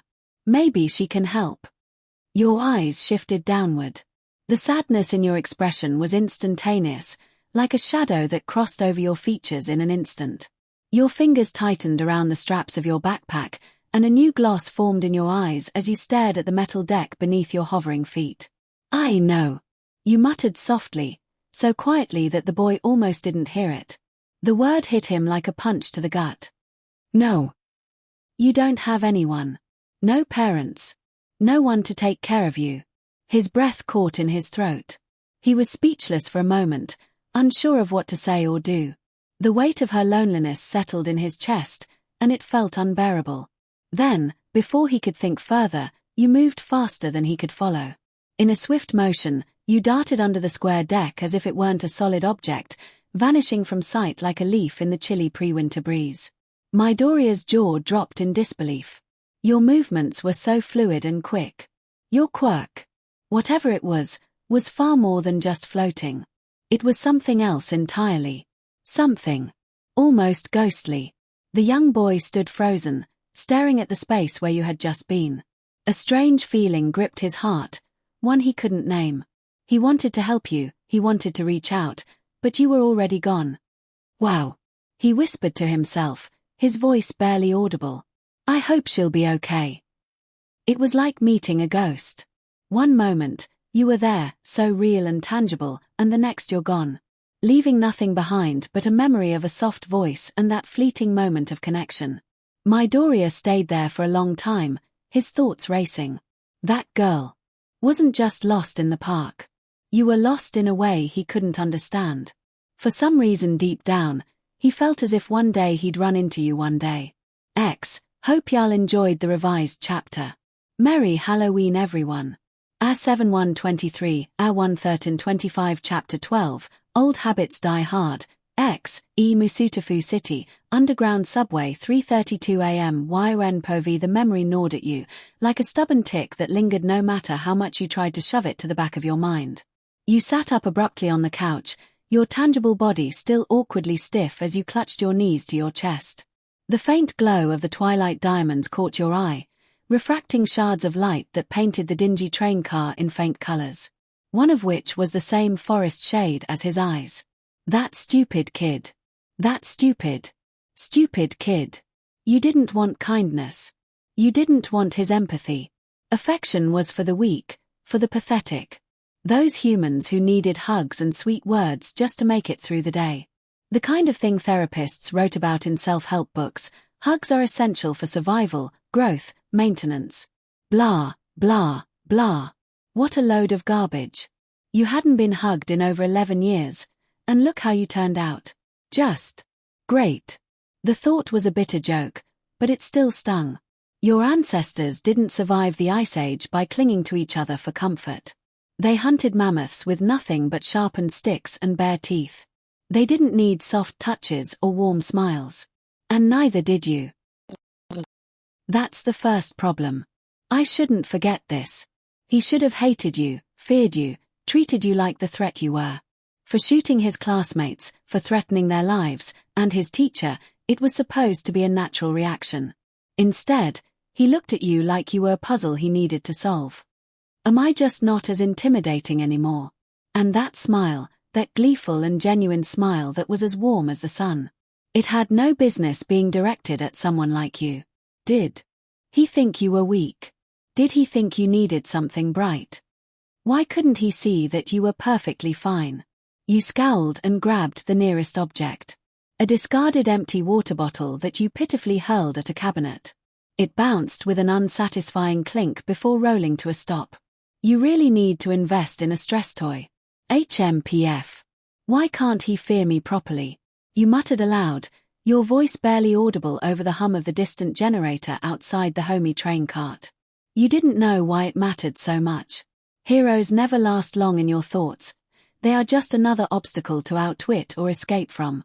Yet here you were, haunted by his face.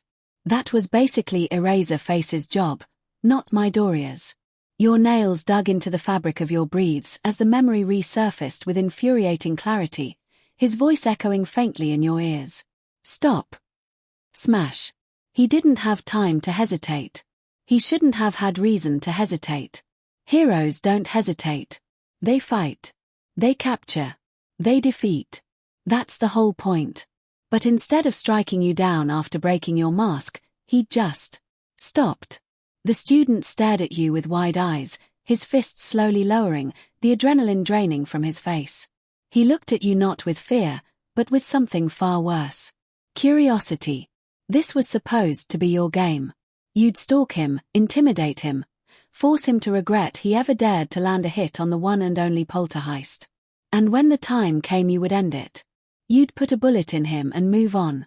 Just another soul for UA to sacrifice. But more than anything, you hated the way it made you feel. Like there was a crack in the armor you'd spent your whole life building, and his stupid, kind eyes had somehow found it. You especially hated the way his warmth made you feel like maybe, just maybe, you didn't have to be alone. Nope. You shot to your feet, grabbing your revolvers off the counter with hands that shook more than you'd like to admit. The cold metal was grounding, a reminder of what you were and how you came to be. Poltergeist. The unstoppable scourge of Japan, everything more and nothing less. Bang. The first shot rang out, the bullet embedding itself in the spray-painted face of Endeavor on the side of a rusted train car. Rats scurried from the noise, their tiny claws scratching against the concrete as you lined up another shot. Bang. Look how easy this is. You shouted with a deeming chuckle, forcing a grin that felt more like a grimace. The revolver's chamber clicked as you loaded another round, your hands trembling despite yourself. All I had to do was aim and bang. The third shot rang out, louder than your thoughts, but not loud enough to drown them out completely. Problem solved. Just like that. The sarcasm in your voice fell flat against the cavernous walls of the abandoned tunnel, the echoes swallowing the emotion you couldn't quite mask. You fired another round, your teeth clenched so tightly your jaw ached. He should have been terrified. You should have hated me. Not. Your voice cracked, and you cut yourself off with another shot, the recoil snapping against your palm. You lowered the revolver, your chest heaving with shallow breaths. The painted face of Endeavor was now a mangled mess of bullet holes, the crudely drawn expression obliterated over time. But it didn't help. It didn't fix anything. Dropping your arm, you stared at the gun in your hand, the weight of it suddenly suffocating. Why couldn't he just hate me, you whispered, the words barely audible. Because if he hated you, you wouldn't feel this. That's not the point. The words ripped out of you, raw and ragged, echoing down the dilapidated tunnel like a scream into the void. The force of your outburst left your throat burning, and within seconds, you were doubled over, coughing violently and struggling for air. For a moment, you were silent, save for the heaving breaths. You clutched your chest, trying to steady yourself as the reverberation of your own voice faded into the distance. That's not the point. You repeated to yourself, quieter this time. Your voice cracked, barely holding together as your chest grew heavier. Your grip on the gun tightened, but your arms felt too weak to raise it again. The diamond-back grip pressed hard against your palm, grounding you in the reality of the moment. This wasn't you. You weren't the kind of person who stole without fear of retaliation. You were poltergeist for heaven's sake. You weren't supposed to feel anything, let alone this. You laughed. It came out sharp and brittle, more like a sob with nowhere to go. I don't want to have to do anything. The laughter grew, spilling out in hysterical bursts until it echoed in the tunnel. You pressed the heels of your hands against your eyes, forcing the tears back. I'm poltergeist. The embodiment of true freedom. You threw your arms wide in mock grandeur, your voice trembling with hysteria. I shouldn't be worried about anything. Ever. Your gaze dropped to the revolver in your hand. Your reflection warped in the cold, gifted steel of the barrel. For a moment, all you could hear was the distant hum of the generator, the muffled rumbling of cars up on the surface, and the faint scurrying of rats in the shadows. Freedom. This is freedom. Knowing your last robbery was in Isuha City, the most inconspicuous region would be the Hosu City History Museum on the west side. Do mind, pro-hero Endeavor and Ingenium tend to linger around those parts when patrolling. Hosu City Sunday 5:25 a.m. YNPOV. Not yet.